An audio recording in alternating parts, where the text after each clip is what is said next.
the LEC sure is just exciting, the split, you know? This isn't like the old days when G2 is just destroying everybody.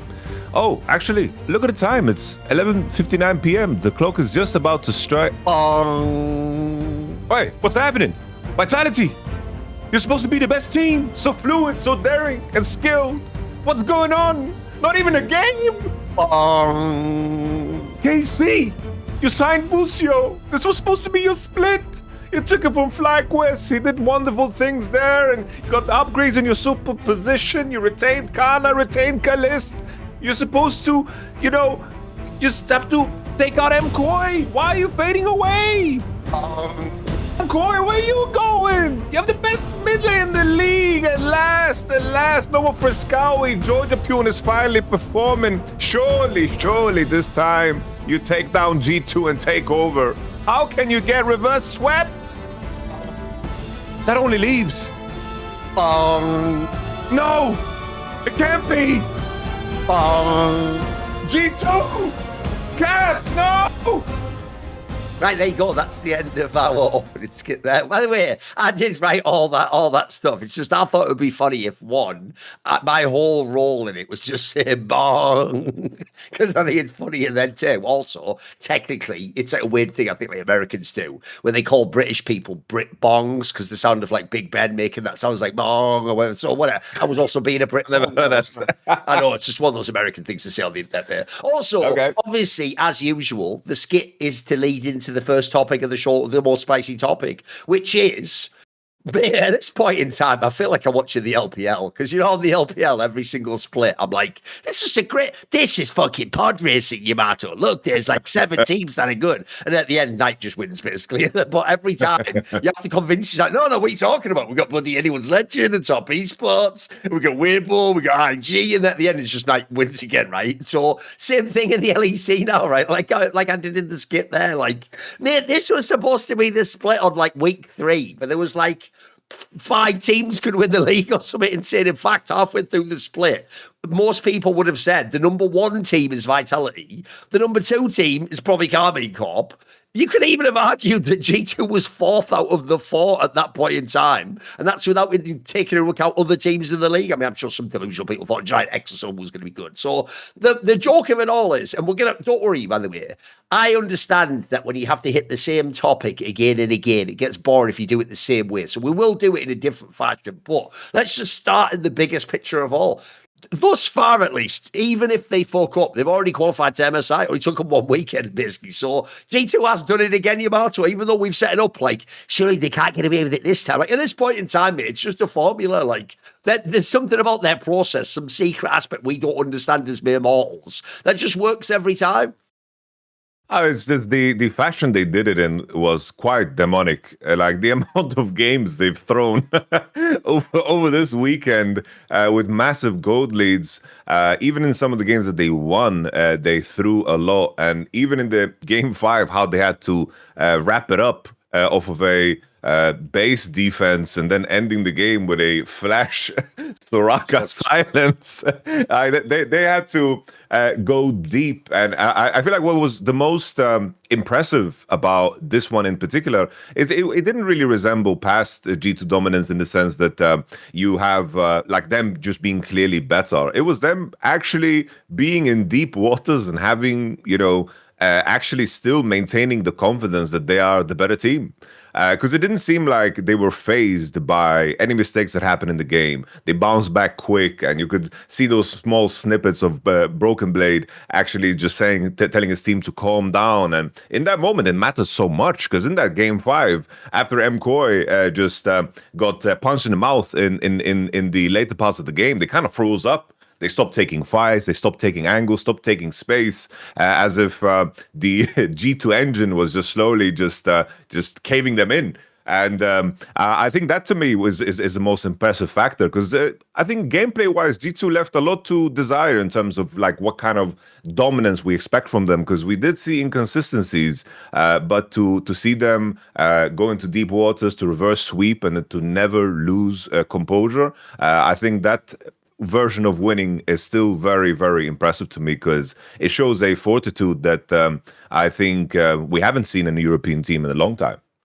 Yeah, that's why I actually want to go on this topic. Because, like I say, we've obviously done the whole thing of like, wow, they're doing a great job, like scheduling the regular season so they don't overreact to bad results. Or, I mean, put it this way, at this point in time, Yamato, whether they say it or not, it's implied that G2 is also like T1. They don't, at the beginning of a split on week one, put a million hours into the game and all grind themselves to oblivion. They ease their way into the split, then they identify their problems, they work on those. They get to the key thing here is this. I think an element about the process that people maybe don't understand is they haven't really actually nailed it all when they start the turnaround. Like, that is just the first steps. And then I'm assuming that each week, they address what the top priority is or look for some element of their game they need to sharpen up. And really what impresses me is that it's not just the players, like the coaches look at, they're doing the same thing. Like, I'll give you a weird angle on this, okay? I've got like a mini rant, but it's not a long one, don't worry. Which is, I have this rant from Counter-Strike. And the reason why I developed it in Counter-Strike, look, I also would apply it to other games as well, but anyone who knows the game Counter-Strike will get what I mean by this, is because the Counter-Strike circuit, unlike League of Legends, is actually way more indicative of who the best team that week is, because usually each week is the tournament. Like, at the end of that week on a Sunday, if your team doesn't play well enough, then it doesn't matter if overall, like, essentially in Counter-Strike, there is no split like this. There's no like, oh, I can be dodgy for like 6 weeks, but then if I suddenly get good for a week, I'm right back in it, and then I can just be the number one team. Because obviously in that space of time, you'd have had like 2 or 3 tournaments in Counter-Strike. And if you put it this way, if this split was a Counter-Strike tournament, which is flawed, because obviously if there was actually playoffs, I imagine G2 wouldn't start so slow like this. But anyway, let's imagine the split itself was, then maybe week 1 would have been won by KC or Vitality. Then maybe week 2 would as well. Then maybe in week 3, G2 would have started to come back, but maybe they only get the final, then they'd lose. MKOI, by the way, in this analogy, would just be hovering around right until the end too. They also made a late comeback, as it were, because they obviously are always mildly sus in the regular splits. So anyway, here's the point I'm making, right? Which is, if you actually are the number one team in Counter-Strike, like at the moment we have a team Vitality that's won every tournament except 2 for this year so far. So they've won something like 6. What I always say is most impressive that maybe is missed by fans is I do think fans think of being a top team or a player almost like anime. And once you become the best, like the best is just like a factual reality. Like, you just are the best now. And one of the weirdest things about that is it's like they don't appreciate the idea that, like, even if you're the best, you have to fight for that every day. Like, the day you stop fighting for that, by the way, your rival overtakes you. In fact, I'd even go one further. It's why, in my opinion, usually teams don't just fall off by one spot. You don't usually go from number 1 clear cut to like number 2. Usually if you fall off from number 1, you go to like G2 at the beginning of the split, you go to like number 5 or something, mate. You might become irrelevant and not even able to win anymore. So the thing I'm always impressed by in this case, yes, we talked about the usual thing we've done on the past splits of like, some of it must be like, how they prepare them, or do they not grind too much, like I implied. But I would say another part as well, you've alluded to it in the series play, but I think it's also something they do overall is, bro, the actual mentality of this team, both the star players and the veterans, people like Caps and Hans Sama, by the way, I've got to throw him in. How many years he's been there now? But then also the coaches staff. Something about how they approach the split is what I'm so impressed with, mate, because crucially, a bit like the MKOI series, it implies that, one, they're able to totally reset and put a real loss behind them, but even maybe learn the lesson from it, which is obviously one of the hardest things to do in pro sports. But then even more impressively, it means that basically each time they're able to earn their way back to the top again. Because as these splits show, this is the mistake of thinking about G2, in my opinion. If you look at like Caps and G2 total stats for splits, it's going to look like they're Thanos, mate. They never ever lost to anyone. Like, they just destroyed everyone the whole time. But as you say, like, first of all, in the regular splits, there's many regular splits where people are better than them, all very competitive with them, which shows that they're not every single game they load into a random game the best team by far. They're just like mildly the best. And in this case, obviously they actually come into their best in the playoffs, which is more about pressure and planning and things. So the thing I'm so impressed by Yamato is they must actually have an unbelievable like mentality in terms of the culture within G2, because it implies to me that somehow people never do think, we're number 1, so we can just chill, or what? Oh, we've dropped off, but don't worry, we are like, here, put it this way. Essentially, here's the best way I can describe it. I don't think G2 internally, Yamato, actually do think like the fans do and just go, lol, who cares? We're going to get together in the playoffs anyway. Lol, oh, what's that? Like, we were bad last week, but we'll get them next week.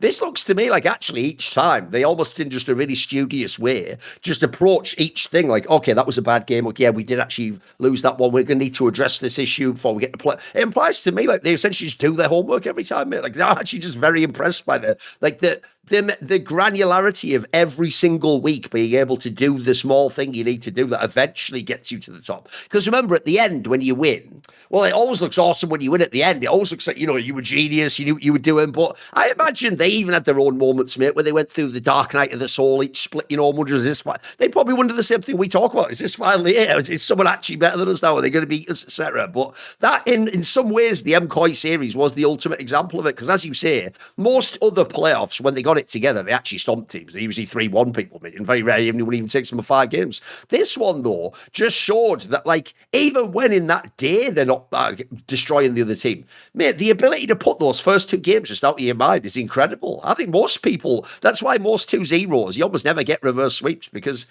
if you have one moment of weakness again. So what do you think on this bigger topic? Because I do think, like, essentially people don't appreciate that, like, when you get to the top this many times, it's like I say, you are getting to the top. You didn't just stay there the whole time. That's some, like, little kids way of thinking of the game, In my mind, just looking at it from outside, it just seems you're always in a situation where you want to apply methodology in terms of how you're going to improve as a group and what kind of mentality you want to bring into day-to-day.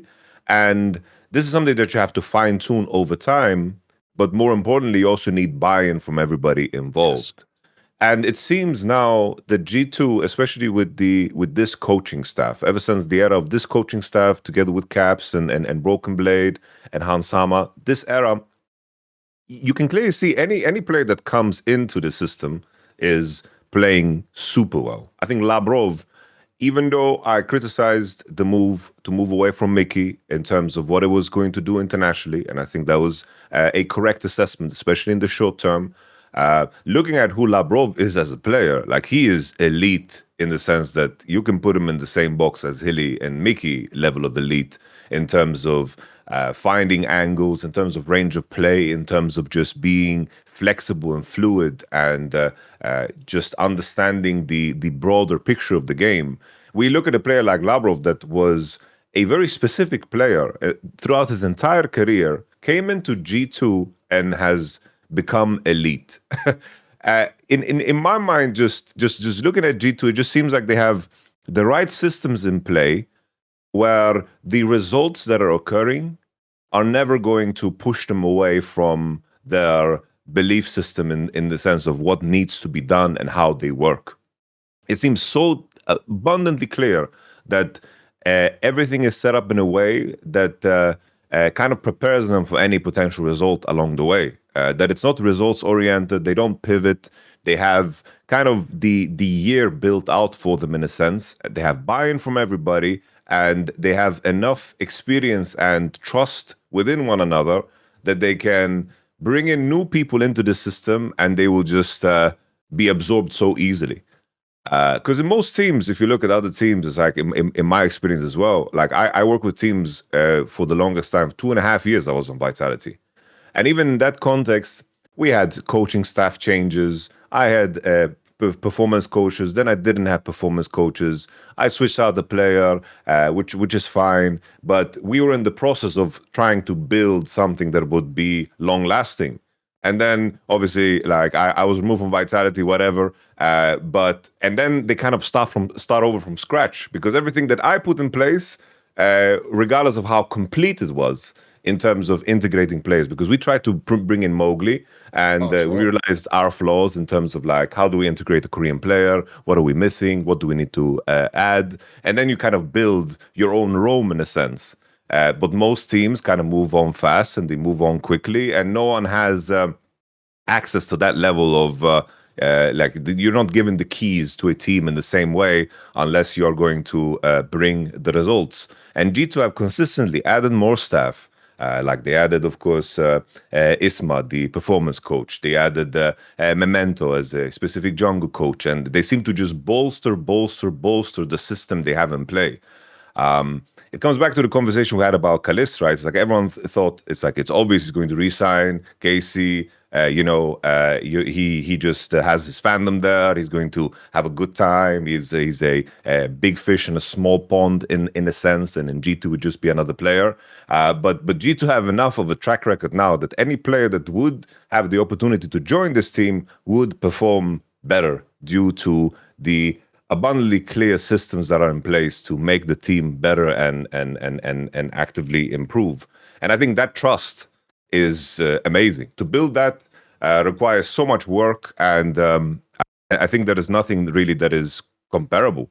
I think the only thing that could be comparable is like T1 and in terms of how they approach the World Championship, but this type of a commitment to a staff for such a longer period of time, I don't know what we can really compare it to. I think Team Liquid might be one with Spawn, but even them, they are switching out coaches. They have mixed results. You don't have that level of a buy-in from the coaching side. Usually, you have to kind of conform to the players that you sign and do it on a year-to-year basis, while G2 is doing everything on a 2-year basis, and they can even plan ahead future because they know what pieces they have and they are committed to the project.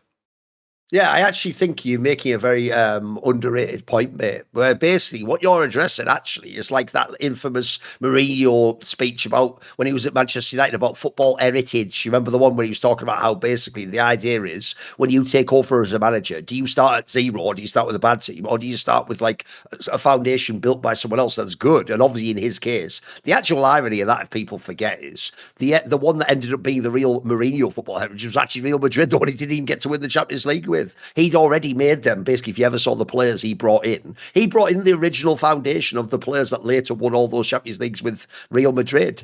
So whereas at other teams, he got to experience success, he was the one who built the foundation. Whereas actually, if you look at most big name clubs that have to do a manager change, usually it's because the team's in complete shambles and the guy almost has to start from zero or -1 and then figure out like who can stay and then who do I get, and then gradually you build your way back. No, I know what you mean, because first of all, one thing you cannot ignore, this is why we've brought it up so many times, so many splits on this show, is some of this is foundations that have been laid in the past. Like whatever they do with this whole thing, Yamato, where they start years and splits a bit slow, that clearly actually is like a byproduct of whatever their process and system is at this point in time. It can't really just be that within their team, because remember, they're changing players out too, mate. Like, remember, where was Yike? Like, he was only there for a few years. Now they don't have Mickey X anymore. Like, they've changed players. So it's not like it's just the players, just don't play well in January or whatever the fuck, or they get, they get too much partying when they're at the international event that they come home like, I'm a bit hung up. No, like, obviously, however they practice at the beginning of the split, they just don't make these guys grind super hard, and then they let them work their way into it. And then as long as they hit these check marks, it looks like it all works out. I agree. First of all, that clearly to me comes from the coaching staff. Then also, I'll tell you another thing. I'll use Labrov as an example here, because by the way, also another thing is, how often have you even seen someone do some, like Labrov, do some ball of shit in G2 like that Soraka flash hill? That's not really actually his style. He's been fairly reserved since he came into G2. And I feel like each split, he's letting a bit more of himself out. And actually, finally, now in his second year, he's starting to shine and actually have like legit, really good series, a bit like back in BDS. Well, here's what's funny. Even though when he got recruited, Yamato, he certainly was a top player. Like, I want to remind people, Labrov on BDS for me was like the best player, but he was really fucking good. And he looked like he had massive impact on how the team played.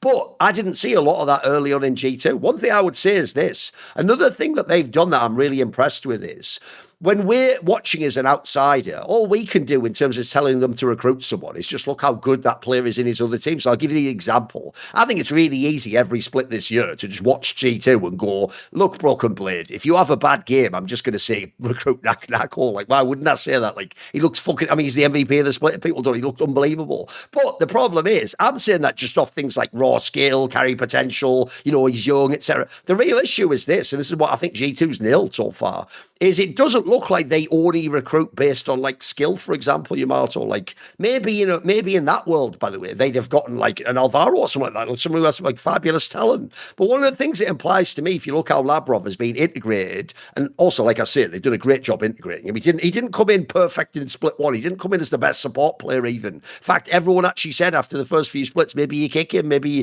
this is the player you're a replace, right, and get someone else in that spot. But I think the most impressive thing is it implies to me that they're recruiting based on other metrics. Like maybe they actually do talk to the team, or maybe they ask around in the scene and they get people of the right temperament, or maybe they have to, maybe even a component for real could just be like, what's your work ethic like? Are you the guy where, you know, you go through phases where you're hot, but then you don't give a fuck? Because there's people like that as pros as well. There's some people that are, you know, it depends how you engage them, like you say, get the buy-in. So I think the most impressive thing to me, like I say, overall is it's like they do have some sense of like what you need to actually beat a team, not just good players, but what types of players fit together. Because another thing as well is, mate, have you noticed how it's not always the same players? Like this playoff run for me, I have to say, I saw a lot of people on Twitter comment on this, but I think they're right. Mate, this playoff run for me, the player I want to highlight as well, is got to be the other person in the bot lane, which is Hans Sama. Because as you say, bro, actually the easiest position in G2 to call for them to replace isn't Broken Blade, isn't support, because those are more like questionable moves. Like Naknakos is still an experienced player. Who would you even get for support at this point? Like, you know, by the way, Alvaro's having a pretty bad split. This isn't his fucking meta, is it? But I'll tell you what, there are always, because the last few years has been really good for ADCs in the LEC. So you could look at that position and say, if not Kalist, fuck it, it doesn't have to just be Kalist. There's other players that are really good at that one. Like I said in past episodes, we even said maybe in the future upset one day players there if Hans Sama doesn't say. There's a million ways you can go on that one. But Hans Sama, mate, actually himself reminds me of this overall G2 team. Think how many times in the regular split he's just like the third best ADC, or he's all right, or, you know, he's not, put it this way, it's rare like a year or two ago where he actually is hinting. Normally he's just like, he's like half chilling in the regular split. But I'll tell you what, mate, this guy seemingly always does step his game up in the playoffs. Like, I've got to give credit. He's had the sheer amount of like sleeper, I'm doing air quotes there, people don't see, I'm being slightly sarcastic. The amount of sleeper best of fives I've seen him carry now is ridiculous. And I've got to say, even though, yes, he has the best teammates and caps and all that jazz, he still does perform excellently against all the other really good ADCs. Like, he's just a fucking, actually, like, like he deserves legendary status as a player, mate. Like, think how many years this guy's done it for now. So I also think that part, one, the temperament of the team, however they're composing it, they're doing a bang-up job getting that formula to add up to the right number at the end. And then two, Hans Sama himself looks like he's a player he's mastered getting his shit together for the playoffs, mate. He's just a good performer. No, 100%. Like even the conversation, you could even go so far to actually open up the conversation if Hans Sama can be in the conversation of being just the ADC GOAT of Europe. Yeah. Like his career has been very long. He had that off year on Team Liquid, but even the beginning with Misfits was very strong. He had a little bit of an off year with the Gorilla roster too, right? But his run on G2 has been absolutely phenomenal, especially like the two first ones with Mickey. Like, they were dominating bot lane, especially in that beginning, that opening winter split. What they were doing to other bot lanes was just plain rude in terms of just pure lane dominance. If people remember, there was the post World Championship and everyone was playing Heimerdinger Ashe bot lane, and they were just murdering people. I think also Hans Sama, I think the impressive part for me is just that he seems to be growing as a player.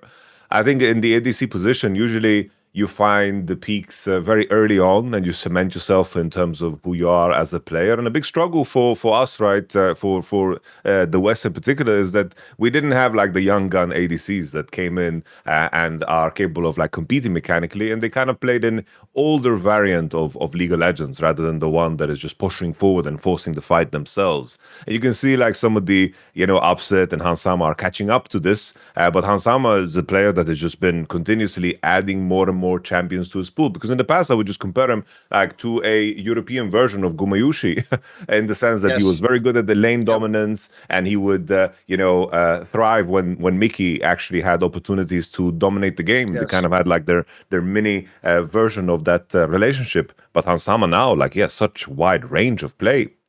Even, you know, to add to the topic of how strong G2 is when it comes to, you know, preparing for playoffs, I think a very important detail is just how they adjust to patches and how they have the guts to actually, you know, trust their analytical data. Because I think from speaking to Romain, I think that's the part that is very empowering from how he speaks about it, is where they make sure that everyone's expertise is very highlighted to everybody. And when someone has conviction from, let's say, Rodrigo has a conviction from an analytical standpoint, like this champion is hitting all the markers for why it should be broken, we should just play it, don't worry about playing it less, Just slam it and play it here. Trust me. And for pro players, like all their alarms are going to like, be like, oh no, I don't believe in it. This doesn't work. Blah, blah, blah. Like this is just the instinct for pro players. But then to be in a position where, okay, he is in a position where he understands the data, he breaks down the data, he understands data way better than I could ever do because my job is to play.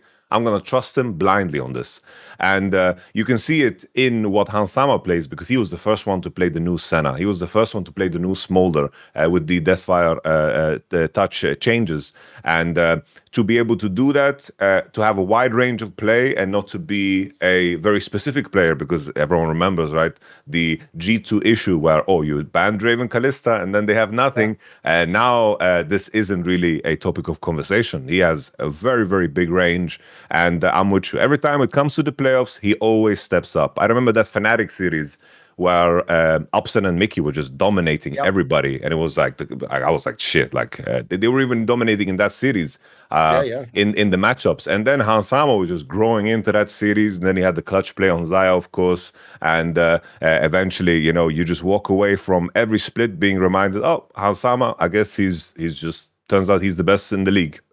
He just takes some time to remind you. It has to be at the end of the split. But even to zoom out, right?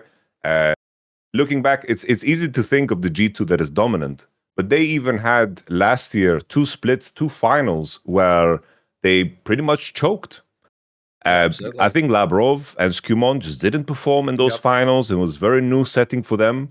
And now, like that, it seems like such a distant past because you don't even consider that. It's like they're going to play the finals now. Am I worried about them not performing? Never, never, ever at all. And G2 just saw the vision of that ahead of time.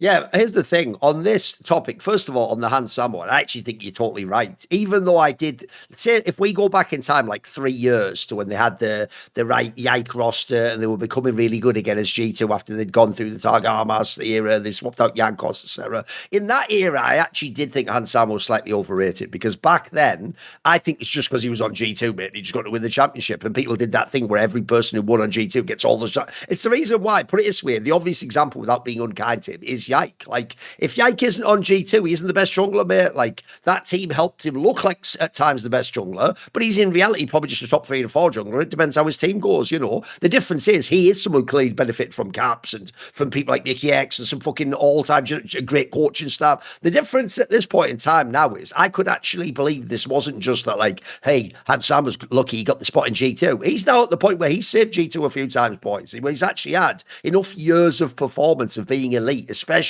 in the moments that matter, like the playoffs. He's actually earned that status. Because if you think about this, right, the real problem Hansama has in his career story, I can tell you, is he has those 2 teams, that super teams that failed. He had Misfits in Europe, then he had Team Liquid in North America. Even though, if people don't know, I've heard like the North America one is based on things like maybe like he had the wrong personality for that type of a team, etc. And it doesn't seem to me, by the way, like he's someone who survived very well living away from home and being in America and all that. So, some people don't take to that. I know a lot of Europeans do, because like a lot of them, for example, want to go and have the sunshine and all the famous. Some people aren't like that, though. Some people just really are just a grinder in the game. So those 2 moments, if you think of how bad those moments were, it's easy to just dismiss the guy. But outside of that, mate, he's had an excellent career. Like, first of all, the whole reason he got a super team in Misfits and was on the super team is because he was part of the Misfits that did that crazy upset where they almost beat T1. By the way, the actual real people who wish they beat T1 wasn't even fucking them. It's like RNG or fucking they're the sort of team that might have won worlds otherwise. So that's even the part people don't think about. Then, actually, people forget he really got his status back in Rogue, if you remember. Back when Rogue themselves were chokers and people like Larson hadn't gotten it done and Inspired was questioned, he was actually one of the few people who could carry some of the games. He started to get his shit together. And I know what you mean. The first thing that Hansama mastered, if people don't know, was just basically laning. But if you notice, when you have Mickey X, look, it's obvious you do. It's the same as if you give the Gumayusi comparison's on point. If you're Gumayusi, I don't know that you always wanted to just have to let the the support role. It's just, you have to if it's that support, though, mate. It's not it was your choice. That's your perfect style of player. I'm sure sometimes you'd rather just smash the lane 2v2. But if you have a genius support, of course you let them do it. But that shows a level of maturity too, mate, that you can show, you can know when not to be the carrier, when to do it, etc. Like there's a talent to that. So first of all, I also think that developed him as a teammate. And then, mate, in the last couple of years, just the raw level of play. If I took the nameplates off and just showed you these BO5 series, people would say this is the best European ADC, mate. Like, I think at this point in time, the reason why fans of G2 get really frustrated, I'll throw this to you,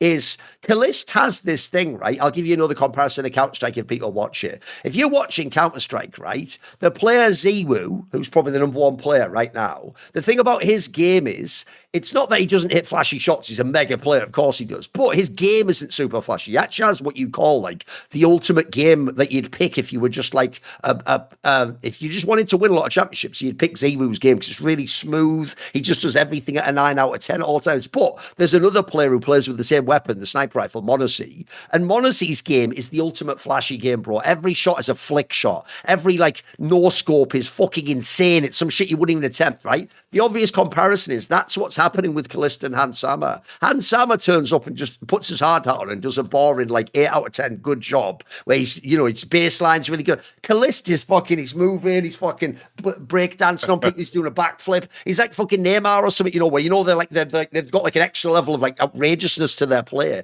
But it doesn't actually mean Kalista is necessarily better. There's times I've thought he was, but I think part of it is that flash and that flare in your brain. You think to yourself, that must be the best player because no one's doing that. But like, I actually do, I get why G2 fans get mad. Like, the real problem is they're basically in every regular split, we're always like, Kalista's better, but then in the playoffs, it looks like Kalista is up and down. He has games, he has games where he's all right. Hans Sama just gives you that, like, just always, mate. He maybe have one game off, then he's right back next. So I do think he's earned it because I put it this way: every fan who's going to say this, Yamato, where they're going to go, yeah, but he had caps. Right, first of all, people like Reckless, who were in this conversation for Best European ADC, Reckless and Caps and Expected, by the way, both in like peak form. Like, everyone has talent, mate. And also, the last thing you want to do for ADC is say they had a good team. You almost have to as an ADC. The whole reason why I think actually Viper might be like a GOAT candidate is because he didn't have a lot of the teams, mate. He had some scuffed ass rosters. Most great ADCs had an excellent team because you have to be put in position where you can then carry the game. So I don't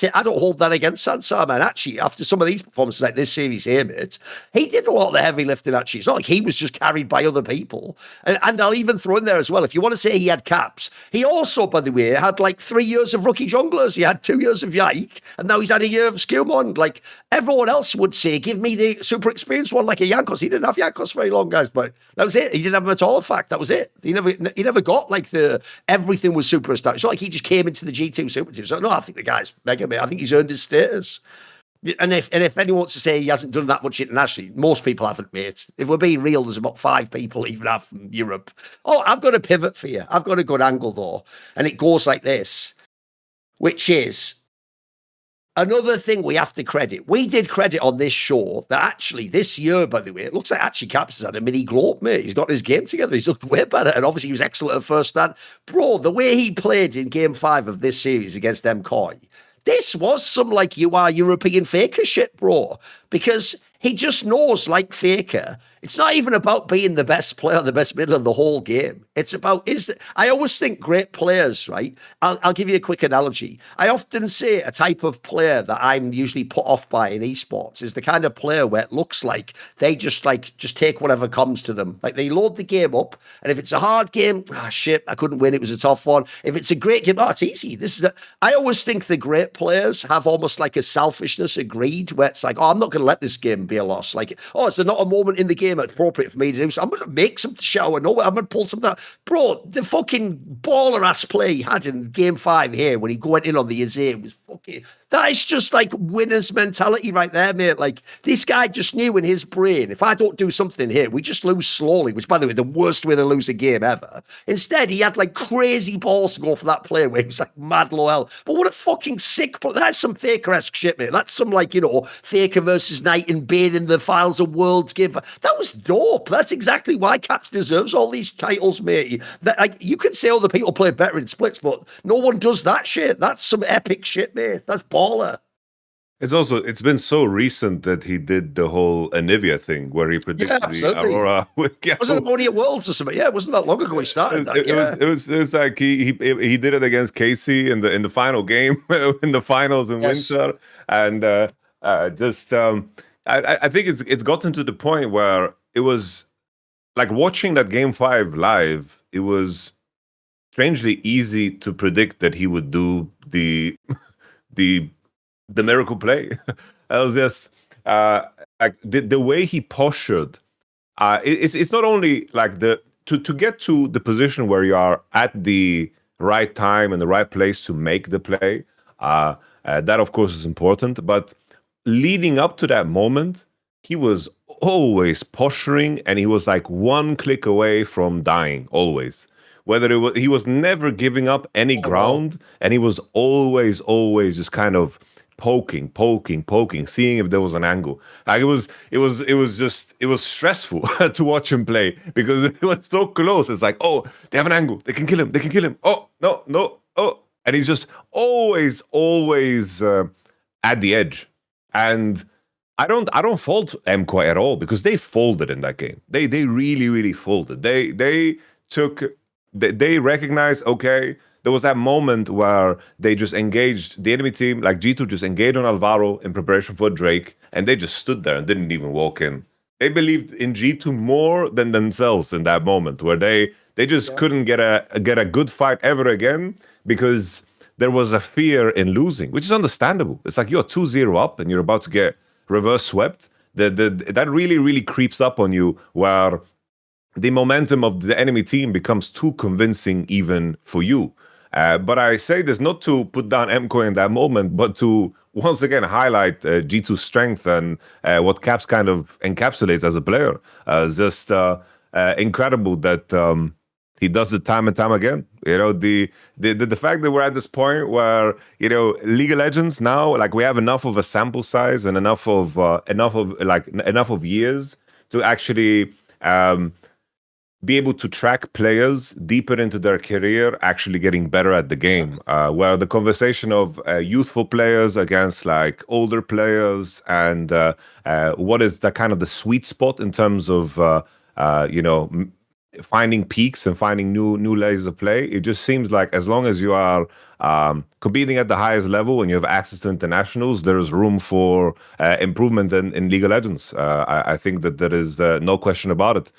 We see that all over the board. We mentioned Teddy on the previous episode. It's like it's great to see that players still can get better, and the narrative of only like pushing youthful players is not the way forward. The experience really matters in League, especially now more so than ever because of Fearless, because you get thrown into very unique circumstances in game often, especially in BO5s, and that's where your experience needs to kick in. No, I know what you mean. Like, one thing I actually think is awesome about League of Legends, actually an underrated detail, is when we have these discussions on the like Doomer episodes, mate, where it's like the viewership shit and as a new game, can it acquire new talents? Like, don't people just play? I mean, the joke is I can't even still say, don't people play Fortnite instead? Isn't Fortnite an old game at this point in time? You know what I mean? But whatever. The point is, some kids play Fortnite. I'm sure now they play whatever, Arc Raiders or some shit like that, Rocket League. But the point is, when we have those conversations, we do often miss, like, bro, do you know how insane it is the game's still going? League of Legends is slowly still going. There's rumors of League next. We still have all these like quite vibrant scenes like the LCK and the LPL. Like, we actually do have new talents and new fans coming in. So one of the things is, I know what you mean. This is why, by the way, my main interest in esports has always been history, because the most exciting part of the game is when you've got years and years of stuff to compare. Like, if people want, I'll even do a little bit of cross promotion. I have a series I started on this exact channel with Nymera and Peter Dunn. It's called Shut Up and Scale. And basically, it's a bit like if we ourselves picked a viewer question at the end of this episode to ask ourselves, and then we also take like one fan topic. And basically, most times at the moment, we don't only do topical things, because that's what this show's for, that's what Power Spike's for. Instead, what I realized was people actually are really into the like really nerdy historical questions in the viewer. Notice how many times have we had a question where it was like, that's a great question, but we'd need like an hour to answer that. We've got like 5 minutes. Like, the problem is you've asked the question where instead of just saying like, who was the best European European jungler, you're like, who's the best in every role in all 4 regions? Like, I haven't got time to do that. Like, that to even do that justice. Well, the point is, shut up and skill. Sure, does do that justice. We can get, like, we did one last episode where it was like, who's the second best in each role? Well, that discussion took 1 hour. And by the way, because I'm Thorin, I set it up to do the perfect joke where for the mid lane, obviously I was like, well, the second best player in mid lane is obviously a player called Faker, who's an extremely good player who won the world. So obviously the joke is everyone else has him number 1, whatever. I did my usual thing. I said the thing back. But so anyway, the point is, I do think it is dope that, you can watch people's careers develop over like 10 years. Remember, that Misfits quarterfinals guy was 2017. We're in 2026 now. We're still having a discussion about Ansama, but look at what a different player he is. Like I said, the Ansama from Misfits, by the way, is nothing like this. Like, he was a very raw player. He could barely lane. I think that was even the world's way, like, figuring out how to 2v2 lane in the game. Like, it was nothing before that. But I know what you mean, because I always think whenever you do those long discussions, like I'm referring to, the big historical ones, what you realize is really jarring, but it's just reality, is the early pros, most of them had very short careers. Like, the saddest one of all for me, easily pros, my boy Madlife. If you were in the first 4 to 5 years of the game, you could make that guy a GOAT candidate. He was probably the best support ever for many years. But if you look now, how long was his career, realistically? Like 2.5 years at the top, you know what I mean? That 2.5 years is nothing. By the way, Yike was just in G2 for 2 years, by the way. Like, that's not even going to end up being half his career. Similarly, you think of people like Expect here. I mean, you gave a great example on that past episode, that guy Extinct. If you go back in time, he had like 1.5 years or something. Look, he was mega at times in those 1.5 years. But if you show some kid that now, they're going to go, mate, like, Humanoids had 3 times the career of this guy. Who the fuck's this guy? So it is cool that we've had proper, like, time. Like, it's basically, I do now think League can be treated like it's a real sport, and people can plan things like, I'm not just going to be playing next year. Like, if you're a good player and you're a top team, you're going to be playing for 5 years, hopefully. It's a real thing where you're going to, in the end, have invested like a decade or more. And in that time, yes, as you say, I would hope you don't just come in as the player you are in the first 2 years and stay that player with all the same strengths, no, you'll develop. I mean, one thing you're getting at here as well is, another thing that's cool about Caps is, a bit like Faker, he clearly has tried to adjust his game with age too, mate. Like, put it this way, the idea the early Caps would ever even lock in an Anivia is absurd, mate. No, that Caps is the sort of fucker who would 24/7 be on a Carly or something, it'd be on, the joke is like, mate, if this wasn't fearless, the old Caps would play Silas every game, you know what I mean? It'd be on something like that where it's like, I want to be the stud and carry the game. This Caps, mate, is like, first of all, he's a monster on Rise the last few years, he's become like a smart, if you look at the champions he's picking, it shows that he's not just trying to make it all or nothing. He's become like a smart player that plays the map and uses his team. By the way, the Anivia games, I'll give you an example on that. Anivia obviously is the most famous Froggen champion. And if people don't know, the reason why is because if you ever watch a beautiful game of Anivia, that's not the champion, a bit like a Silas step thing where you're just using your hands and out-handsing people. Anivia is like a game of tennis, bro, where you're setting the shot up, you're setting the kill up, as it were. Like, I've always thought the beautiful thing about Anivia, if you use its kit properly, is you do things like you use the wall to separate someone, then you like bait them into dodging, but they dodge into the area where you fire the ult. Like, it's all about, like, how you manipulate the opponent and what your area is like.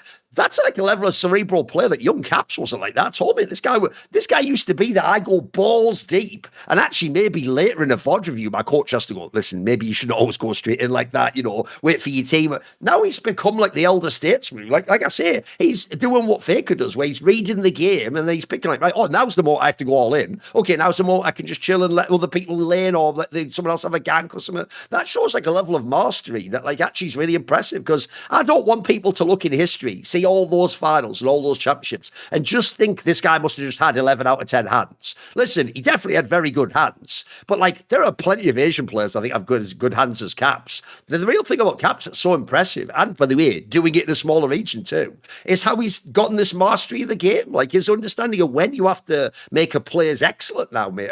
Like that whole, remember, here's another thing that's crazy, Yamato. Even in the super team of G2, we used to say it's craps and claps. Like there used to be series then he would just be like a liability for 3 games out of 5. When does that ever happen now, mate? That whole it's craps isn't really even a thing anymore. He can have a bad game, but he never ints like that anymore, mate. Like I say, he's still, if you think of that playing game fight, he's still going for the play that would look like a really bad int. If you fuck that up, mate, you'd be remembered as the guy through the game. Like I think it's actually amazing how he's developed. Like I don't know if in their team they consider him a captain, but the way he plays is like leading by example. Is fucking dope, mate. It's always interesting when you have players. I think always in terms of players coming into a league and playing for the first time, in terms of their level of aggression, and I feel like that's always the best way to kind of project how good they will become. Because eventually, like either they mature and the level of aggression and the chaos they can bring becomes kind of a like a dial that they turn the heat on and kind of turn off depending on the game state, and they have a relationship to the game state that they recognize when a game is hard and when the game is easy, and that's very clear from Cap's side. I even remember these moments like the G2 beating Fnatic while they were behind has happened so many years. A million times. It's not only the one when they were taking over against the recent one, but I remember the specific one where I think Whip was playing like Zillion top and the game state was like completely crashed. And I remember there was a game of just Caps playing Silas against Hecarim. And he did this thing where he bought the Everfrost item, like this freezes people, that was broken at the time. But he did something very unique in the fact that he just bought Death Cap second, which was unheard of. But it's such a simple thing. But he understood the state of the game was, in order for me to win, I need to max out my AP and get the most amount of value out of my Hecarim ult. And no matter how unrealistic that might be, this is what I need to pursue in the game. And no matter how unrealistic the condition, what he needs to achieve, he actively pursues it. And to bring it back to the point that you mentioned, the fact that he is able to not play, become desperate in moments where maybe he's under pressure. Because I remember many moments where they played against Genji, like the matchup Caps versus Chovy was always a horrific one for Caps because he became desperate and lost very, very harshly because he wasn't the focal point of the game. Like he didn't like to be in a position where he is losing. But now there's a level of patience, there's a level of choosing his moments and still at the same time maintaining that same level of, ooh, I can find this wicked angle that nobody else is going to find. And to bring it back to the initial point, I remember when Caps came in and there was that specific moment where he just solo killed Perks on Rise. Yep. I recommend anyone, if you haven't seen it, it's really early, look that up. It is one of the freakiest Rise plays you will ever see in terms of how much of a squeeze it is. No, it's hilarious. And already from that moment, there was an interview that I got clowned on for because at the time I was asked, like, what I think about players. And I said, in this moment, I said, Caps, I think he's the best mid laner in the league. And people, this was at the time where he was like just dying all over the place, but at the same time finding that, the level of performances that are like just 100% like pristine because he's pursuing that. And players like that are always going to be the ones that have the strongest futures. That's why we get excited about Diablo. So we're also excited about Kalist. Like he dies on mid waves, he dies stupidly, but he's pursuing a very, very high level of performance that you're going to miss out on if you choose safety and consistency. These are the type of players that in the long run become the best, and Caps is just the perfect example of that for sure. Yes. And like I say, I think also he has that champions mentality, which I think is so underrated, which is he can do the thing where you just delete the last game, mate. Like if you watch game 2 of this series, obviously is a fucking nightmare in it. Like a lot of people would carry that game with them well beyond the series, mate. They'd be thinking about that the next day or in practice. It looks like he just deleted it. Like he actually has that, like there's a saying they used to have in the NBA, which people might not get this terminology, but they would say like you have no conscience when you take a shot. Because mate, sometimes you take a shot and it clangs off the back rim in basketball. And even star players go, shit, maybe I shouldn't have shot that. No, the best player goes, what shot? Give me the ball again, give me the next shot. Like, I've deleted that one. It didn't happen. He deleted that game too. And then by the time at the end of game 5, no one remembers game 2 now, do they? Who gives a shit about game 2? Like, even if MKOI was like, what about game 2? Who gives a fuck? I won the series. That's all that matters. I deleted that. I took that mistake away. Okay, here's the thing though, Yamato. Speaking of the idea that when you come into the game, you know, you're bright-eyed, you're bushy-tailed, your hair's got full head of hair, you're coming in with that Chad fucking face card, you know, hey ladies, what's up? You know, like everything's just going easily. But over the years, you know, life, Father Time takes from you, you know, that hairline starts to recede. You start looking in the mirror, am I thinning? What's going on? I don't feel like myself anymore. But here's the thing, Cap's found a way to pivot and he's still in the game, you know. He didn't have to go full rise. He's still rocking the head of hair, sort of. He's still hanging on. And here's the thing though, just like this series, as long as he gets the clutch play at the end, that's all that matters. So what could someone do if they've been affected by the decay of time when it comes to their hair, Yamato? Not a reach at all, that segue. To nobody's surprise, Thorin is, of course, talking about hymns. You know, you got better things to do than to just sit at a doctor's office, you know, talking about your hairline. That's why Hims offers access to expert-backed hair loss treatments entirely online. I think the cool part is the fact that you just jump on a website. You don't need to do the whole thing waiting in a waiting room that leads you to another waiting room, and then there's another waiting room. So maybe embarrasses some people, you know, some people might be worried about that. Yeah. You just do it online. You don't have to worry about it. No one's judging you. Yeah, 100%. I feel like some doctors as well, they are judgy as well. It's like, oh, you don't need this. Like, I'm trying to convince you. It's like, let me just do my thing, you know? Let me do my thing. You know, Hims offers convenient access to a range of prescription hair loss treatments with ingredients that actually work, including chews, oral medications, serums, and sprays. Doctor-trusted ingredients like finasteride and minoxidil can stop further hair loss and regrow hair in as little as 3 to 6 months. You shouldn't have to go out of your way to feel like yourself. Hims, of course, brings expert care straight to you. So obviously, I mentioned, you know, you don't need to go into a doctor's office, but it's like the prescriptions are signed by doctors. This is 100% online access, personalized treatment plans that put, of course, your goals first. So just find the right hair regrowth treatment with flexible subscription options, access to 24/7 provider support, and a once-a-day treatment option to fit, of course, your daily routine. So with that being said, for simple online access to personalized and affordable care for hair loss, ED, weight loss, and more, visit hims.com/LFN. That's hims.com/LFN for your free online visit, hims.com/LFN. Featured products include compound and drug products, which the FDA does not approve or verify for safety, effectiveness, or quality. Prescription required. See website for full details, restrictions, and important safety information. Individual results may vary based on studies of topical and oral minoxidil and finasteride. I've got another angle for you on the G2 one, then we'll skip and go to the other team. So the last one for G2 is this angle, Yamato, which is, I have a concept that goes that when you're in a team, you do become something more than just the 5 players. You become like a second, like I'll give you an example.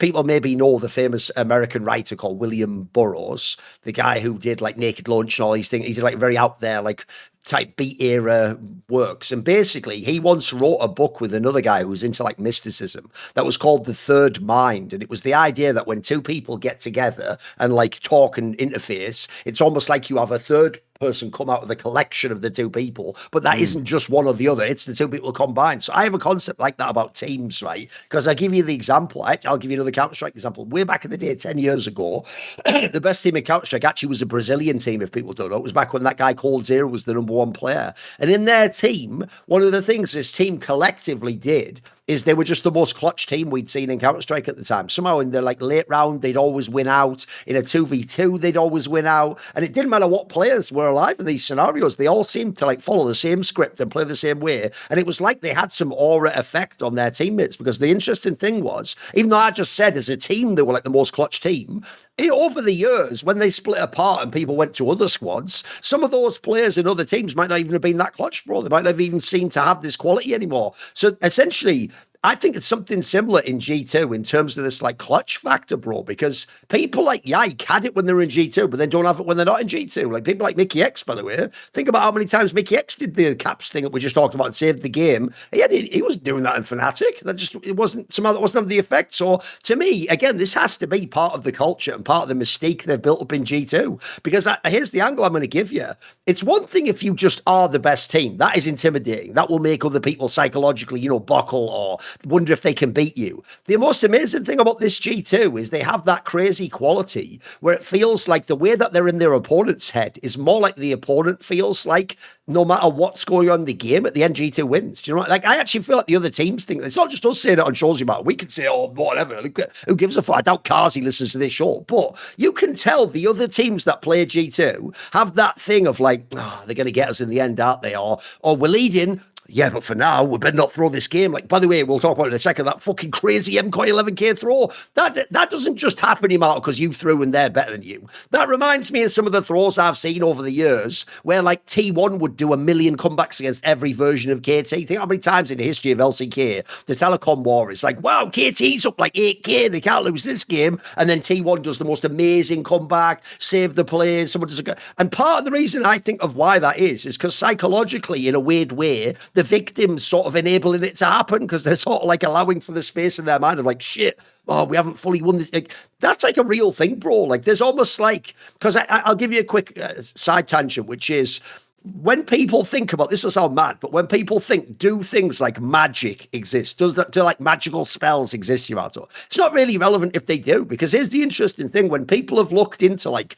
witch doctors and shamans in Africa, the point someone made was, whether or not you believe magic's real, the point is, because the people who believe they've been cursed believe in it, just psychologically alone, you can imagine that has a massive effect on them, mate. Anything that then goes wrong in their life, they're thinking like, oh, fuck, I must have been cursed this way. Oh, I'm getting ill. That must and it's exacerbating it because they're making themselves feel worse and they're starting to overreact to the symptoms, and then that's having a psychological effect that's added on top. I feel like when people play G2 in a best of 5, mate, until people see that third Nexus blow up, some of these teams don't look like they actually believe they're going to win the series, mate. Like, MKOI 1 isn't just it. Like, I've seen this many times over the years where people had them banged to rights. People had them when they were leading. People were playing better than G2, but somehow, by the way, I get mad PTSD from this because if people know, I've referenced obviously many times my youth as a football fan.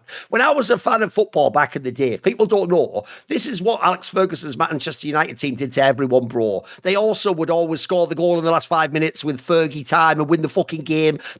There's a famous stat about Manchester United to this day, by the way. It's crazy. It might be the craziest stat in the history of football. People don't know this one, except if they follow English football. There's a stat that says something, Yamato, for something mad, like the last 40 years, bro. This even goes to slightly before Alex Ferguson, I think, and it continues way after him. There's a stat that says when Man United's leading at halftime, they never lose the game.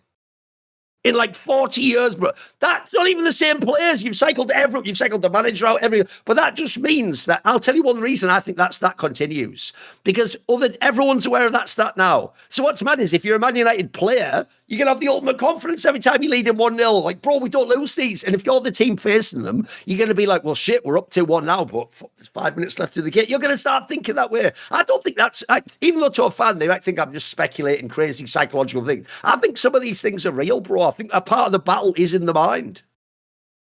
Oh, definitely. I think in terms of like it's two-pronged, right? I think in terms of how you approach it from the standpoint mentally, it's also in terms of how you approach it in practice bleeds through it. Yes. Because initially, like we are at the time where nobody is canceling scrims anymore and nobody's like FFing scrims. But there was a time where everybody did that, and Roma and G2 shamed everybody into it. Oh, right. And if anything, that speaks into a mentality of like, oh, the game position is what it is, and we're going to treat it for what it is. And Caps has always been that player. I think in terms of being, especially thinking back to G2 2019.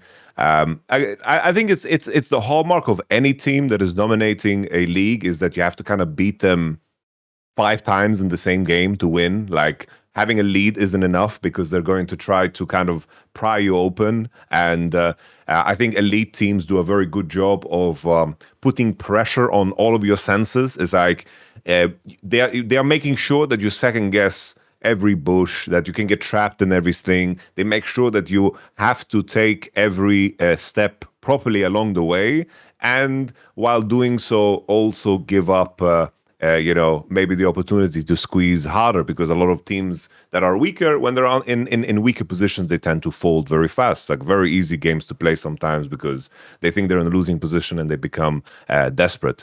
But I do think that when I think about the team that was always the most difficult to beat, even though like you can say the same for some of the earlier G2s with 2016, 17, or like 2018 Fnatic, nothing was comparable to what that G2 2019, 2020 roster was, because there was such an overload of just creativity in terms of understanding what the enemy needs to do in terms of their steps, and looking for the opportunities to strike and hit you hard. And I feel like that's something they're just stuck with Caps. And I think anyone that could just comes into the team, just hear what Caps says about the game state and what needs to be done. And I think you kind of just attach yourself to it, because SkewMond, especially Labrov, was not that player at all. He just wasn't, and now he is. Yeah. That's why I put him in the elite tier. Like that Flash East Soraka, like the fact that they kind of mapped out that play ahead of time. And not only that, in that game, like there were many moments where Labrov was doing like great things. Like if there was no nameplates and I was frozen in a box and I didn't know for the last 3 years and there were no nameplates, I just assumed, damn, Mickey's playing super damn good. Look, he's smurfing for G2, but it's fucking it's Labrov, and I do think that. I can just imagine that just playing with Caps, it just gives you that same kind of insight in terms of what you need to pursue. Because I think at this point, Caps is a player, it just seems like whenever he's going into playoffs, obviously we're reading a lot into this, but just from the interviews, we are piecing it together from the interviews, from his general demeanor. It just seems like every playoffs matters so damn much, like never phones anything in. Every match is a battle and a war in itself that he needs to conquer, and he isolates that for what it is. And I think just playing with a player like that, if he says something, I think you just believe in it, because this track record is like Caps' track record. It's better than any other player in the world in terms of what he's done in terms of regional dominance. That's the best ever. This would be the equivalent of like Faker keep winning in 2018, 19, 20. It's like the regional dominance is unheard of. So I can imagine if Cap says something, you just take it as gospel. Like this is the League of Legends LEC prophet. If he tells you, if we jump 10 times outside and do jumpy jacks, we're gonna win the next game, I'll believe it. I'll simply believe it. No, by the way, you are also right. Like, this is actually regional dominance beyond anything I've ever seen. Remember, again, this will just show you how that effect of, like, when the game's only existed 5 years, a couple of years seems like a long time. Bro, people forget. Bjergsen at one point in time was, like, the ultimate king of NA, right? That was for, like, 2 or 3 years, guys. Like, Caps has done this for, like, what, fucking 7 years or something mental. Like, it's absurd. Like, maybe more, maybe even 8 if I'm being less generous, more generous rather. Like, I mean, the most comparable person isn't even like fucking Bjergsen, Faker, like Chovy. All these people had their own times where they were dominant. It's probably like fucking Maple or something in the LMS or something back in the day. And even then, by the way, he had his rival. He had AHQ and Westor and those guys, So I don't think anyone's ever done it, especially because, like, let's be real. You could be rude about the LMS and go, it was a 2-team league. Even though we did the whole skit where we're like, it's just G2, it isn't. No, there've been plenty of spits where there was a couple like super teams in EU, or Perks had a team, or there's a bunch of star players elsewhere have their own squads. But yeah, somehow Caps just never stops, mate. Like, and as we're saying, he didn't just do it the same way. He reinvented himself along the way, depending on what his team needed, what the game needed. Also, I totally agree on that whole thing about how, because of Cap's track record and how many times he's done it, he has the ultimate buy-in from teammates, mate. Like, you can imagine when he makes a call, Humanoid could make the same call, but you just wouldn't have the same buy-in. You wouldn't play the same way if he made that call, right? So I'll give you the analogy. I've got another Counter-Strike one for you. The person in Counter-Strike who has this effect, you'll know this, is fucking Carrigan, now of Falcons, formerly FaZe Clan. Because he himself has this amazing track record where in the big majors, his team's always like overperforming the playoffs and can beat teams that are supposed to beat them. I think actually that had the similar effect I'm talking about with G2 earlier as a squad. It means that one, when you join his team, congrats, you get to be clutch, you get to do all this crazy shit because that's part of what being in his team's about. And part of the reason why is a two-pronged part as well. One, you just believe in whatever he says because you've seen him do it a million times, so why wouldn't you trust him? But then also, like I said about the teams facing G2, the other teams all know that track record too. So anytime Carrigan does something in the game, then, oh shit, has he done it again? Oh, he's done an amazing call. Oh, bloody hell, he's probably coming back in. Anyway, we'll pivot now, because here's where there's a perfect pivot point, though, Yamato. If we want to talk about teams that have matured over the years, they've taken their flailings and their flaws, and they've learned the key lesson to overcome, that team isn't MKOI, Yamato. They've still got the exact two biggest flaws that I've seen this team have, even long before it was this squad. I can't even just blame it on Super and Merwin, who, by the way, certainly played like ass in some of these games. I actually have to say, some of this, mate, in the same way as in Counter-Strike, we often talk about how every team Nico's in has the same flaws. Bro, every LYON team has the same flaws, Yamato. Like, if I think of the Mad Lions, they had the same thing. One of the biggest problems LYON teams have is, mate, if the game lasted 23 minutes, this guy would be the EU GOAT. He'd have every championship. The problem is, Yamato, some games last 29 minutes, and those last 6 minutes, bro, in some LYON teams are brutal. Because there's two things this team is famous for. They showed you both of them in Game 5 here. One, this team can throw a motherfucking lead like no other. I don't know why. There's something about, like I say, LYON's shot calling just turns off at 25 minutes or something, bro. I don't know why. And then secondly, they also lose in this really unsatisfying way like this. Like, you know, I used to make that joke last year that with MKOI, their biggest problem is they have to get so many players off early that at the end they can int like 3 times in a row and still win the game. If they get into a scenario where if they int once or twice, they lose. They just lose. Like I've said, the joke is, in contrast to G2, this team's got some massive mental fragility, mate. They have like a thing where like they must be doing the opposite, because if I was up 11k, mate, I'd feel very confident I can like cleanly close this game down. They always look nervous even when they have those leads, mate, because they've thrown them so many times. Don't you think it's kind of nuts how many times we've seen them do a throw like this? It's crazy, isn't it? Yeah, it's very strange, because even as you mentioned, it's like the Frescao era of this team was the same. Like the whole Casey.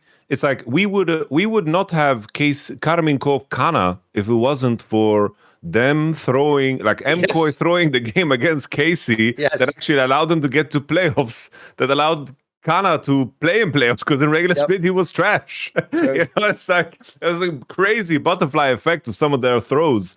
It's strange, because on the topic of mental resilience, it's like like on the topic of what we mentioned, it's like mentally you need to be ready to win against a better team that is giving you the chance to do it.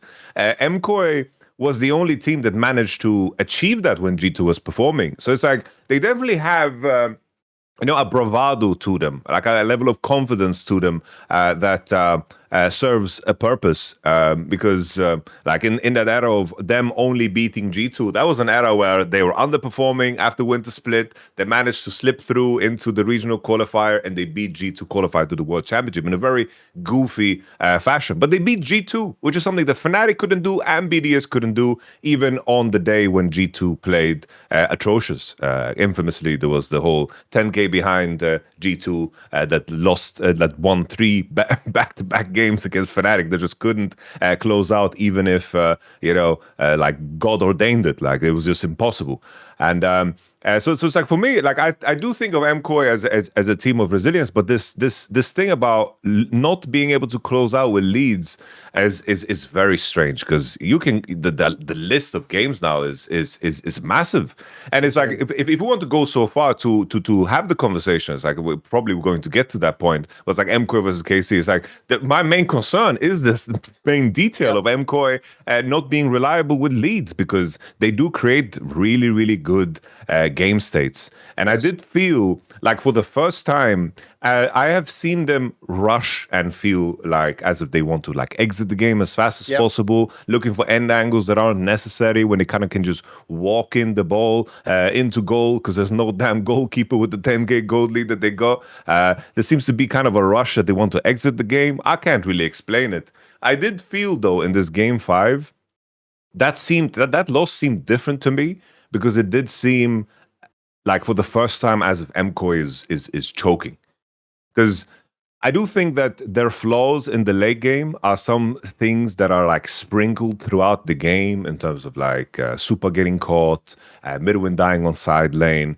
There's definitely things that they do in their gameplay patterns that becomes more punishing as the game progresses. But I did feel like this game 5 in particular against G2, especially after that team fire loss, I feel like they kind of froze up. Alvaro was not hitting WQ combos on a Jinx, was just knocking her away. They didn't take any fights anymore. And that was the first time I felt like, damn, MKOI is actually, they lost this confidence about them. Because at least when they did these throws and whatever, they kind of reoriented themselves and kind of try to play the game. I didn't feel like they tried to play the game in this game 5.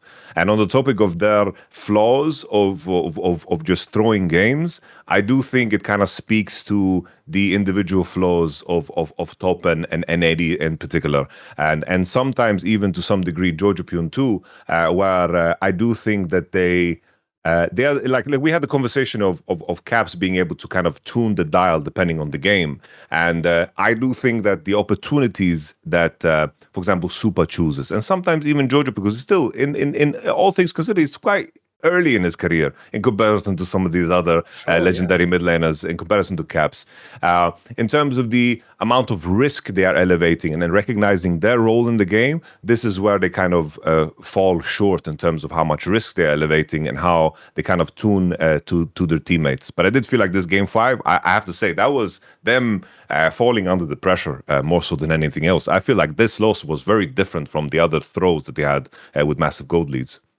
I know what you mean, because I do think a symptom of how they lose is it's almost like to give an analogy, they're like a car that only has one gear in its fifth gear. Like when they make all these plays and they get ahead in the game, this team never does the thing where, like I say, you just cleanly close the game out. You just play, right, let's play a bit controlled and disciplined. And let's basically, like, we've got an advantage anyway, by the way, so we don't have to make plays now. We don't have to do something crazy. No, they do the thing where, like you're saying, mate, they always force it. They always try to be like, right, we're going to end the game now. And it's like, mate, that sort of greed is one of the things that's let teams get back in it. In fact, I even imagine if you are a team as experienced like G2, you probably even wait for that to some degree in the game. You're like, they're going to give us an in. They're going to go, there's going to be a moment where someone flashes forwards or someone tries to catch us, you know, and if we hold our nerve, we're going to have a chance to get back in the game against them. So that is a concern for me, because I do feel like I say, it's years at this point. This isn't just even this squad. Like I said, I've seen this happen for too many years now. And so one of the reasons that disturbs me a bit is, okay, so you've probably heard the whole reason why I always say I think JDG 2023 is actually the best team ever, even though they didn't win Worlds. Because remember, the only series they lost that year was the T1 semi-final at Worlds, right?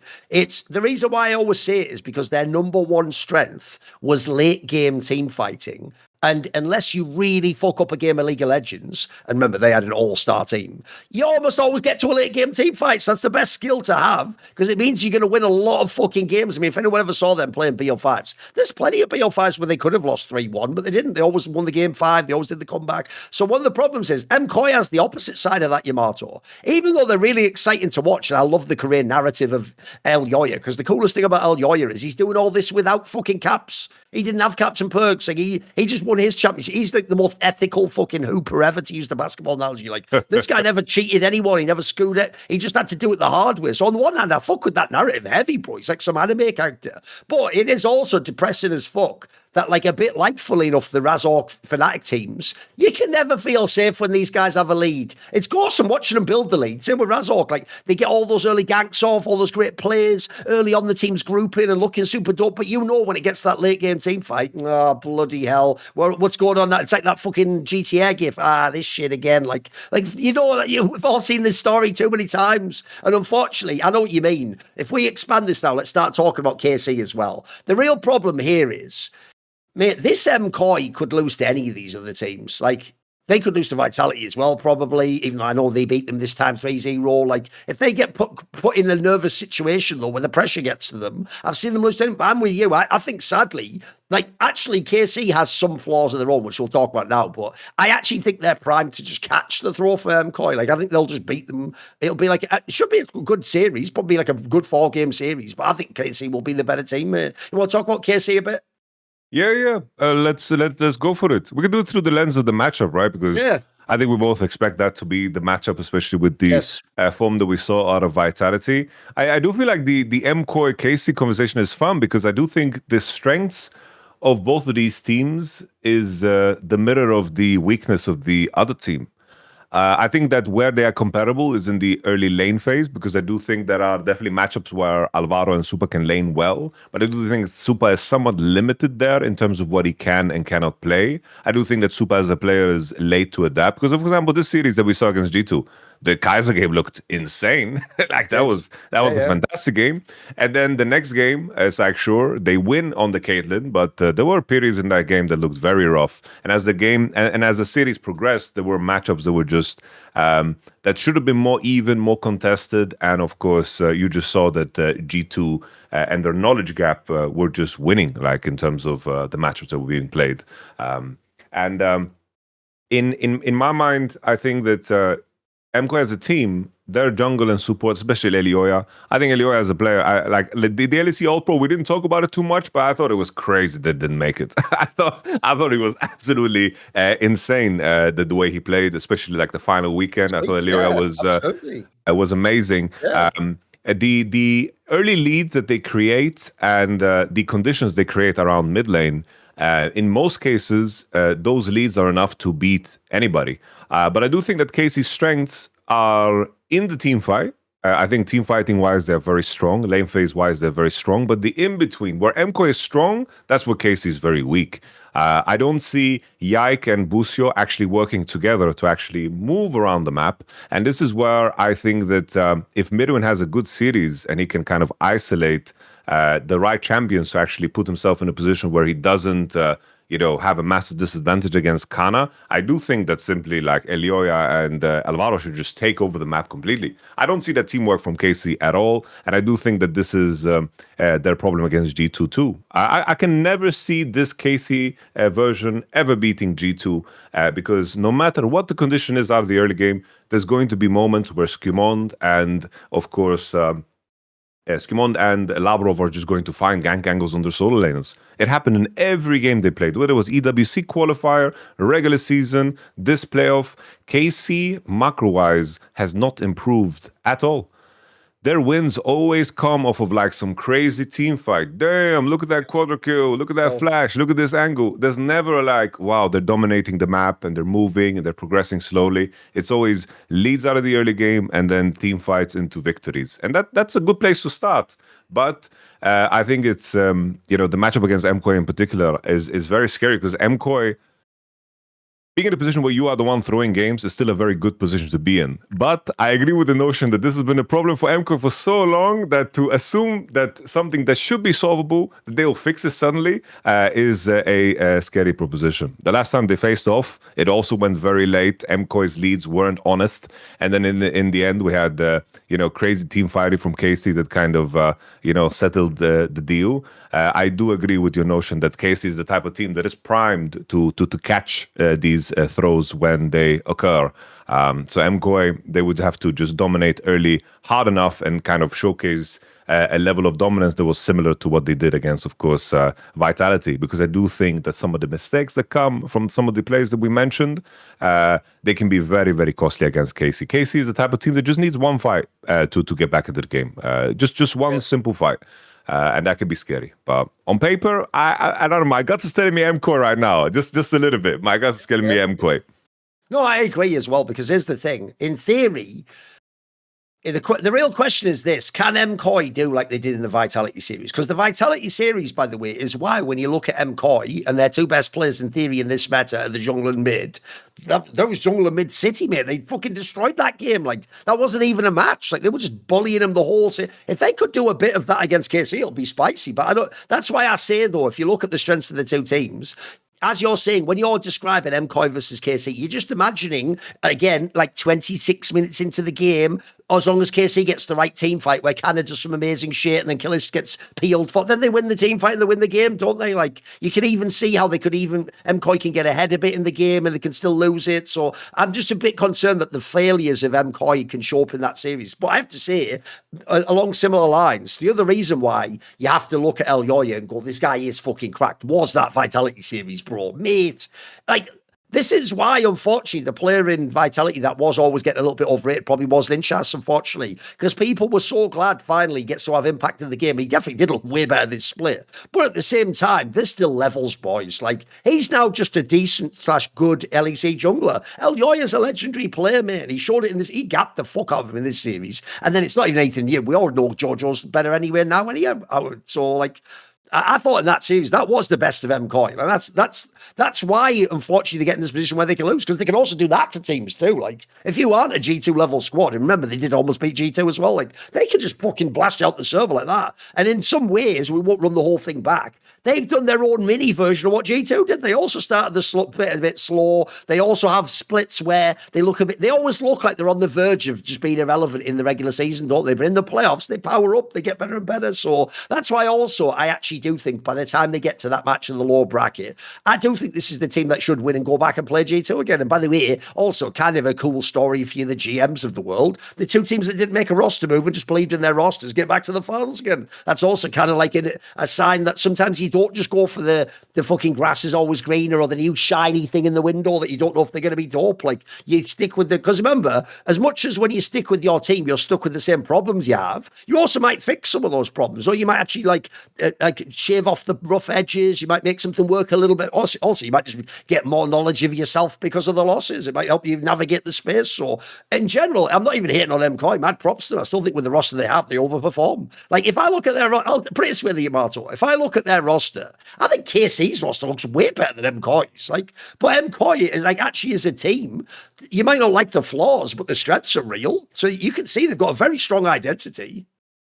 Yeah, I agree with the notion that Casey's roster, like in terms of the off season, like the only thing that wasn't super exciting was the mid lane signing. But I did say, like in the off season, that Busio was the biggest signing by far in terms of like finding a player, moving him to Europe. That was like the biggest win possible. And like just zooming in on Casey, I'm still like thinking about Reaper. You know, Reaper. I'm still looking at his track record. You know, if Casey is in a world now where they don't make a Messiah, for example, and then they are going to be weaker than both G2 and MKOI, and maybe even they will have a run for their money, because it's like we saw MKOI destroy Vitality. And we saw MKOI be very competitive against G2, which to me is a good sign for MKOI, regardless of how they lost that game 5. Like MKOI, I think they built credibility with this series. I don't know if there's a world now where Vitality is going to go back to the drawing board and figure out how they want to draft, because it was a very we had a very strange situation here with playoffs and how it occurred, which Vitality had a 3-week break and there was a massive patch shift that they didn't get to play on. True. And getting used to that and adjusting the maybe there are some small adjustments Vitality can make to bring back their level of play in terms of what they showed in the regular split, because it was very, very distant. But also at the same time, I have to give props to MKOI. I don't know if we can instantly assume that Casey is going to be able to recreate that level of dominance, because inherently that matchup is very different. MKOI is very similar to Vitality. But MKOI is a better version of that, while Vitality and KC stylistically match up very, very differently, because you have a situation where Naknako gets to play in isolation against Kana, and that's no longer a big strength for you. And the reason I bring all of this up is because there's a world where KC, doesn't make it to the World Championship, and then it's like I'm zooming in and I'm just looking at Reaper, because his C9 results were very, very underwhelming, and now this KC team is not improving, like it's not getting better. I feel like this is very similar to some of the previous C9 versions with the super rosters, coincidentally with Jojo Pion 2, right? That didn't get better, didn't improve. Is KC also moving towards that? Because I do feel like teams around them actively getting better. And who's to say? Maybe some of the other teams are also going to get better, like Navi and GX. They're close. It's like it's a visible distance, but at the same time, these are teams that on the right day they will try to catch up to you, and they're actively getting better. And that's the question: will KC still be in a position where they just rely on individual strength, or will their lack of improvement just be the death of them? And I think this playoff still has a lot to say about the KC journey, because I still have hopes for Vitality potentially bouncing back. But the first matchup should be easy, I think, for both KC and Vitality. I hope with GX and Navi. Oh, funnily enough, if people don't know, I followed Reaper's whole career because I was a massive fan when he was a player, because if people don't know, as a player, he was doing that god tier shit where he was like simultaneously a genius shot caller, but he was a really strong individual player too. I'm fucking players like that, super heavy, like it was dope. But the problem is, as a coach, I've often made this point to people, is he actually has way fewer championships than you think in your brain. Because if you think back, especially Cloud9, but even his 100 Thieves teams were good, he's had elite teams and rosters for many years, and he's only won a couple of championships, like not many. It was like a couple of NA ones. I think it might have even only been 2. Yeah, it was only 2, I think. But here's the problem.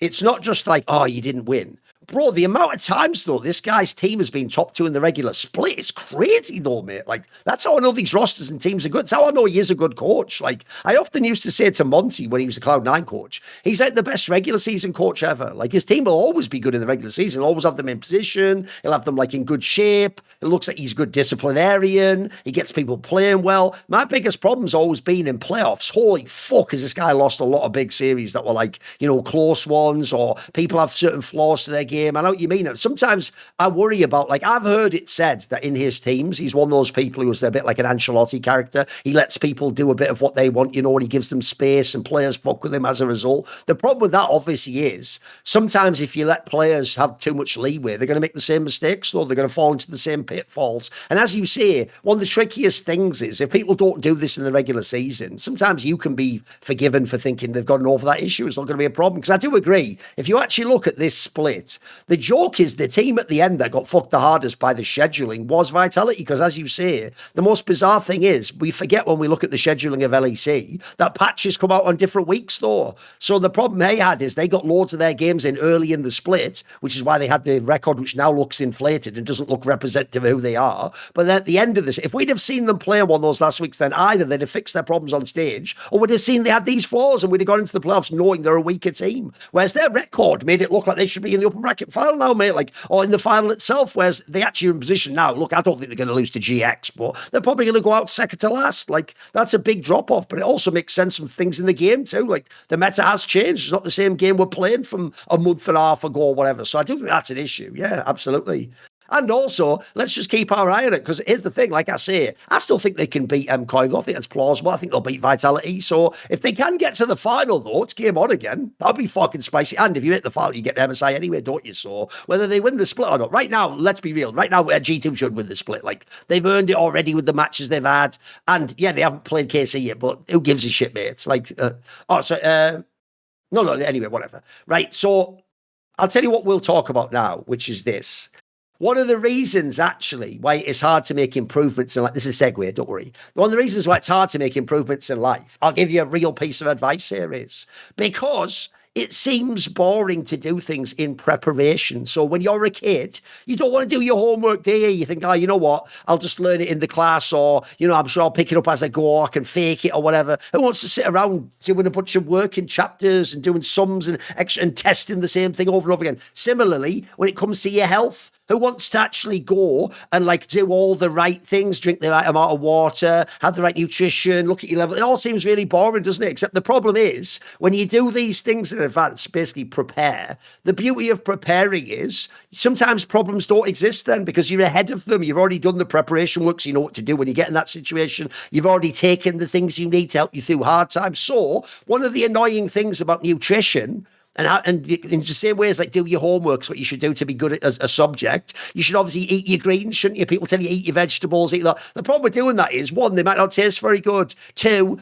who the fuck wants to, as an adult, prepare vegetables? Who wants to go buy them and then make sure they're ripe and that they're not a little bit too old, and then flavor balance? There's so many things. But here's the thing. One of the secrets to life is this, in my opinion. It is that old thing of work smarter, not harder. What you have to do is a bit like a love language. You have to find what works for you. What's the method that you find that makes it easy to do the things you know you should do anyway, that make the rest of your life easier? So if you want to get your nutrition, athletic greens is a brilliant example of what you could do. AG1 because all you need is 1 scoop, 8 ounces of water, which is apparently 236 milliliters. And that's it. You mix it together, you drink it, you've had your greens for the morning. There you go. You're already off on your way. You don't have to go and chop a bunch of things up. You don't have to like, oh, what am I going to mix this vegetable? And even better, I don't like the taste of vegetables. I've told people this before. I don't like that sort of bitter, cruciferous, that's the fucking word of the day for you looking up.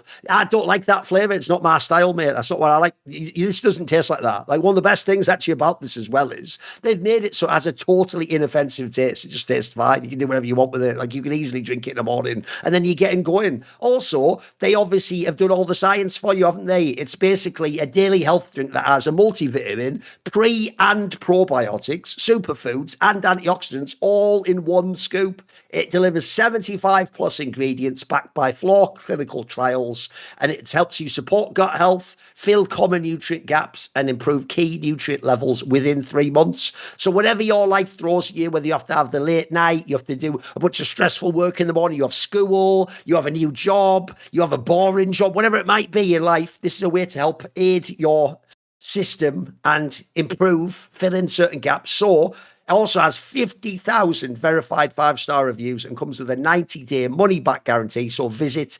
drinkag1.com/summoning to get a free AG1 flavor sampler and a bottle of vitamin D3 plus K2. Which, by the way, you just use a drop and put a few drops in your tongue. It's really easy. Also, very inoffensive taste.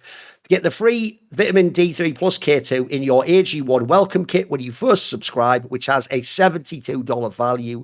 That's drinkag1.com/summoning. drinkag1.com/summoning. And I can confirm I've indeed done it. In fact, I really like that vitamin D when we just take the dropper and you put a few drops on your tongue and then you're done for the day as well. It's not even a pill. You don't have to worry about it. It's really easy to take. In fact, some people have problems swallowing pills, obviously. But enough about fans that are in denial that Faker's the greatest ever. Whatever. We all get the jokes. Right. Now, let's switch regions. I think we've talked about LEC enough. Oh, no, there's one last LEC topic. You're right. You nailed it earlier. I did intend to discuss this with you, which is, right, I'm going to set this up so it's nice and concise. We're going to talk about the All-Pro voting, but we're not going to do the usual thing, because I've done it every single time, mate. We can't just go on about the maddest votes of all, because that happens every single split, because we let media people in, we let people who are doing national-based ones. There's even been ones in the past where people have almost done it based on, like, this guy, my boyfriend is on a team, so I'm voting for a player for that team, or I'm friends with this person. Like, forget that. We know that happens every split. What I care about really, Yamato, ultimately, is who gets the actual final places. And if you look at the All-Pro team for LEC, the first team we're talking about here, the other ones is one thing, but the first team is the one I want to talk about mainly. This is the team. It has Nako top lane. He also got MVP, by the way. It has SkewMond in jungle. It's all great so far. Jojo and mids is a great team so far, man. They're killing it. Bot lane is then the KC bot lane. It's Kalist and Busio. Now, as far as I can tell, the first place most people actually are upset with this one is actually the Kalist one. Some people think Kalist shouldn't have had that spot. What do you think of that squad, and would Kalist be your ADC first team? I think it just depends on taste. I think that it's once again, like I said, the format really of the LEC really ruins this conversation big time, because how are we supposed to judge 7 weeks of play when there were gaps of play and a lot of the matches were played in the final week? Yeah, because if we look at G2, it's like this G2 lost against Fnatic. Yeah, absolutely. Like this G2 bot lane had some pretty bad series. They did, and I think that across the board we had inconsistencies with Kalist too. But I do think that it's just a matter of flavors. I think that Kalist had very high highs and very memorable games where he had to step up to the plate and actually, execute very beautiful team fights, but kind of speaks to what you mentioned before, right? It's like Hansama gets the job done, but doesn't do anything super flashy the majority of the times, even though sometimes he does pull through. I think that putting Kalist here, to me, does make sense, because I do remember some of the earlier series from G2. I thought the G2 bot lane, even though like I had faith that they're going to bounce back and do well, I did think that the majority of work that was done in the regular split to keep G2 in the conversation coming into that last week to be, just ready to get a top 4 slot in playoffs was to me just Caps and SkewMond. I felt like the 3 other players were all over the place. And I think that that can easily be used as an argument against why Hansama, regular split-wise, shouldn't have been in the top All-Pro. I think this conversation becomes so, because always with the community, right? It's very short-term driven, and I think it's even more poisonous because of how the format is. So everyone's going to look at, of course, the playoffs. Everyone's going to look at the last weekend too, where Hansama played well. For sure he did, especially against KC with the best of 3s that they played. But you're supposed to zoom out and look at the regular split of play. And I do think that inherently that's a flawed way of doing it either way. Like there's another problem with the format, because you could have been the best player for 6 weeks and then be bad for 1. How are we supposed to kind of accurately judge what is more important?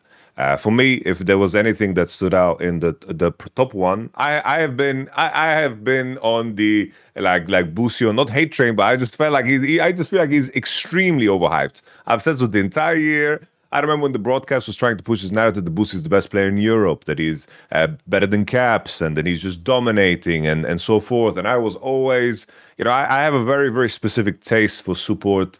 Like I've had the privilege of working with Mickey and Hilly. I like to think that in terms of judging support players, I have a very, very good eye for it. And I never bought into that. And even in this split, I thought that Busio was at most a number 3 because Alvaro in the regular split was not performing well. I think that both Labrov and Fleshy were playing better than Busio, because Busio does the same thing as Kalis does for the ADC position. Is he mechanically performs. He finds angles, does things that are very relatable on the screen, good things mechanically, and it finds lane leads, because that's very tangible when you can attach yourself to it. But in terms of vision play, in terms of map play, that's a lot harder to measure because it requires a lot more effort. You need to rewind and look exactly where he opens up on the map and so forth. And I understand why the majority of even voters are not even looking into this detail of the game. So that to me was the egregious one. But I can easily make arguments why Hansama could be above Kalis, because in the head-to-head matchup, I did think that Hansama played better. But I do think that Kalis was probably the most important piece for KC's success in regular split, even though he was also a part of some of the negative too, because he did have a lot of unnecessary deaths, especially in week 1 and week 2. No, I mean, by the way, I don't think this opening one's that egregious. As you can probably tell, by the way, I made it just first team first. It's going to be when we get the other 2 teams. I agree, you've hit it out earlier already. I think there's a couple of egregious misses on the other 2 teams. But on the first one, I actually think this first one's fine. First of all, by the way, on paper, and this is one test I always have for All-Pro, on paper, that would be an unbelievable team, by the way. That team looks really fucking good. I made the joke on Twitter, if you're G2, you hope in 3 years that is your teammate. That team would be unbelievable. That would be a really, really strong team of stars that would all be in their prime form. So I don't think anyone on that list is undeserving. You can make cases like you did there. You know what's funny? Here's the obvious problem you have. We have the same exact problem in most pro sports. This happens all the time in the NBA. If people don't know, in the NBA, they tend to give the MVP award. Historically, it was usually in the second round or after I think it's at the end of the first round of the playoffs. And so there's been famous cases. There's actually happened to Dirk Nowitzki the year he won the MVP. He won the MVP because his team had the best record and he had great stats. But actually, by the time he got the MVP award, he'd already lost or was losing a playoff series where he got upset by the number 8 seed. It was really embarrassing. And what people did, that I hate, Yamato, is fans went, see, he shouldn't have been the MVP. And it's but the MVP's in the regular season, though. He was so awesome. He didn't do this in the regular season. Oh, none of us would have voted for him. The point was he earned the MVP, but yes, he obviously failed in the playoffs. It's more of a failure. So I think half the problem with this discussion is this, Yamato. If you look when they released the All-Pro, it's always during the bloody playoffs. So the real problem is we've all just seen Hansama carry all the series, haven't we? So now it looks whack, doesn't it? But if you go back in time, look, I will say this. I actually did go back for this exact topic and look at a bunch of games. And you know what? the people making the case for Hans Sama, assuming they're not only making it just off this playoff series, if you're making it based just on the regular season, this was actually a sleeper split for him, I can tell you, Marto. Like, I went back, for example, and when they lost in the regular season to MKOI, bro, he actually did nothing wrong in that series. Like, he looked pretty good. It was other people who fucked that one up. Like, I went and looked at all their series against the top teams. He actually had an excellent split. He was very good. It's just like I say, he wasn't as flashy as Kalist, maybe. And as you're pointing out here, I'll tell you another mental framing reason as to why you don't look at Hans Sama and make him your best player. Because, bro, he has caps. He has SkewMond. He has players in those positions where they're the bigger names. They're the ones drawing all the attention. Like, if SkewMond gaps the shit out of someone in the jungle, you don't pay attention to what Hans Sama did. If Caps makes a clutch play, you go, well, it's Caps, isn't it? He's the best. He's always on top. So, unfortunately for Hans Sama, instead, if you think of the team that Kalist has, in Kalist's team, first of all, Yak certainly doesn't have that effect on fans. Like, he's just a good jungler. And if anything, their mid lane has been the weak spot on their team. So you look at Kalist, the whole team's about Kalist, bro. And Kalist was excellent in the split, let's be real. But also, like I say, I think actually it's an added factor that helps him. He has a lot of flash to his game too. He has like, funny, it's a very French style of play. He's got this crazy cavalier, musketeer style of play where he goes for all these ballers play. That means that when you win the game, you think to yourself, he is the best player. Look at how fucking dope this guy is. So unfortunately, I don't hate on it. Put it this way, if you think Hans Sama should be your number one ADC, I think it's legitimate. I just think also you can't, I think people are rewriting history because KC fucking lost. And then now they're making it like Kalist can't be. If Kalist was fine. Now, if we expand it, I'll bring you in. Obviously, if we look at the other two teams, which I'll quickly read. So the second team was Kana and Yike, and then it was Caps Hans Sama, and it was Fleshy. The third team was Broken Blade Linchas, Kiahu, and then Kazi and Labrov. Right? The obvious one that you said it earlier, mate, is where the fuck is Elyoya? Like, bro, I'm not going to hit on either Yike or Linchas. Mate, either of you can get bumped out of that for Elyoya for my money, because I'm with you. MKOI, they had a beginning of the split. They were maybe tiny bit dodgy, but mate, especially that last week, that fucking Super Week, he shit on some of those teams. Like, that was mega. Like, for me, I might have even had him as my second jungler, mate. Like, definitely he's on one of the three teams. Don't you think that's kind of a crazy one? Like, that feels egregious, mate. Where is he? Yeah, I'm with you. I think if anything, like Elyoya, if we just isolate that final weekend, which is such an important weekend because of scheduling, but yeah. just like I think that he came out looking like the best jungler in Europe off of that weekend alone. Yes. And I think to not be rewarded for that, I think is strange, because I do think that both Yike and Linsas, they didn't have like the same ceiling to their game. Like Elyoya had a straight masterpiece. Like that Vi game he played against KC was monstrous.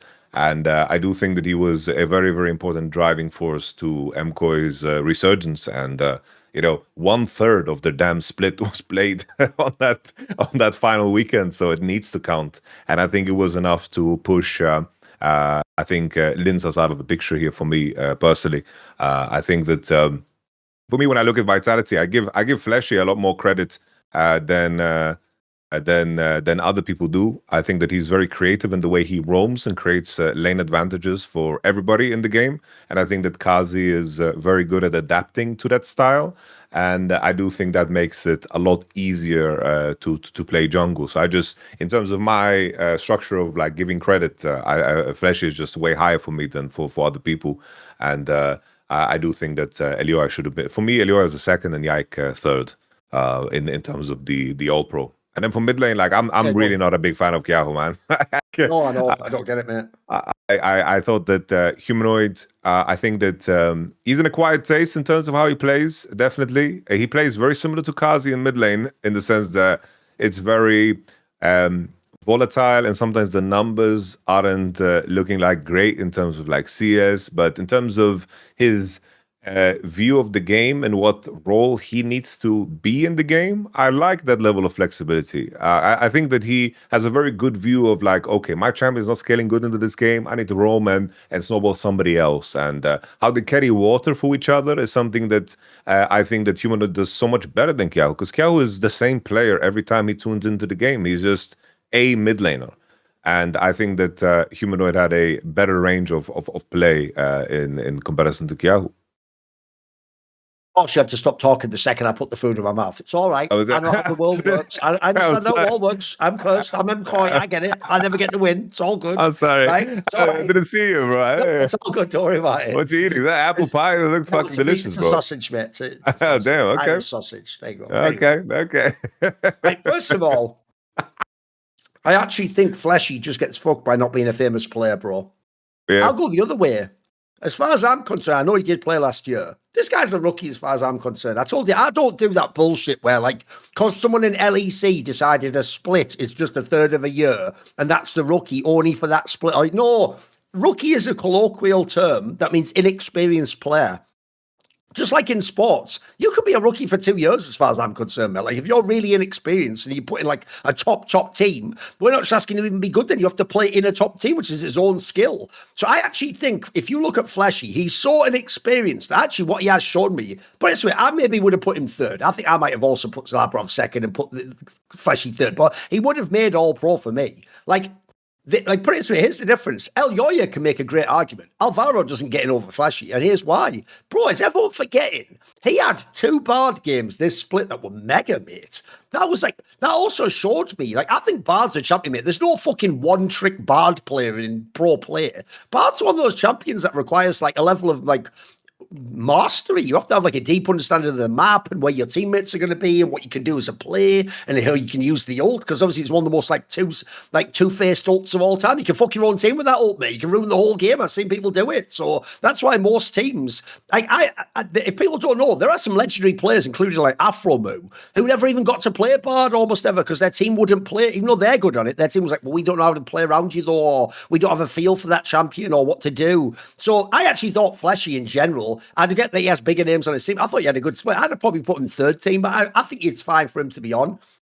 The real egregious ones, yes, the 2 that you've picked out are 1, how is LYON not on the list? Like, you pick who you're kicking, but he's definitely on my list. And then, yes, I also thought they actually, even though a lot of people didn't seem to go that mad on this one, because at this point in time, we're in like the last couple of years, people actually have got turned against Humanoid now. Even though everyone used to be on his side for years and years and years, now it feels like everyone wants him to be shit and say he's never been any good and he was always a fraud. So the Kiahu one, I think, is egregious as fuck, because 1, Kiahu didn't do anything to get on the list, in my opinion. Forget, like, I don't even know what his part of it is. Like, I thought he looked bang average this split, mate. He's actually the reason why, if you notice, I've sort of bailed on KC. I hoped, right, it's okay. In the first split in winter versus, it's like, you know what, that's fine for a rookie split in a new region. But then it's like, you got to make improvements the next, but he hasn't. In fact, you know what, I'll tell you the obvious angle with Kiahu, and it is partly because he's Korean, but also his style of player. I get mad Porby vibes from this guy, where it's like, you're just a generic mid laner, bro. You're not even bad, but you're not amazing, either. You're just all right. And you turn up and you just play all right. And the problem you have is you came to the wrong region. This is the region of mid laners, mate, where people play with flair and balls and go crazy. And we have fuckers like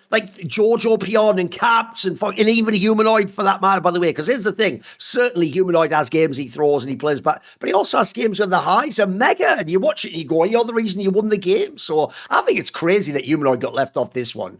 Come on, at least give him that third spot for fuck's sake. Like, yes, obviously he can't be above Jojo and Caps, but Humanoid earned that third spot for my money. I think that's crazy work. One thing I'll also throw out there as well is, because Jojo's on there, what, no Spanish players get to be on this list? What are we doing?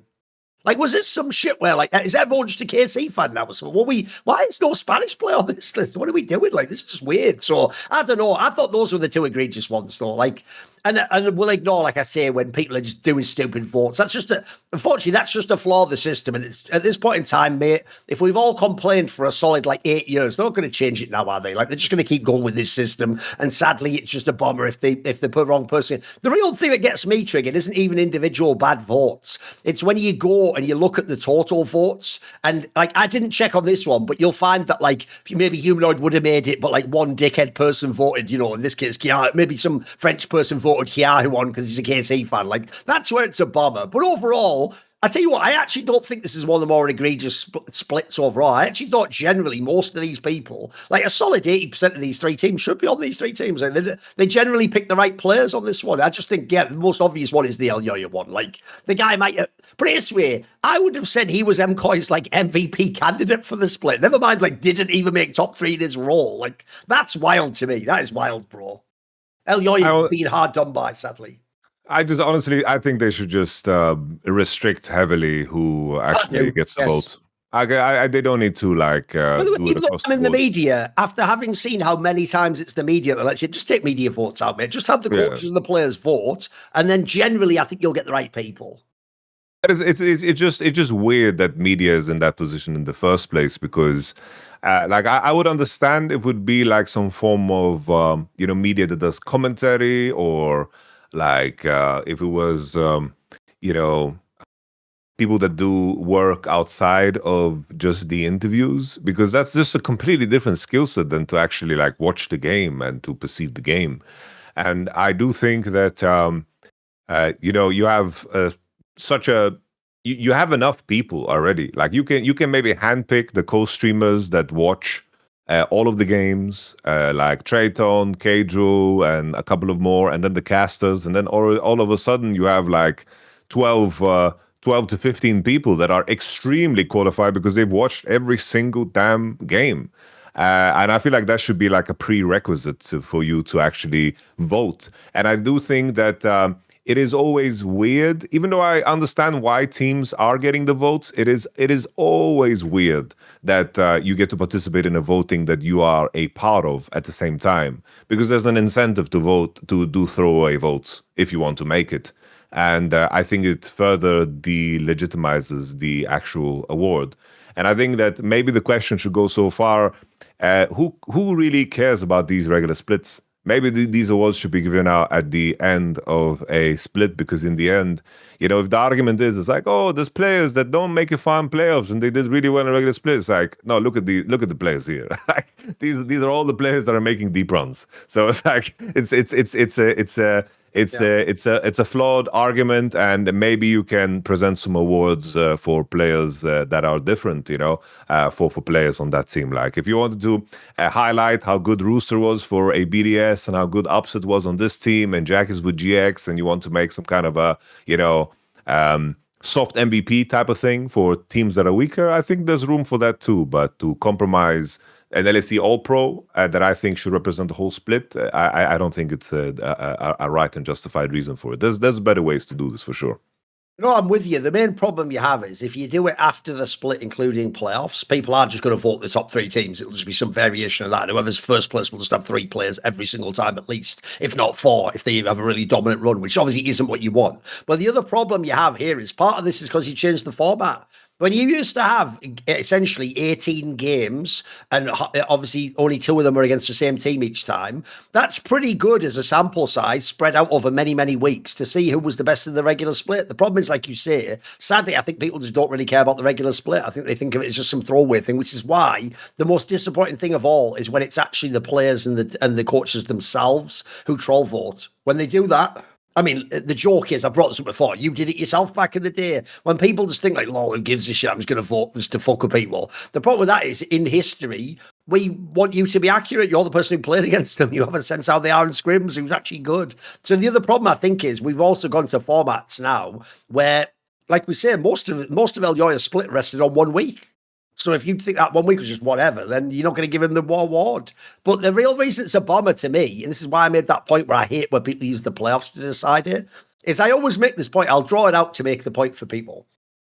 One reason why I hate the idea that the team that wins in a big tournament has to have the MVP is because the team that wins gets the reward that as a team they win the trophy. The MVP should go to the player who played the best. That's why sometimes it can be the guy who loses the final in Counter-Strike, right? Because maybe he just played awesome. I always say to people, the beauty of the game is the team gets their reward as the trophy, and then the MVP as a result can just be for the individual player. It's got to be the same thing with these All-Pros. Like you say, the beauty of All-Pro isn't even the first teams. That's nearly usually going to be the top ranked teams. It's what happens on Team 2 and Team 3, because actually Team 2 and Team 3 is where you can do what All Pro should do, which is reward an individual player who played great, but he didn't win. I'll give you an example to make it less emotional for people. Let's go to last year. So last year, Vitality wasn't a top team, bro. They were never in position to be a champion. But there were splits last year where you would have been totally justified giving Nakanako one of the All Pro spots, because he was like a rare bright spot on their team who would play awesome games and have a week where he looked fucking awesome. awesome. Like, that would have been fair. By the way, you said it in this conversation,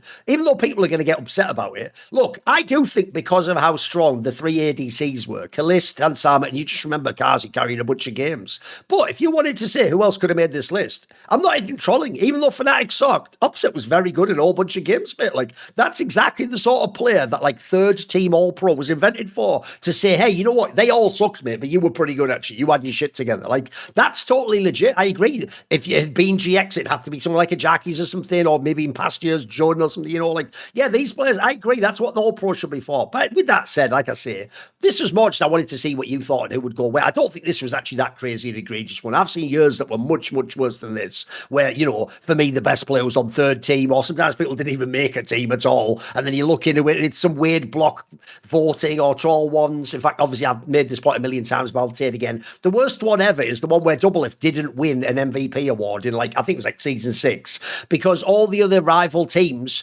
purposely, like, troll voted his position so that then, like, he couldn't win the award, which is like, that's some fucking evil shit, bro. Like, you're not even just, it's one thing to just go, I don't care about this, I'm going to write whoever. You're, like, intentionally rigging the vote to be, like, not make the right person with. That's some fucking, you're like a Spider-Man villain, mate. You're just something wrong with you. You must have fallen in a vat of acid or something. Fucking hell, bro. How toxic are you? Anyway, let's pivot. Let's go talk about another region. By the way, obviously, since the LEC playoffs, one of the only ones that's got going, I wanted to focus on that. Should we talk a little bit about LCS, Yamato? We can, yeah. Let's go for it. Yeah, because here's the thing about LCS. Obviously, generally, we've only dipped in a little bit here. Bro, I'll tell you what. Even though Cloud9 have won, and so far they've won every series they've played, not in the EWC thing, but in the normal LCS, so it's still all going great. Dom's still tracking to win the split, they'll all be excellent.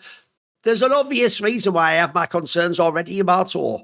Bloody hell, this FlyQuest series was nuts, bro. Like, I thought this was going to be like a 3-0. I thought they were just primed to just destroy these fuckers.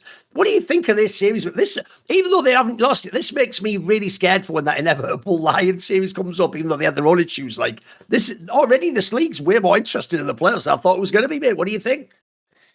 Yeah, it was. It did seem like the nightmare scenario was just in full force. Especially like starting 2-0, it felt like the reverse sweep was about to be completed. Yep.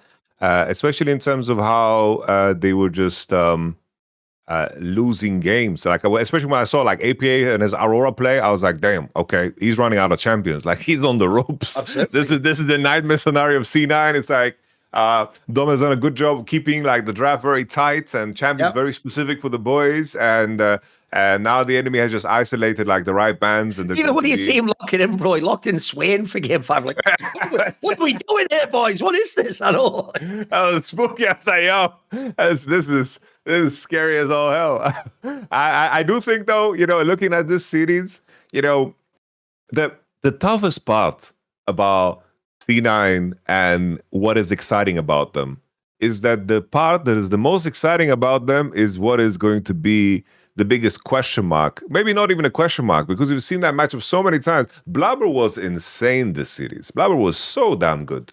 I think it was really sharp in terms of his early games. I think that just mechanically looked really crispy. He looked very just refreshed in the way he played. Lee Sin being back in the meta, I think, is a massive blessing. And I think just how he played throughout the series was just immaculate. I think he was easily the MVP. But is that the guy you want to be your best performer walking into a series against Lion? You know, I don't know. I've seen that matchup too many times for me to think that it's going to be different.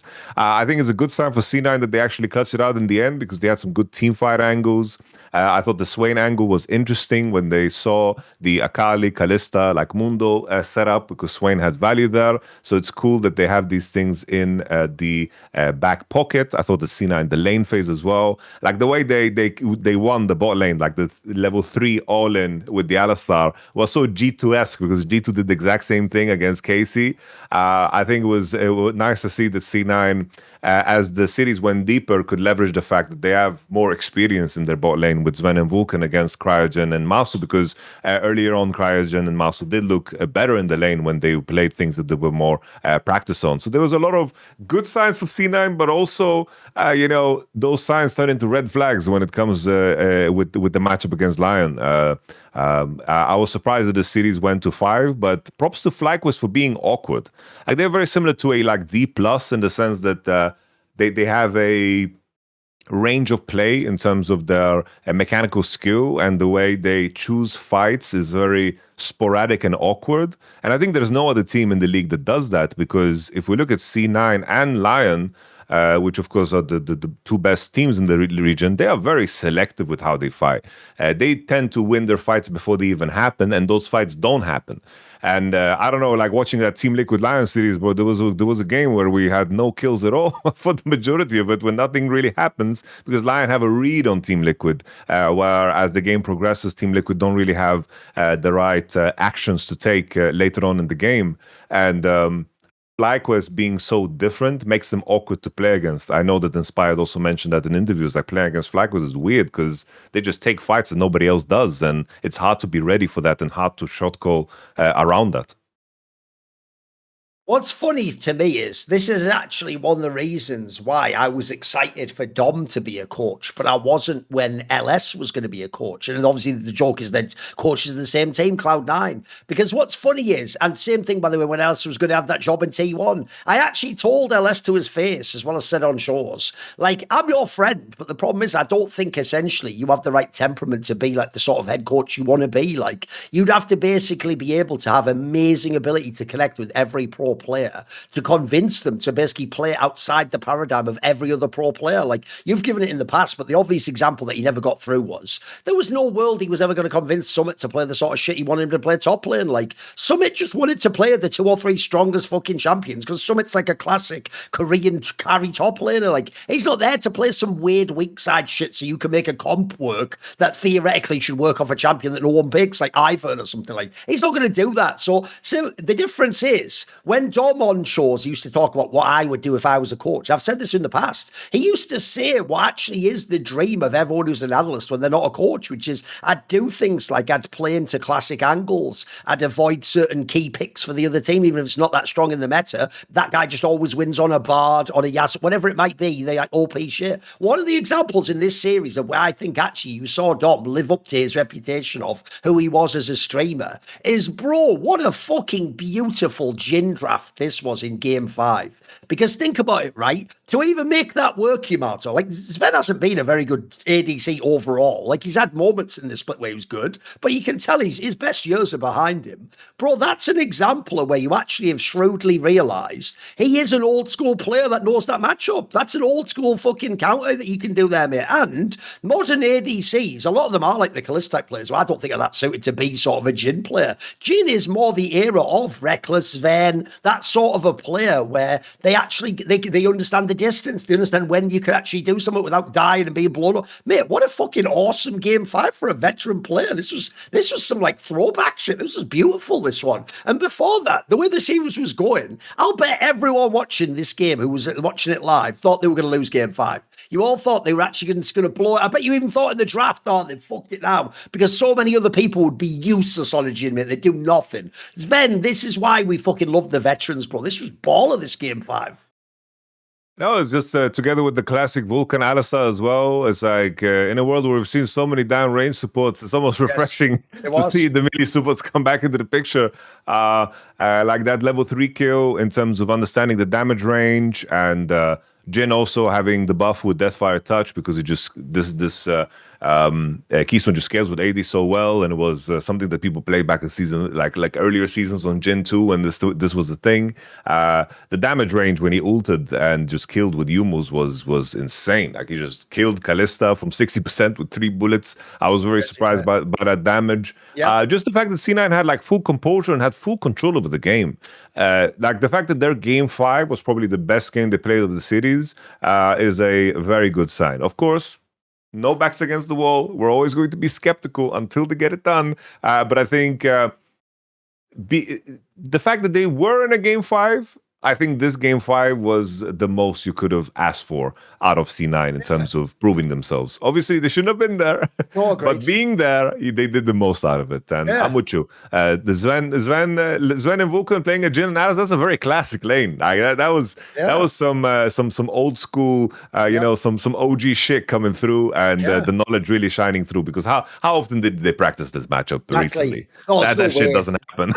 No, that's like you really did just come up with the play on the board at the last minute for the last shot, and you did some classic thing like, right, let's go to our classic strength. Sven, I'm calling you up, buddy. It's 7 years ago now, mate. Here's the play you're gonna do. Yeah, of course. And he put him in the backpack like old Niels used to do. This is exactly how he used to carry games. If people don't know, he was never the most in your face ADC. It was never his style. This was masterful, yeah. And also, I know what you mean. As much as I'm worried by the fact that actually FlyQuest took them to that point, a bit like G2 beating MKOI, this was kind of a character win for the team, though. Like, I actually think winning this game, you know what's funny? On the one hand, it's scary because, as you say, Lions coming next, and mate, in the LCS, Inspired is the fucking Terminator, mate. It doesn't matter how fast you run, you get onto a bike, you drive to the next place, he's just walking towards you the whole time. Whereas Dom, whereas Blabber, he's just going to find you, hunt you down, and kill you, right? True, I am scared that Lions just going to clutch this out in Game 4, Game 5 of the next series. But in a weird way, actually, Cloud9 for once winning a close series is a big deal. Like, they have lost so many fucking BO3s in the bullshit EWC, close ones. Like, normally this team has choked the shit out of Game 5 type scenarios, so it's actually big just to get the win, in my opinion. Psychologically, I think that's a big deal. And as you pointed out, it's not like Lion themselves were just crushing Team Liquid. I'll tell you what about that series, I think, mate.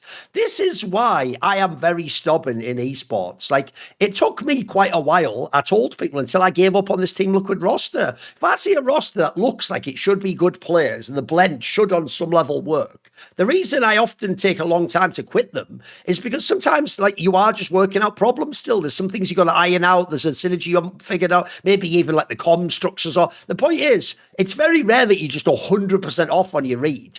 And I have to say, Team Liquid has just gotten better and better every few weeks, mate. It feels like they gradually have leveled up. And you know what? I have never seen anyone speculate on this. So I'm coming completely out of nowhere.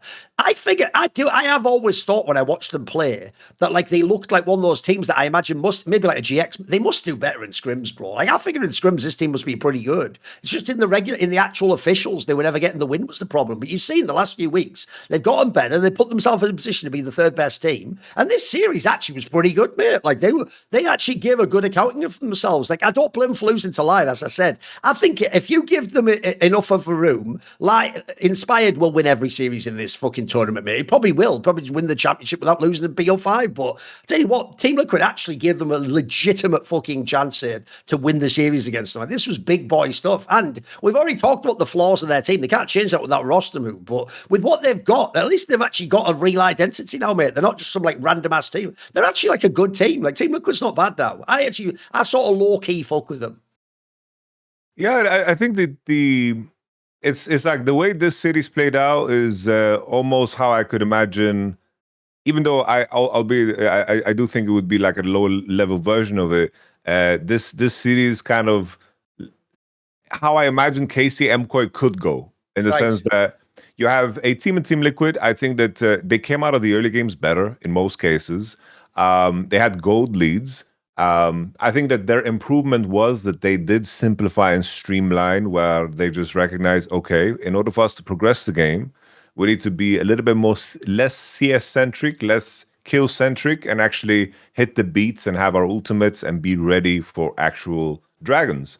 Because when Team Liquid was stacking dragons, Lion were actually in trouble. They put a timer on them. But in the games where there was no timer, Lion had all the time in the world, and they could like just do a Nashor for 21 minutes, and Team Liquid just didn't have the information for it. This is where Team Liquid were just losing out. Whenever Lion got like a Drake or two, I just knew that the game would stall out long enough for Team Liquid to kind of trip over themselves somehow. And it seems like Team Liquid in the series, there was a recognition of that pattern, because whenever they did get soul and whenever they did stack dragons, it did look better. I just think that they need to sacrifice some of those individual leads in order to just hit the beats of making sure that they have an actual easy win condition, because I don't trust Team Liquid at all to finish out in the later parts of the game. at all. I mean, that's the way this series ended, wasn't it? It was brutal. It's like LYON is doing that thing similar to the previous split where they're just kind of assessing the opponent and they have a good read of them and they are playing in a way that looks, when you look at them, looks so wrong. It's like you're just giving up everything. You're just avoiding the enemy. You're just farming away, looking for these opportunities and timings in the game. It looks super wrong because they choose not to fight in moments where on paper I do think they're stronger, they have better position. But they are definitely bought into the inspired method where they are trying to make the condition to win the game as easy as possible and they lean into it heavily. Because in the end, winning the game is winning the game. Everything in between, even though I sit there and say, this is an inaccuracy. You could have gotten the lead here. You could have gotten 200 gold here. You could have stolen Raptors. You could have progressed the game. All of that is just noise if in the end your strategy actually takes you to the end, if you have the confidence to assess the read of your opponent to that level. But I do think it's scary in the sense because in the end we're sitting here and saying like Team Liquid, if they just adjusted the Drake priority a little bit more heavily in the series, then maybe LYON should have lost this. That's like the dance with the devil that Inspired is doing, because I think right now, I think that it's very clear that Inspired knows how to progress the game and macro-wise is really sharp. I don't think that he has the same level of mechanical skill that we've seen in like previous splits. And I do think that if C9, for example, finds a way to challenge that, C9 is not the type of team to lose out in the mid to late game in the same way to Team Liquid. But at the same time, Inspired is definitely the type of person to be like, okay, I'm playing against C9 now. I'm going to figure out 10 ways to fuck up Blabber's whole life level 1. Our whole strategy is going to revolve around it, and I'm going to turn into a different player completely. Because as long as I don't see C9 actually winning on the scoreboard in a BO5 in a series that actually determines the winner of the split, I'm going to trust Inspired to be able to pull that off. But if I just isolate this split alone, it doesn't look as bright for LYON as before, but it's hard to go against that DNA. They have some issues with the top lane situation, right? Like they're going back and forth. It seems indecisive, and LYON is flawed. But the narrative is strong with Inspired. It's hard to go against that wave. Yeah, I'll put a pin in the top line thing, so I want to discuss that next, but we'll get to this part first. So on the side of LYON, like, bro, this is also why, even though LYON, I think, is a much weaker team than the past inspired FlyQuest teams of the past years, mate, that one player is just like the final boss of the LCS, like I said. Like you say, mate, he's just waiting for his moment. Like, I will say, Team Liquid, though, it's harsh because Team Liquid and FlyQuest both had series where you want to pat them on the back. You know what? You did do a great job. Like, you're both in position to win there. Sure, you didn't win, but you know what? This is experience, and you'll build on this, and, you know, now you'll learn lessons in the lower bracket. But at the same time, the difference is FlyQuest just straight up got beaten. Team Liquid, holy fuck, they threw this game hard. This game 5, like they were in position to win. Mate, it's like they literally, almost every player did a mistake in this game 5. It wasn't even just one person threw it. Like I get that people are going to tunnel on like the fucking YamatoCannon one where he fucked up the Baron completely. Yeah, of course, that goes without saying. Also, by the way, I don't know. Look, it's one thing if you force Inspired to make an epic play, like I say he's going to make, or like Cap's made in the LEC. Inspired can't just be allowed to walk up and just take the Baron. Like, that's not even fucking, that's like, that saying needs to come back, that kid. That's illegal. That should never be allowed. Like, that was crazy work, man. I don't know how that, like, if I'm Inspired even, I'm like, how the fuck am I getting away with this? This must be a trap or something like this. This can't be real. Like, I just walk up and take it. Okay. I guess I'll just win the game then, see you. Like, that is one area, if you're Team Liquid, like, the rest of the series, there's so many positives I can give you and so many things I can say, you know what, you're improved, actually. You know what, bearing in mind, there's still a low bracket. Maybe there's even still a chance you could be like the team that gets the second spot. Maybe that's not impossible. The problem is, though, like that game 5 was a nightmare, man. That was what was probably the worst game they played all split. It was that outrageous how bad it was. Yeah, I'm still, even though I'm with you on the YamatoCannon miss at the Nash play, and it was strange that Inspire was allowed to walk up. I'm still looking at Quid. You know, like I can't forget how big of a deal the signing was and how good he was on 100 Thieves and their whole miracle Remember, run. On paper, this was supposed to be a huge upgrade, bro. A huge upgrade. He's supposed to be the guy. He's supposed to be the best mid laner in the league, plain and simple. but he's so far from it. Like that Annie play, he had zero presence at all in the game, played very robotic. It's like if you're playing Annie and playing front to back, we can even compare it to APA. APA found like a great flank on the Annie with the TP that just broke open the game and they won in the opening match. And that's what you need to look for. He's playing like this front to back, and he's expecting, the enemy team to not space you completely. Like it's very, very absurd and strange. Sure, Quid had periods where he played bad and periods where he played good. Always as a player, he went from being like the MVP to being a very weak player to then like just very sporadic, similar to almost Zeka in his performance. But we haven't seen the good sides at all on Team Liquid. Not enough for me to be satisfied at all. No. And if Team Liquid want to make a run, this is the sleeper Quid cells need to activate here, because I don't have high hopes for Morgan. Quid has shown high highs, so this is the guy that needs to step up to the play, because I do think that incrementally the bot lane and some of the things are actually falling into place. I just need to see more from Quid. Yeah, especially also because, like I say, he was supposed to be a huge upgrade on APA. By the way, that's that fucking meme from LOY, press X to doubt. That's just not true. I'm sorry. We've seen it play out now. Then also, I'll add this in as well. Not only in this season, if you watch them in the regular season when they played against the same team against LYON, mate, the same guy's brand new and he's already dusted Quid off twice now. Like, that guy, he's basically playing the way Quid was supposed to be. He looks fucking really strong. Like, if that's that story, that's one of the things that convinced Inspired to sign. I can see why. Like, mate, Inspired has a fucking eye on him. Like, this guy does have like really high eyes. Like, he's actually a fucking kind of a stud. It's kind of a cool addition to the LCS, I think. Agreed. Yeah, agreed. All right, let's do it then. Yeah, so go ahead. We'll set it up. The real discussion here is actually more of a nuanced one, which is, I'll tell you how I see it, right? So in the regular split, even though there was still a top 2 team, LYON obviously signed Castle from Disguised, this Korean top laner, and the premise was, remember, Dokla was never supposed to be here this year. He came in because they had problems with the visa for the other guy, right? And then it just so happened he's a solid player and he can fit into any team. He's played in the past with top players, so they let him stick around. He played in this series, by the way. He did a great job in Game 5. He was one of the reasons why they won. But if you look, he still does have flaws in his game. And I'll tell you what is a bit concerning to me, Yamato. It's implied to me, because they only played Castle a couple of games in the regular season, even though they've already gone on the team. It's implied to me that they are actually they're trying to have their cake and eat it. It's like they're trying to use Dokla domestically, because he's good enough domestically. He's obviously a veteran player. You can see he's a smart player as well. He's not a greedy player. He gives resources. I think their logic is we're going to ride Dokla in the regular split and get to the MSI and get to Worlds. And then don't worry. Yeah, obviously we're not idiots. We know Dokla can't go head to head with fucking Zeus and Keen and Bane, obviously. So then we'll bring Castle and he'll play. But my problem with that, if that is really the plan, is, bro, the Castle guy, why not just play him now? Why not just start now, though? Why not get going? Like, essentially, why not make Dokla just the sub? He seems like he'd also be a perfect sub, by the way. Then he can come in for the odd game. He could even play a game at Worlds if Castle struggles. But to me, I think that's a massive gamble if you're really going to wait. And then what? Castle's just going to barely play the officials and then just go, right, if you're going to put him against Bane and fucking Zeus, you're just going to have no official games. Like, what do you think? First of all, am I off on my read? I get that. To me, it's implied that's what they're going to do. They're just waiting to use him. But I just feel like I would already be trying to learn my lessons with Castle now, if you know what I mean. Like, and also, what if he's just really good now we win the league? Like, it's just a weird move to me. What's your speculation? Why are they doing this, do you think?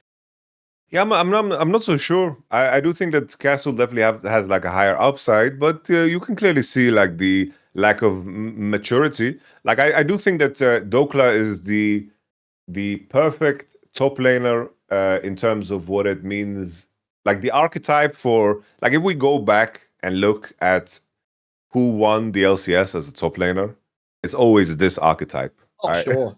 I'll tell you the player I think who loves having Dokla instead of fucking Castle. It's got to be Berserker, surely. Surely he's like, yeah, get me a motherfucker like that. Get me some impact, motherfucker, up in that top lane. Yeah, exactly. It's like the legacy of LCS top laners is always the weak side boys, playing tanks. Yes. To some degree, that was also the truth for the LEC for the longest time ever. Yeah. But now we have a lot of carry guys, and I do think like Thanatos is trying to change that up too. But I do think that Dokla just has the experience to play and abide by the Inspired system in a way more fluid manner. And I do think that if they want to have the highest chances of winning playoffs, I agree with you. Like Dokla is the easy way out for sure. But I do think that if you have any consideration at all of like playing Castle for internationals and this is your angle, I do think that you probably need to take some bigger risks when it comes to, of course, playing in the regular season, because I'm with you. Like, you can't send them into the deep end without volume. Like, it's just not going to be a real thing. And I wonder where Lion assesses their own strength, because of course they lost some regular season series. Maybe they don't feel so confident in their ability to actually win. Maybe they view C9 as a big favorite, and this split is different for them in comparison to the last one, because maybe that's a part of the equation. Maybe Lion is not in a position at all to actually just consider and plan for a guaranteed MSI run, because maybe they're in a state of mind where maybe they're not going to get there at all.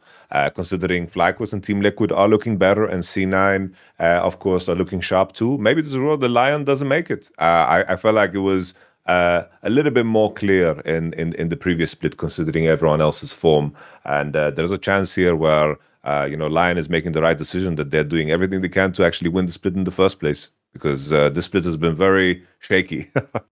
Now, speaking of Sven pulling out the old masterpiece on the gin, I love classics. Classics never go out of fashion. And so maybe if you want some high quality but reasonably priced earbuds, you could try Raycon Everyday Classic Earbuds. Obviously, this message is sponsored by Raycon, because I like to use them, for example, like in the gym, or if you're going out around about the town, etc. One thing that's really good about them is the design of them means they're actually really good at staying in your ear. Like, I'll tell you one thing in the gym that tilts the shit out of me, bro, right? I like when I'm in the gym to make everything uniform, and then I can just focus on the exercise and visualize the muscle. One of the most annoying things ever is when you've got like earpods in, or like earbuds, or the wired ones, and then it like you hit it on your arm as you're doing the buzz, and then it pulls out, or it slightly comes out. Mate, that'll get in my head if I'm on rep 2 and I have to go to 10. I can't focus anymore. I'm gonna have to pause, put it back in, get it in. Also, some of them, by the way, when you put them in, they go too far in. You try to get that perfect. Oh, it's a nightmare. So these ones I find are really easy. You put them in, they stay put. Also, they have the active noise cancellation. You can press the button, you can put it on. Then you don't have to worry about people around you. If you're on a plane, you don't have to worry about babies crying and all that shit. Like, that is a big deal in the modern day. That will affect you. They've also got loads of different colors. So if you're someone who likes to flex your style or your flair using the things you buy, you can pick also. You have like blush violet and all sorts of great. Again, I'm a boomer, so I pick black, but whatever. You can pick whatever you like in that sense. A million different shades of them. And they have pretty good audio quality considering the price. Like, the price is way lower than all the premium bands, So I think they've mastered them in max in that regard. They have 3 million happy customers and a 30-day happiness guarantee, ensuring if you stick with Raycon, you'll be one of those happy customers. There'll be 3,000,001 customers. So the Everyday Earbuds Classics are the perfect addition to your everyday routine. Go to buyraycon.com/LFN to get 15% off. That's buyraycon.com/LFN to get 15% off. Thanks to Raycon for sponsoring this episode. Right. I promised last week we would do this now. Let's do some LPL, bro. It's been a while. Yeah. It's been a while. And I'll tell you what, mate, what a week to come back.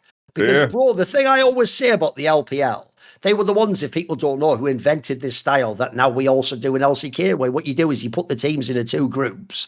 I mean, they're so mad they even were doing like multiple ones, but they do, you put them in, you have the super stacked group, which is awesome to watch. Theirs is called Ascend, it's called like Legends group or whatever in Korea. And then you have the one below where it's basically like being trapped in hell. So if people don't know, like LNG, EDG, they're always trapped in hell in the bad group. And then they're just battling through all the demons, trying to get out like Doom or something. And here's what's mad though.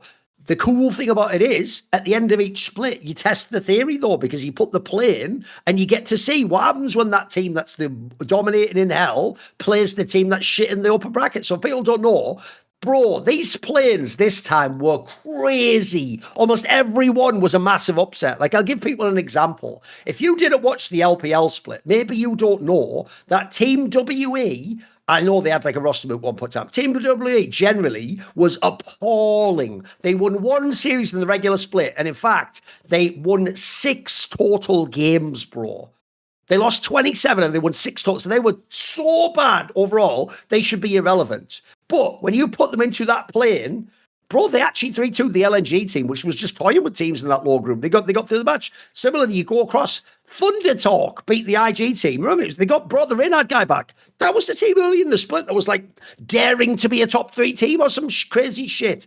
NIP ended the split really good, by the way. They had some guys carrying the shit out of them. They lost to EDG and our boy Leave, who we've brought up a million times. One of the biggest what-if players ever in either. Fucking hell, man. Like, this guy, what a torture great. And then lastly, the worst one of all, I think the worst one of all has to be this Weibo one, Yamato, because Weibo actually in this split, like every split, would fuck around to beat the best teams, mate. And then you lose to LGD. By the way, of all those teams I just listed, ThunderTalk one's pretty bad, but sure, IG have their own issues. LGD is nobody, mate.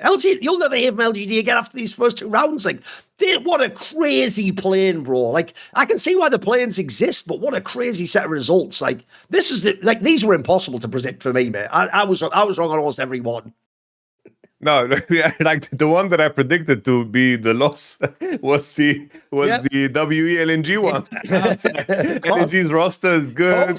WE is trash. Like, LNG has been doing really well in the lower bracket. You know, like as a starter, you know, it's something that we didn't bring up, but Khalid said in the interview, right, that he is like a top 10 ADC in the world. And, you know, it's like a player saying that I don't really care. I'm not going to talk down a player like who bigs up himself. Even though, you know, to farm aura, you want other people to say this. Like, if someone ever asks you the question, you should answer like, the fans speak for me. I'm not going to speak for myself here. But you look at some of these ADCs that we've seen here, like Leave or On, like, you know, when we talk about top 10 ADCs, bro, like, we can list 20 demons that are just stuck on teams, especially like this EDG and IP series. Like, first and foremost, I like, if we start there, the fact that, you know, where you want someone recognizable, you know, the fact that G-Way and Feather are like 2 supports that are like in the lower situation, like in the Nirvana group, when so many teams are struggling with the support position. It's ridiculous, isn't it? Like Weibo, like the fact that there's a player called the Hank playing is I'm never gonna be able to take him serious after your biggest strength. The previous split was Era and JJ. That's gonna be like one of those LPL mysteries that we're never gonna solve, where they went on a completely like different route and just changed their team kind of identity completely. But just isolating that EDG and IP series, my God, Leave was like the range of play he has in terms of breaking some of the craziest records in terms of how fast he stacks, whether it's Smolder or Senna, and then coming into like a game 5 and playing like probably like the best Zeri game we've seen all year long. In terms of like, okay, G-Way is not there to actually set up the fight for me, because if there's one strength of EDG is that I do think that the players that are holding the button in terms of pulling the engage always kind of set up a Leave for success in a good way. And then I'm looking at coming into that game 5, I was like, okay, he's playing on Yuumi. How is he going to pull that off? And then it's like, Leave is like, yo, fuck it, I'm going to be the one engaging. It was just insane to watch. The games were so inconclusive in terms of the game states. It was always back and forth. One team has snatched, and it was like I love the fact that all of the teams out of Nirvana, I felt like in these series, they were playing in a way that was like relentless. Like, they were playing like this is the last series they're going to be playing for real, because obviously it's the truth. But rising to that occasion, when you have you know, a mixed bag of names. I'm going to be honest, I didn't watch the Nirvana group so closely this time around. Of course not. Last year I did, but this time around I didn't. And there were some names I haven't seen much. I've seen some of the usual suspects, some of the recognizables like An or G-Way, as I already mentioned. But some of the other guys, the fact that there was a confidence in the level of play where the fights were chosen, there were clear fight selection, and everyone kind of committed to it, and the game state kind of didn't, you know, reflect super much on, you know, like a state of mind. Like the fact that we had Nirvana teams playing in a relentless fashion, I feel like kind of encapsulates how good the LPL pool is. And I'm so happy that this happened, because for the longest time, this BO5, like, we could almost always ignore it, because always the usual suspects just show up. And the fact that we got 3 teams out of the Nirvana group, we haven't had anywhere close to a result like this. I'm trying to think back. Was there ever a team that actually came out of Nirvana and played in playoffs? I can't remember. But there wasn't. It wasn't some like they didn't do anything. I don't think so. It's very rare. I agree with you. Usually those play-ins are a slam dunk for the bigger team. Yeah.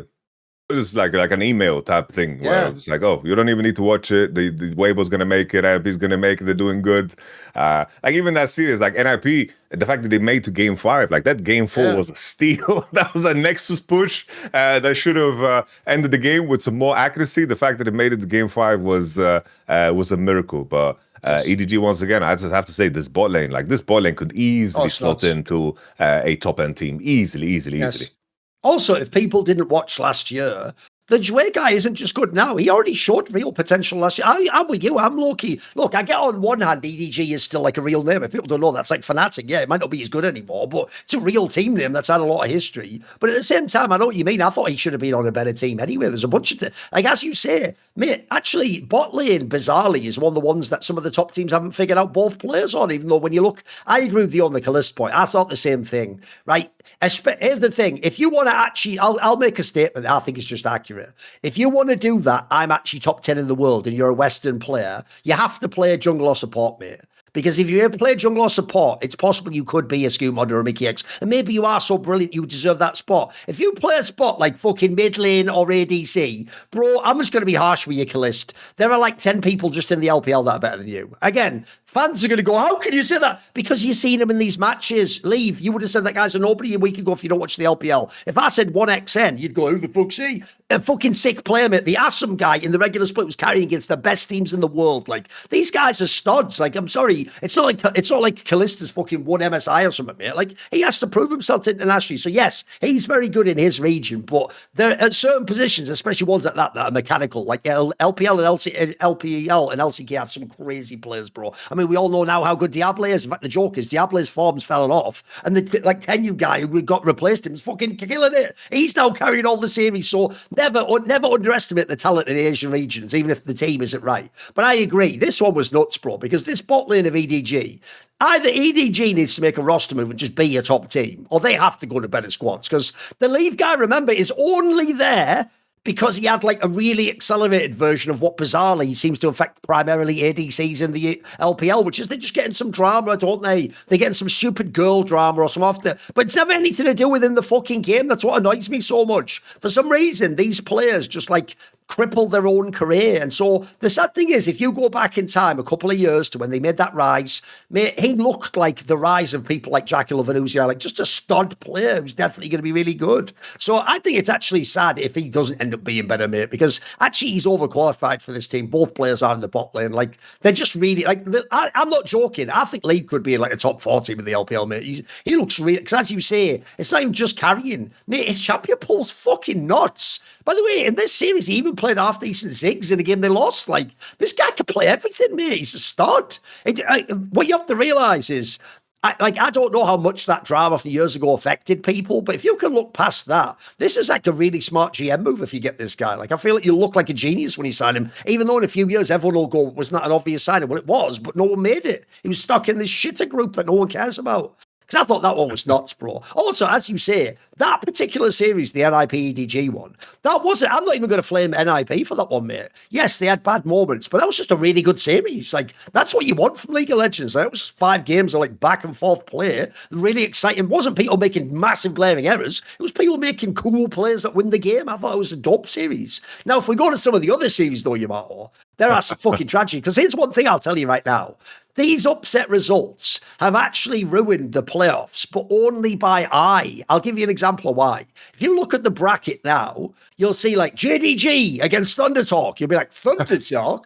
Yeah, but that should have been like fucking Weibo or something, mate. Like, if that was JDG versus Weibo, you'd be going, ooh, interesting matchup. Maybe Weibo could upset them. Similarly, you go down, TES against LGD. You're like, the fuck year is this? No, because that could have been like fucking an IP, couldn't it? That would be a really spicy matchup, actually. Like, so again, you can't blame these underdog teams. They've done their job. If you want to hate on someone, hate on Weibo, hate on an IP, hate on LNG. They're the teams that were supposed to get in a position here to do like a sexy matchup. So, okay, if we go to the Weibo one, mate, this is why Weibo, I find the hardest team in League of Legends to analyze.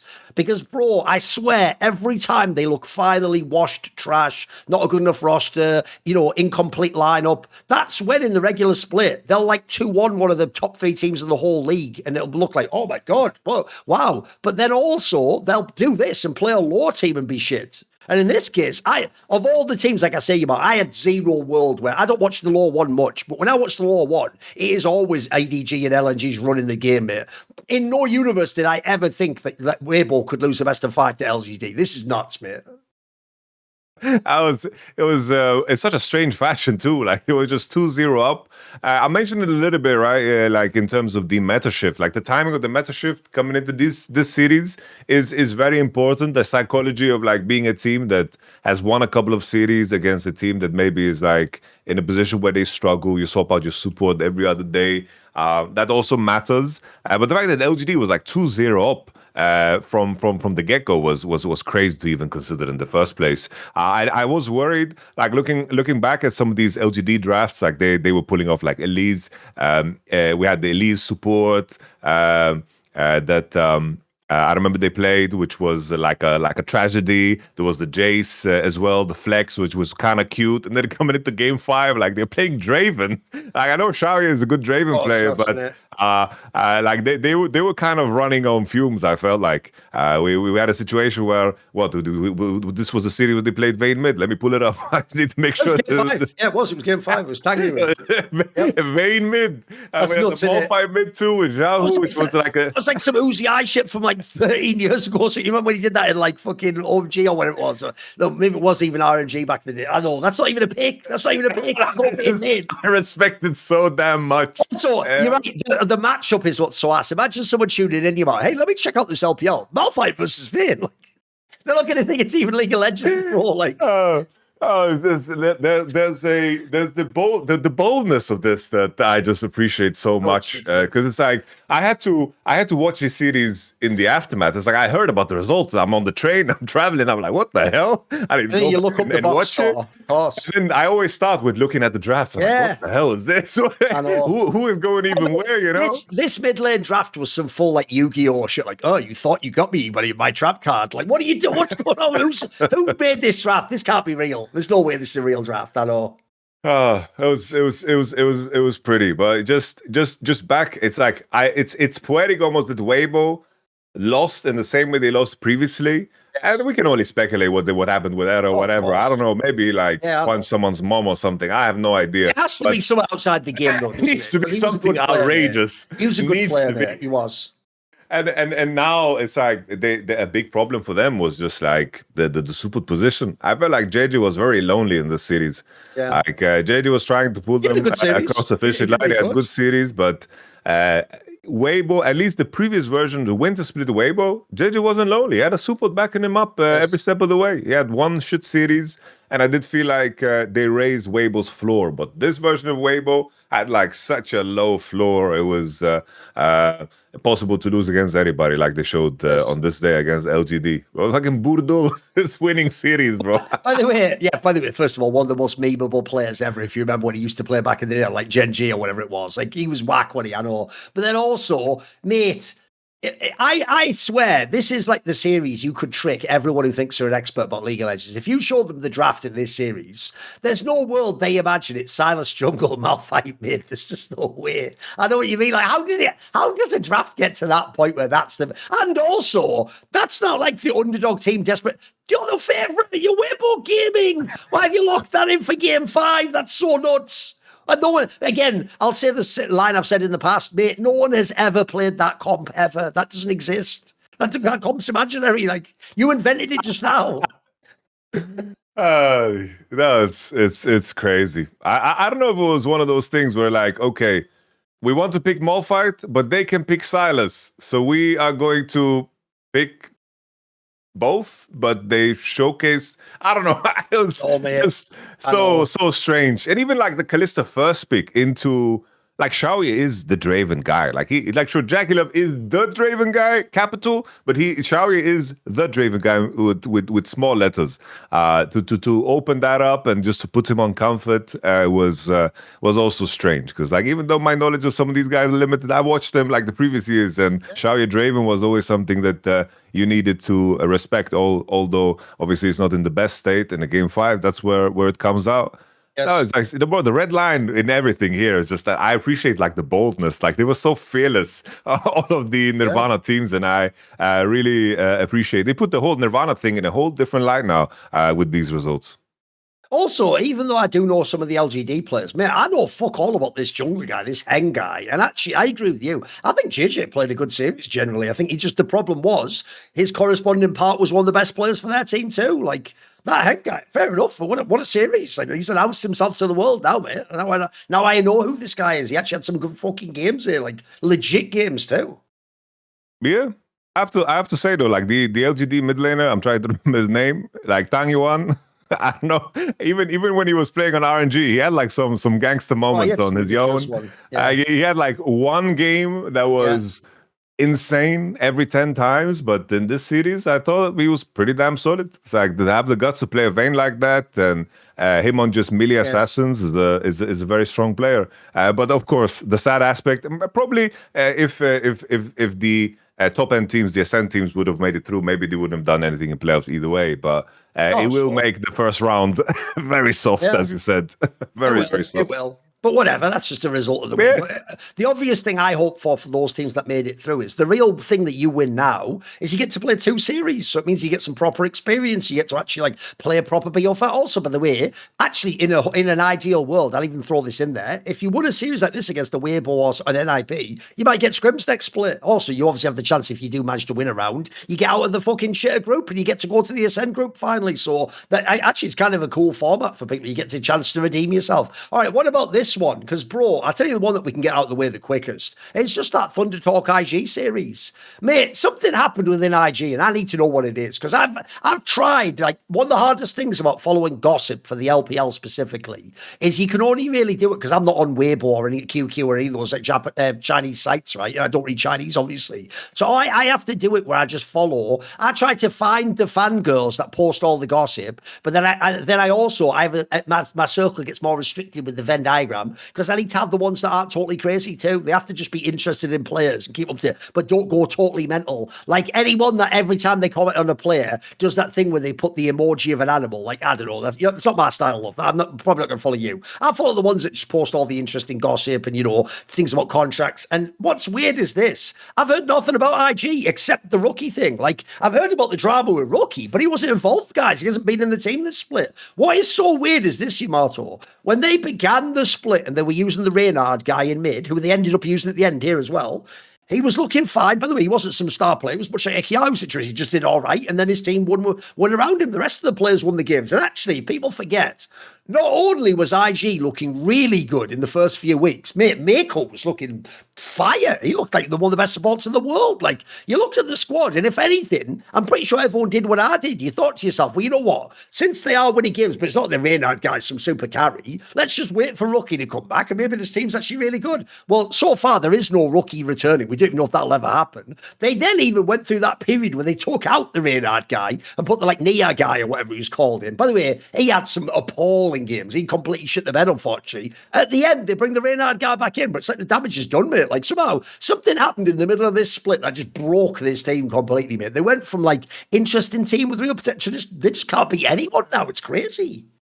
That was very, very strange. I was always very skeptical about Wei and his place in the league and just on this team. And I think that was like a big pain point in this series against TT. I did think that just Hero and Junhao, like Hero, that's it's like I haven't watched his regular split games, but in this series he looked like a damn champ. His games were really insane. The mid jungle duo was definitely like the biggest point of difference. I think Breeze tried as hard as he could, but he's just playing top lane in isolation and like Kisanda Rumble matchup. It's like, oh, I'm 10 CS ahead. Like, what else should I do? Like, that's a win. And then once again, the same thing about bot lane. It's like here we have An and Feather. Once again, like two guys that just on paper are very damn solid. Like I could easily see these guys being higher end teams and being like a figure almost like Teddy in the region where he has had many series where he just performed out of his mind. Like he had a very, very high range of play and just never found himself on a higher end team. I think in this series, it's like they started out. I don't even know the name of the IG sub, but it's like their mid lane situation was a just dark hole for them after the first 2 initial weeks. And I did think that maybe with the meta shift that is going to be more comfortable for Reinhardt, because like there's more Talia, more Cassio, and that was some of his better games. Yeah. But after week 2, IG just has never looked the same. It just looked worse and worse and worse, progressively worse. And maybe their early victories were just against the other teams that just hadn't figured things out yet. Because I do remember that they beat like Top Esports very early when they just made the whole roster change up before Top Esports started ramping up. Also, another thing I've got to throw out there as well is, like, bro, when you look at this team, like one of the weirdest things as well to me is, I also just think the names are slightly deceptive. Like, I'll give you an example. So you have Breathe, who, by the way, I think is actually at this point in time in his career a slept-on player. He's had solid years, and usually he's not the reason why his team fails. He's actually a pretty good player. His real problem, if there's a real sin Breathe's committed, is that he's never truly unlocked. Like I'm like in the top tier of the top laners, and like I should be on the best team. He's always for me been like your 3rd or 4th best top laner type guy, and he's still pretty good here. But if you look at his style of play, mate, he's a carry top laner. Like if you're going to play with him, you have to have a team that can support him and can play around him, etc. He has so many flaws elsewhere in his team that's crazy. Like, obviously, he's got a really inexperienced ADC. His mid laner, like, the joke is both of them were inappropriate by the end of this split. And it's basically just him and Mako versus the world. Because I'm with you. I'll tell you the player I want to discuss, and it is Way.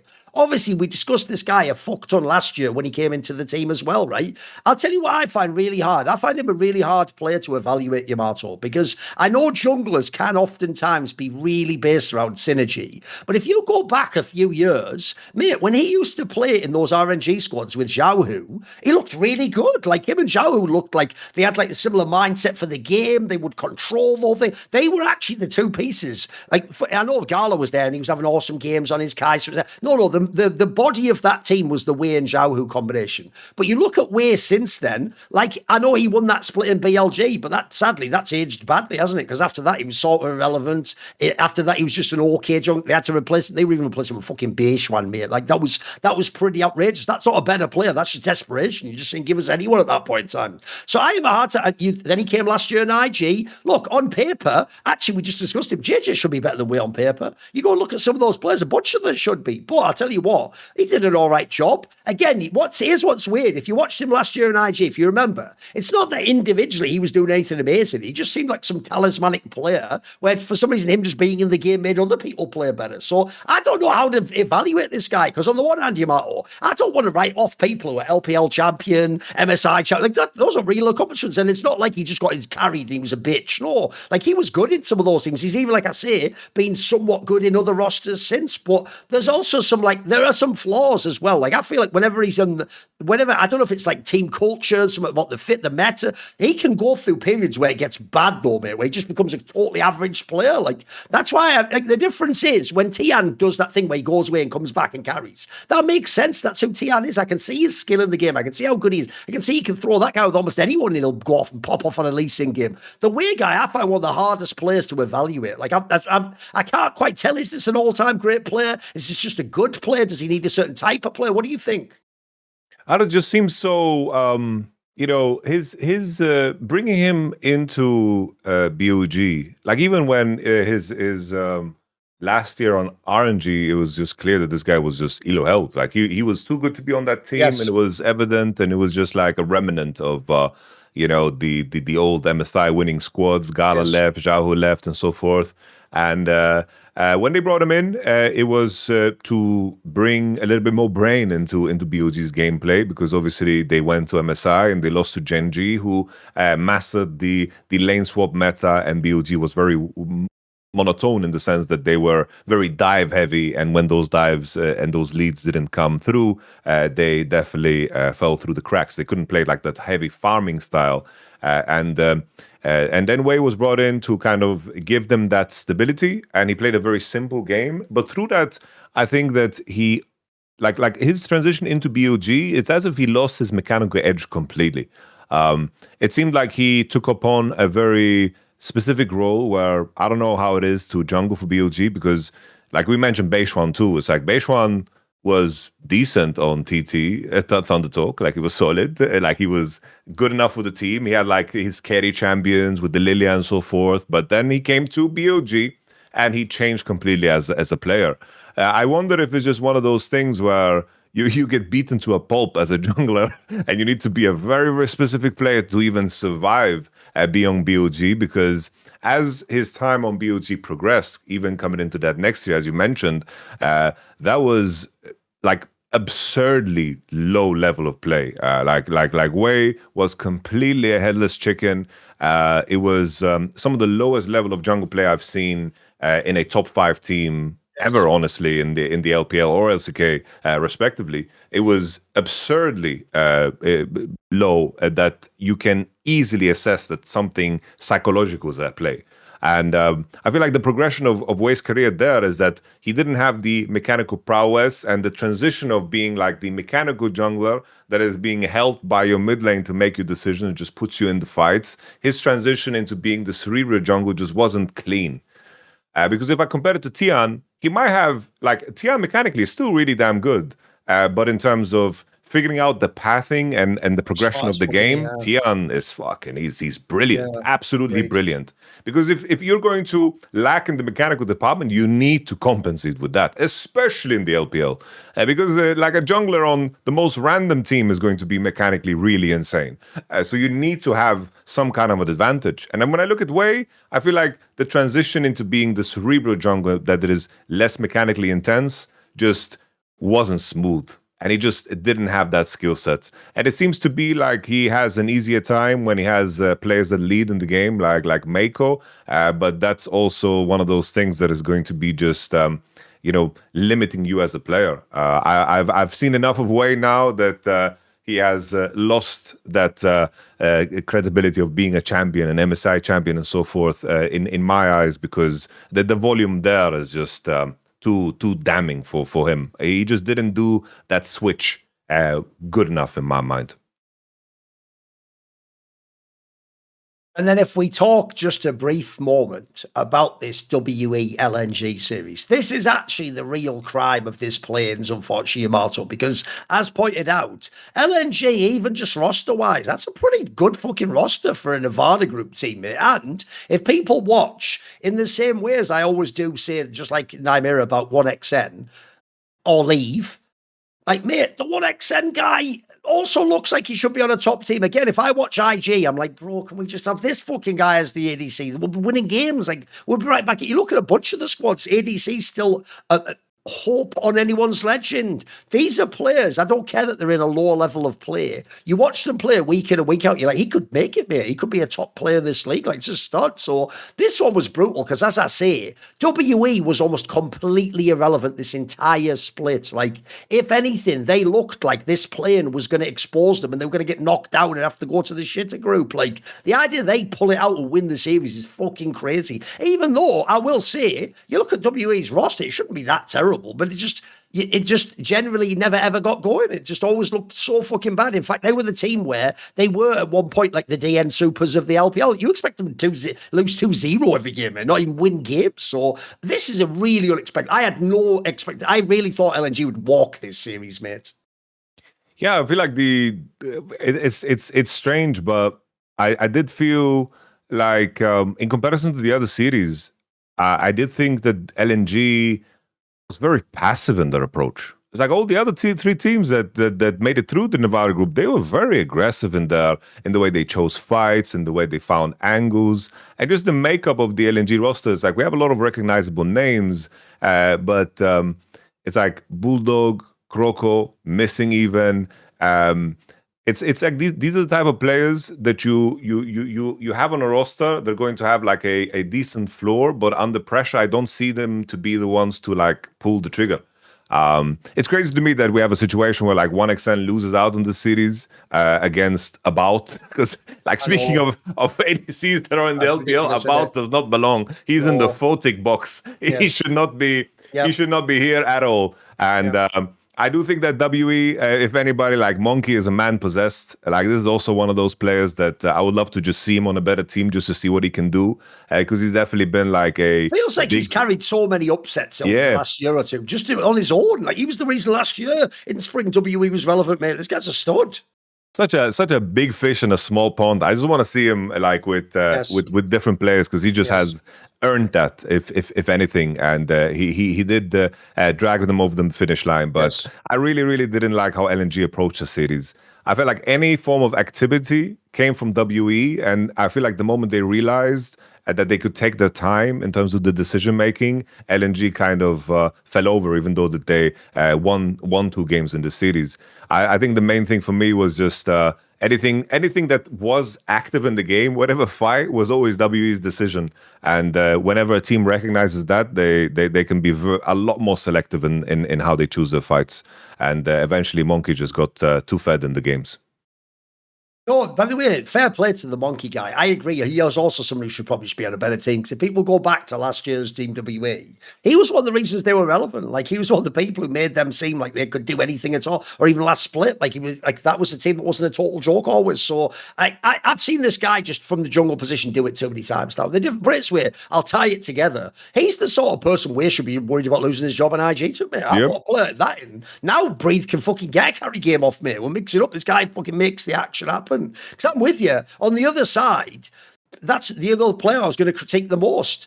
Bro, if I'm bringing in Croco, this guy had a rep in LCK, like he's crazy, mate. He'll do anything. This was boring as fuck, this series. This is just trash.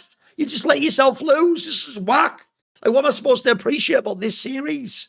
I thought this was a fucking bad one. Even though, as I say, the saddest thing of all is you look at that roster, mate. I'll even be really cynical, right? Let's say I don't give any credit to Bulldog. I mean, who was he? He was just an average ass player, wasn't he? But you've got Shea. By the way, that's a real talent that came up the last few years, a very skilled player. You've got 1xN, who I think is just Elo held. Missing, listen, I know he's had a bad couple of years, but he's a decorated player. He's been at the top for a couple of years. Even the Croco guy had some potential in LCK. On paper, that roster, mate, they shouldn't just be in the upper group. They should be like not even last place. Maybe they'll even be like, like fifth to sixth type team. They should be. You'd think that team would be mixing it up with more like their level of like the Weibos of the world. You know what I mean? But what a bummer, because unfortunately for them, this was their chance. They had to win this series. This was going to be what was going to get them out of that group and justify the roster. Whereas like now they have to go back down into the fucking Bane pit and just experience another split of beating everyone easily and then hope you get it done in the playoffs, because this is brutal, mate. But sadly, I can't hate it because I do like the format generally. They have to win that game, mate. It's up to you to win that best of 5, innit? Yeah. I just playing somebody. I did feel like they looked very different here. Like it seemed like they were playing to keep a job rather than to get a win. I just looked very passive and boring. And I think the main purpose of this series was to just make the other 3 series look a lot better with what came out of the Nirvana group, because there was such a clear difference in terms of how much they put themselves on the line, and I really enjoy that when that translates through the gameplay. But even though it is low-key done my least favourite thing ever about upsets, I always say, Yamato, fans love upsets because they live in the moment of the upset. Like, it's so exciting. I didn't expect that. It's novel. But I always say the reason as an analyst I hate upsets is because if you zoom out, if it was a real upset, it wasn't that team just secretly was better.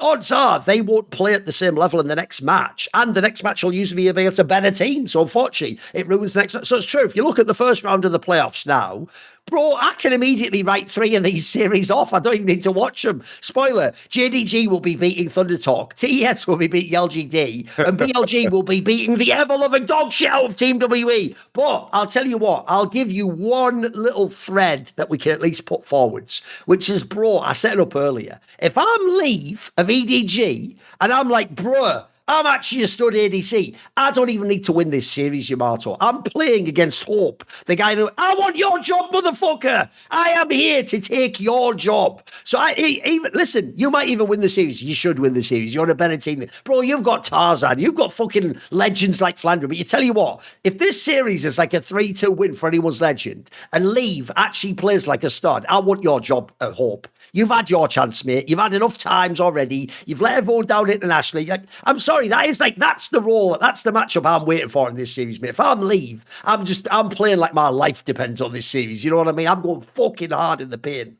because this is a chance to show that guy up. Yeah.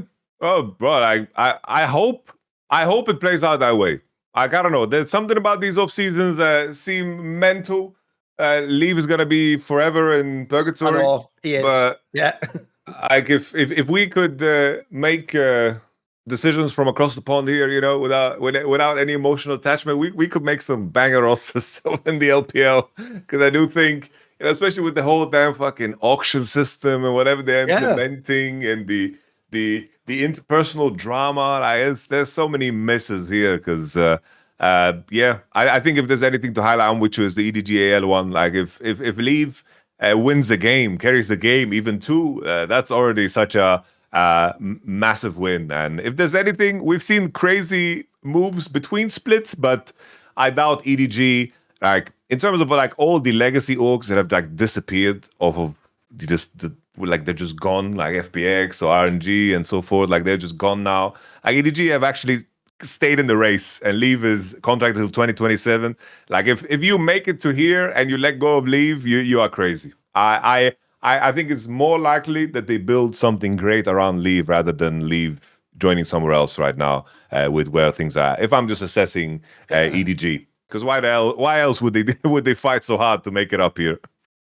To be fair, when you look at their roster, bro, they're not a million miles away from being a decent team. As we say, the bot lane's legit already. I've always thought their top lane was all right. It's the guy that's been there for years. The main positions you're looking at is mid and jungle. Like, who would you pick? Would it be the mid laner? Would you pick a mid laner, do you think? Bro, we talk about Rookie so much, and I let him play with Leave. True.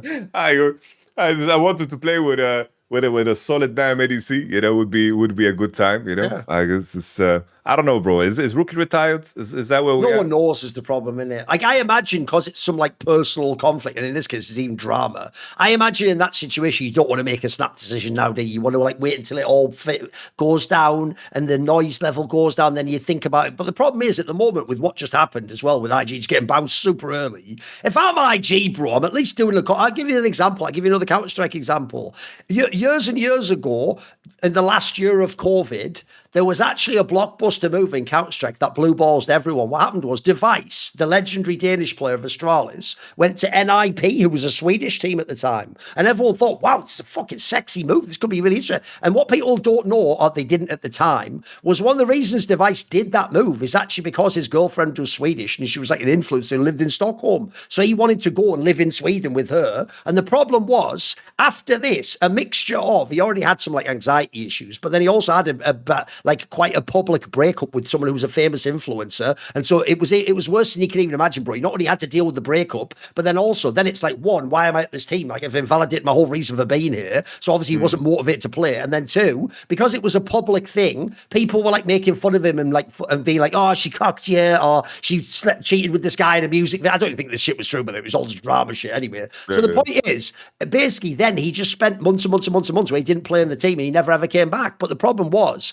because it was such a sensitive topic, no one wanted to be a dick to him and go, bro, what are you doing? Like, are you in the team or not? Like, if you're not in the team, tell us now and fuck off. If you are, then tell us when you're coming back and we'll build a plan.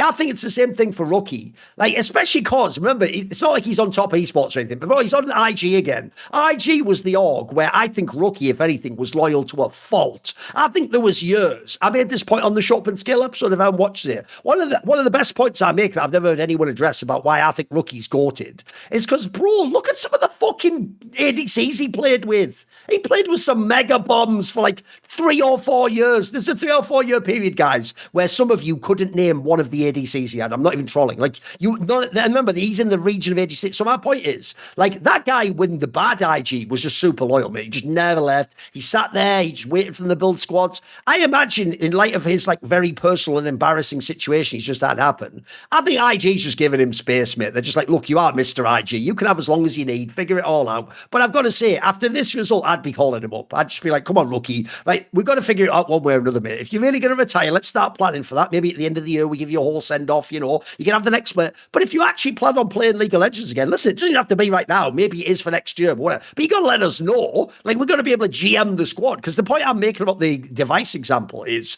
when that happened with Device, it was also the worst timing ever. Because actually, NIP had signed a bunch of other good players, and their roster, literally, all they needed was Device to come back, and they could have been really good. Even without him, by the way, they were like fucking around making like top 8 at the major and top 4 at certain events. And so everyone the whole time was like, wow, if Device ever comes back, this team could be pretty good. Notice how familiar this story is, bro. Early this split, you're watching and you're like, mate, if Rookie came in tomorrow, couldn't this team be like the third or second best team in the LPL? Like, this is dope. Like, remember, we've got Mako playing awesome. We still got what's his name? Breathe. Like, we've got, who am I thinking of? Who am I thinking of? Yeah, Breathe.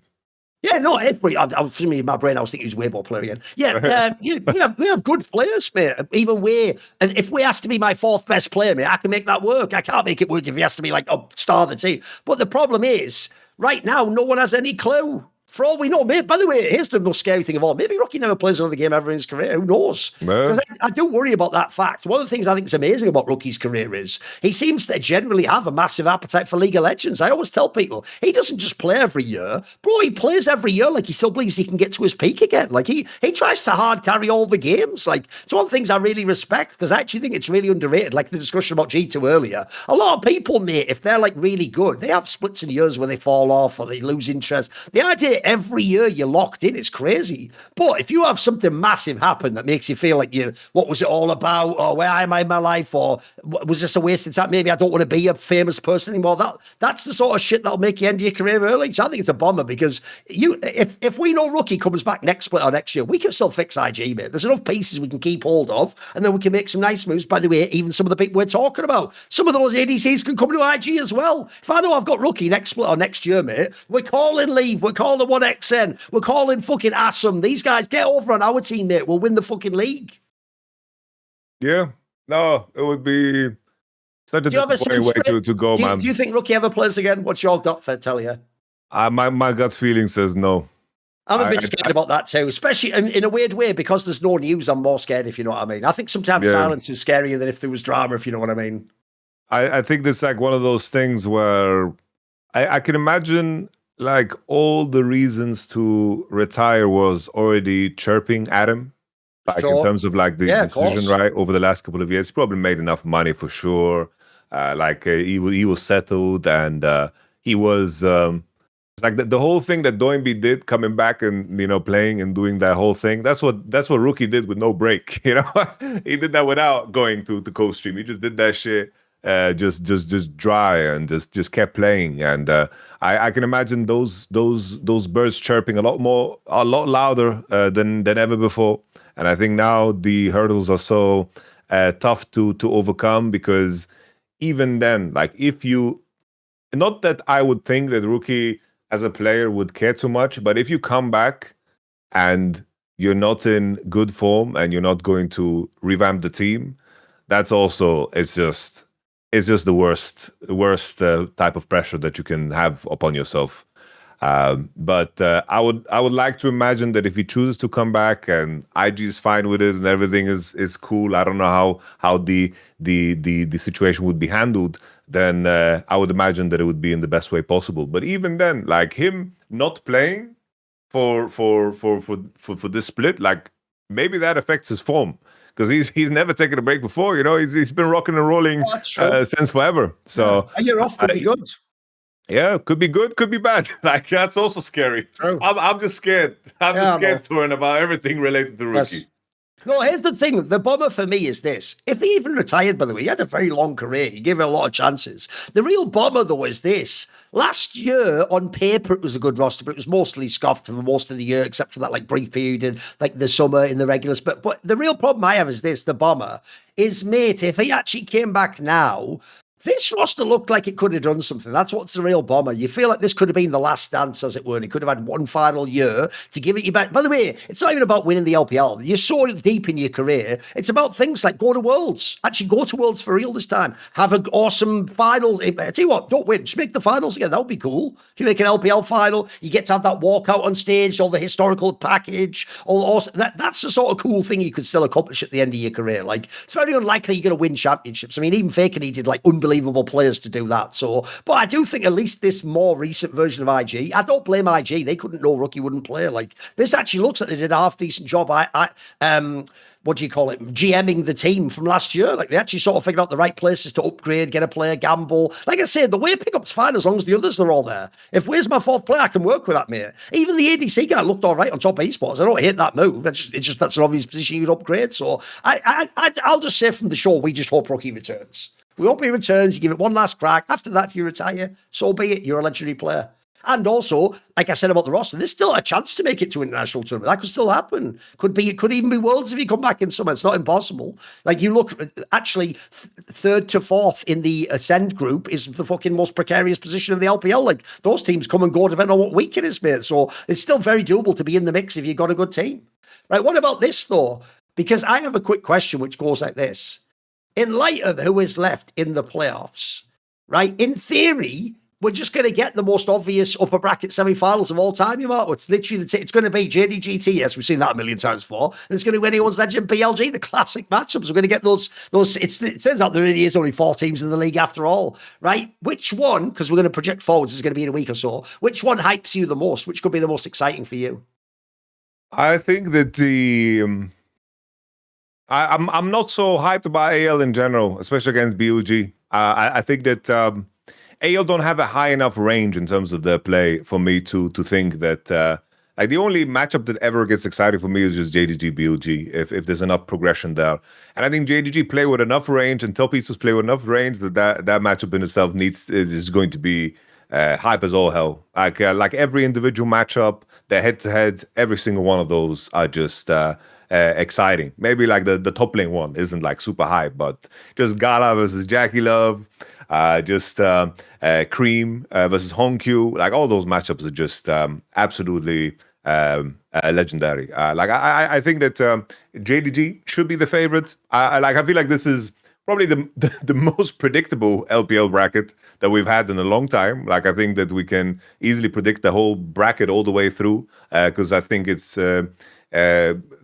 very like easily rateable. Maybe like some of the Nirvana teams facing off against each other would be a little bit tougher in the first BO5 that they play in the lower bracket. But I do feel like when it comes to the top 4, I think there is clarity there. Maybe Top Esports AL is the one that is intriguing depending on how well AL ramp up. But JDG and Top Esports should just be a really, really hype match because in the end, like Top Esports have shown very, very high highs. And JDG has, on occasion, shown some roughness around the edges. And now how they stick the landing in terms of their progression is going to be important because I did think that they played very high-level League of Legends, and it was very clear what they're trying to pursue in terms of their level and what they were trying to achieve, which I think is the right decision to make. To drop a couple of games and cities here and there in pursuit of that is perfectly fine. And now it just seems so clear that the Tabby's vision is to beat this BOG. It seems like he's creating and building the team up in that direction to beat these BOG. So I'm just excited to see the finality of that product because Tab has been in this exact same position in 2023 when his BLG tried to beat JDG time and time again, and the distance just grew, and at times it was closer, and it was such a back and forth all the time that I'm just excited for that accumulation because I'm hoping that Top East was just going to be easy for them. Because the thing is, technically, I can't know. There'll be a game that we'll have played just before we do something inside next week. I can't know which one that'll be. So that may be one of these matches. So I will say I agree with you. Like JDG top esports, any result's possible with that one. That could be like a 5-game banger. That could be a 3-0 for both teams. There's so much potential. That should be a really good game. I also think in general, anyone's legend just gets outclassed by BLG across the board. But there's one element that is actually potential drama, Yamato, which is this only came out a few days ago, that for some reason Viper actually had to go back to Korea because of his hand injury, and there's no information about what this implies. Like, does this mean, I mean, it's phrased there as if he's going to come back for the playoffs, there's going to be no problem, but mate, if there's one thing I don't want to hear, and of all the positions, mate, for ADC, it's like when I hear that Jackie Love has hand problems. Mate, that's the biggest hands roll in the game. Some would say, if I was talking to Doublelift and being rude, so in other words, just talking to Doublelift, I'd say, mate, the whole roll's hands. Did you even have a brain? No one knows. We just know you had fucking straight fire hands, so don't you? So, of all the positions I'm scared if I hear about a hand injury, it's fucking ADC, especially you think about it, right? Sure, Viper in this team so far generally hasn't had to do too much carrying. He's actually even been carried a few times. He's had the odd series this split that was really, really good. But, mate, you think in his career, this guy was the guy who always had to play like 10 out of 10 League of Legends. He had to go to right on the limit of what you can do mechanically. Like, I hope this doesn't matter. And we've got so many weeks to the play. Also, by the way, luckily, in theory, obviously, this first match you can just win easily. Then the next one against anyone's legend. I mean, as long as you're even back in the server, you probably win that one. It's probably all still fine. You've got time to get better for MSI, but a little bit concerning, right? Not the sort of news you want to hear before playoffs. Yeah, it's tough. I remember reading like BLG offered some clarification that he would be back in time for playoffs, but either way, taking any time off matters. It was so sudden, like right after the Asia Games announcement, suddenly like we heard like 10 players after Chovy has hip problems, BDD has injury, like everyone has health issues that I don't know, maybe they hit them because they wanted to get into Asia Games or something for the roster. I don't know, suddenly so many injuries. Which honestly, to think about it, it's surprising that we don't have them more frequently. Like I remember, like there was the era earlier on, we heard it all the times. Like Pawn had his issues, Uzi had his problems, right, with his back and like his health. Like the amount of sacrifice the players need to make to stay in top form and also to do it for such a long time is it's not a healthy pursuit. We've had that conversation so many times here, like about the work-life balance. There's no work-life balance. It's like the game becomes your life if you want to be the absolute best. So it's surprising that it's not more frequent, honestly, that people have issues. The extent of it, I don't know, because the contrast, right, is of course like the biggest example that we have always is Faker, but we could easily track like his performance fluctuating and dipping depending on the time. And I don't know if it's something that is recent with Viper or if it's something that he's been struggling with the entire time. If it's something like new, that could be scary. But if it's something that he's been struggling with the entire time, it seems like he's been managing it really well. Because I can't remember a time where Viper is like not performing well. Well, maybe like this winter split in the regular season where the games mattered less, he was not performing super well. But Viper's had a career of just stellar, like A+ performances in the most random ass regular season game that you've ever seen in the LCK and so forth. So I hope it doesn't affect him too much. It's just a scary game. Like these players are not replaceable. They simply aren't. And that's always the danger of having like a league team or in most esports. It's like you make a commitment to 5 players and then you inherit all of the problems that they deal with, whether it's personal or health related. It's like that is going to be a part of your team dynamic, because making switches is close to impossible. It's very, very difficult. Yeah, first of all, the biggest bomber of all is they're obviously the only team that can do the Golden Road. And it's like, it's not even like, look, obviously MSI and Worlds are huge, but it's not even inconceivable. You look at their roster, they've got a super team, mate. Like Viper's an all-time great player. Like you look at this team, you think it could do it. So it's all, if that at all affects that, I'll be really bummed out, because I hate it when you don't get like a fair crack at history. But then also, I'll tell you what, I'm actually with you though. It's not as extreme, I think, as it sounds. And here's why. Because I actually get the sense from reading a lot of interviews over the years players and even knowing people who've been within like LPL and LCK, like embedded in the scene. Mate, actually one thing as well I have mad respect for Asian players is they're not actually generally whiners, bro. Like if in the West a player had RSI or some sort of, consistent injury, mate, they would mention it constantly. They'd mention every excuse, every loss. They'd mention every interview. What they tend to do in Asia, I've noticed, is they'll mention it once and then they don't even go back to it. Like, mate, it's implied that every year Faker's had problems for years and years and years with his hands now. But you've only ever heard it every now and then, and he doesn't even himself tend to mention it, if you notice. It tends to be other people who mention that he still has issues, or that's why he had to, like, supposedly in that season when Poby came in, like, the hand injury just got too much at that point. Like, it was just wearing on. But one thing about the Asian players, maybe it's their sense of duty. They just sort of feel like a bit like old school sports stars in the West. They feel like you're still supposed to play through injury. Like, they're paying you the money, mate. You're there to be a star, like you say. How can I take myself on the game? I've got to play. Whereas actually, the West a little bit is more like that thing of like modern day sports. One thing a lot of people don't like about modern day sports is because of how expensive players are, or the second as a team you notice a player's injured, you get them off the field immediately, mate. Even if he wants to stay, you're like, whoa, we're not risking our investment here. This could be the whole season. Take him out, and then suddenly you have like, a young player as sub coming in, and you know that those games are written off. You're not going to win them. Like people don't. That's more some shit of a movie of like, I'm going back in the game, even though the doctor says it's not. Like, they don't do that. So I have to say, I could easily believe what you're saying. That just like Faker, who by the way has managed to win worlds every one of these years, he's had the hand injury. If Viper's a mega pro, maybe he's been working on this for like a year or 2 years, mate. Maybe he just knows. Like, in fact, that's even probably why the timing is like this, right? I doubt he really just last second was like, it hurts too much, coach. This looks more like it's like, look, coach, I'm having problems with my hand at the moment and they're persisting. Could we just get me out before playoffs? Like, at least I could go to Korea quickly. Obviously, it's a short flight as well. I'll go to Korea quickly. I'll deal with this all. Plus, our first round will be a shit team anyway. I'll come back and I'll work myself back in a form. And as we're saying, if anything, by the way, you've even got the good bracket. And Anyone's Legend's been quite sus this split. Even the second round matchup might not require a 10 out of 10 Viper. So if actually you only need to be in peak form for like the finals of the upper bracket and then the final itself, that's enough weeks to work with, mate. That's a chance to get yourself back in a form, rest it a little bit, get whatever you've done in Korea. By the way, we don't even really know what he's doing in Korea. It just says like he's going there for. It just says, it doesn't actually even say what if he's getting surgery, if he's getting a treatment. Who the fuck knows, mate? Who knows on that regard? So, you have to just trust the player in this regard until we actually hear he can't play or it's actually affecting his play. But it's weird. He certainly didn't have his best split this year, but he still had a couple of series in this split that were unbelievable, mate. He had some that were like mega carries still. So, if he was doing that while injured, then I'll trust that he's enough of a professional to deal with it himself, and we'll just hope it doesn't affect him in the biggest moments. Also, again, if he wins the LPL, you also get a little bit of a break before MSI, so it's not the end of the world. The problem is, though, when I saw this news drop initially, my heart sunk, you know what I mean? Like, fuck. Because it even sounded at first like, is he even coming back? Like, is he just going to be gone and we're going to play a sub? Because I think that would be a fucking insane bomber. Something to add as well is, in Oner said in an interview as well publicly that he had no intention of like contesting the Kesper decision. Yes. And this news also came out probably because of the speculation that Viper went back to contest the decision. Yes.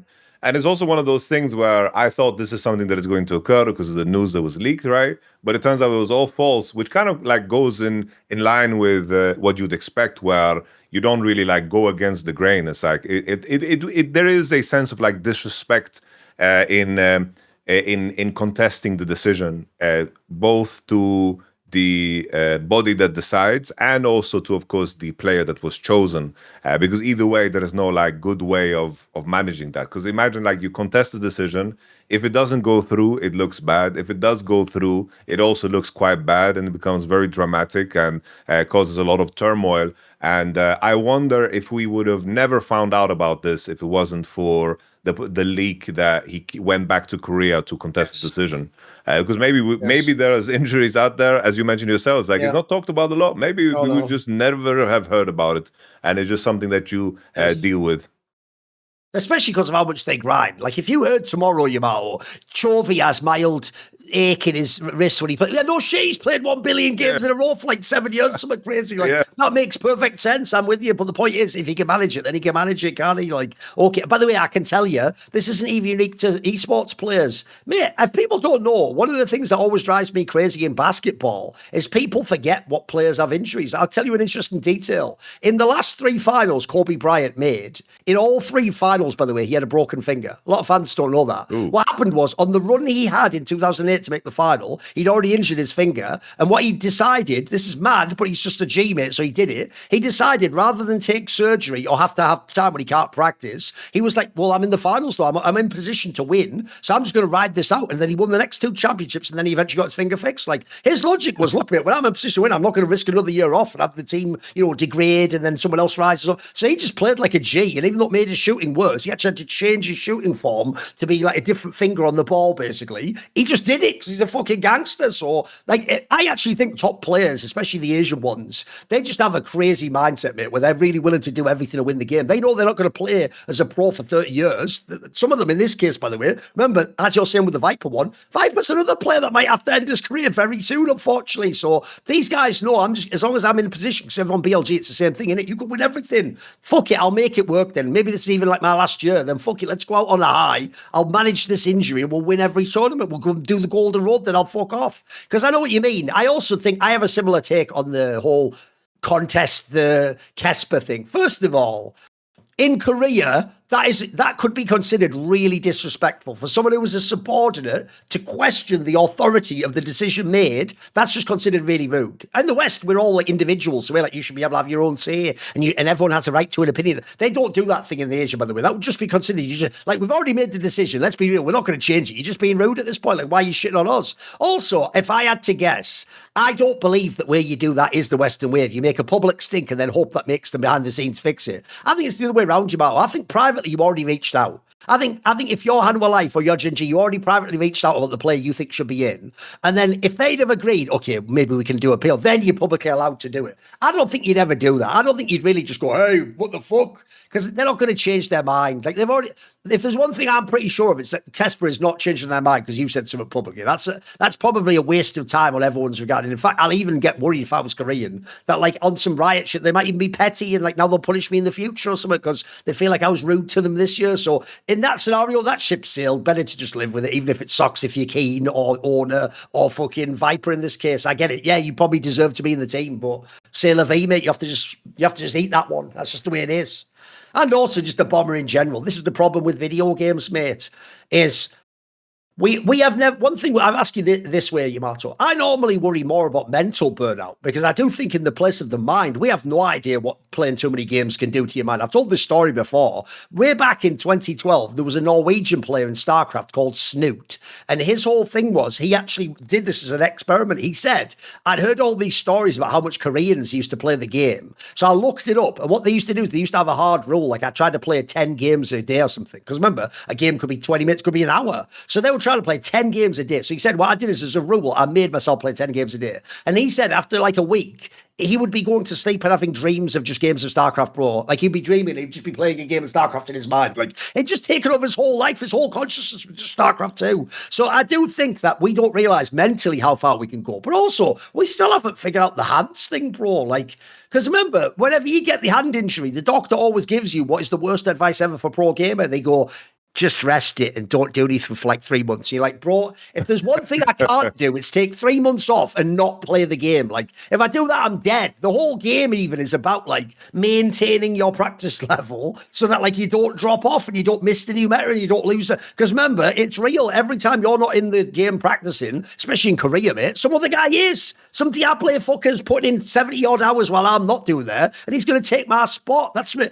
you even have challenger players who are studs that we've all seen come up over the years. So sadly, I think for Asian players especially, they just all by default just pray they're not the one that gets injured, mate. I don't think that anyone's figured out at all what the physical strain is for a video game player. Because one of the reasons why it makes perfect sense why these hand injuries occur is because if you ever seen the way someone uses a keyboard, remember, keyboard and mouse weren't even invented for gaming, bro. They're just supposed to be to type into a computer and fucking move on a screen. Like no one invented this. Like this is the perfect shape for a hand. You know, this is how a human. No. And so as a result, I mean, pretty sweet. I'll give you a quick side tangent. One of the things, even I've been affected by this. When I go to the gym, right? You know, when you do all the exercise on your hand muscles, like these arm ones here, etc. Right? When they're sore, I can tell you, Matt, if I try playing Counter-Strike after that, just moving like WASD, strain the shit out of my muscle, like bloody hell, that aches. Like, I never realized when I hadn't like strained the muscle, like that actually does require constant movement and tension on the muscle, and you're straining it like when you hold the key down, the muscles just tight the whole time. Mate, imagine actually playing as much league as they do. You know the stories. Like the stories go that they play all those scrim blocks with their team, and then they all play like 3 hours of solo queue extra. Like these guys are going to the absolute physical and mental limit of the game. And on the one hand, yeah, it's cool as fuck if like some faker character, it doesn't end your career and you get to play as long as you want and win as many championships and be as great as any human could ever be. But I also do worry that, like, man, the cost on these players is crazy though. Like you are giving up a lot of your body, your mind. Like this is like a soldier to me almost, mate. Not quite that extreme, but for a pro game, it's not as simple as like, lol, I was just playing video games. This can be a pretty hardcore industry. Oh, 100%. I think from my side, like how I became a pro player, I don't think I would have lasted at all if it wasn't for how I was brought up.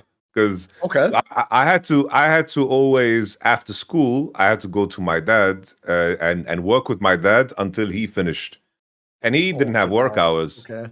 He basically, it's like we have something to do, we're gonna finish the job. And then sometimes we would be there till like 10, till 11, and it's like my whole day would be gone. I would come home, I would hide under the covers with my laptop and play solo queue and just have like 1 hour of sleep, but it's like no problem at all because it's like I was a lot younger and the strain of that doesn't add up until later. It's like the first real burnout I experienced was my first LCS split when I played in the LCS. I didn't live in Cologne. So every weekend I traveled, and the route to travel from Sweden was like a 10-hour flight.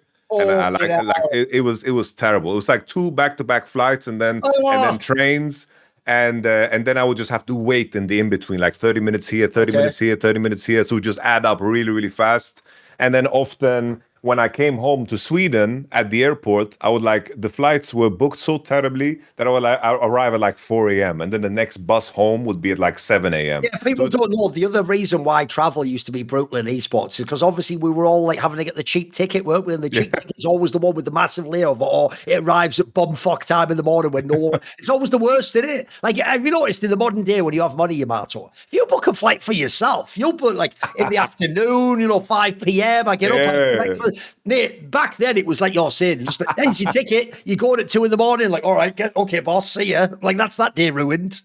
And it's like the strain of that was as a 17-year-old was very easy to tolerate. Yeah. But then the moment the qualifier was over, I had like I had like a complete burnout. I was just like sick for 2 weeks straight. Yes. I couldn't do anything. I just slept 16 hours a day. But during the entire process, you just kind of suppress that shit. You suppress it.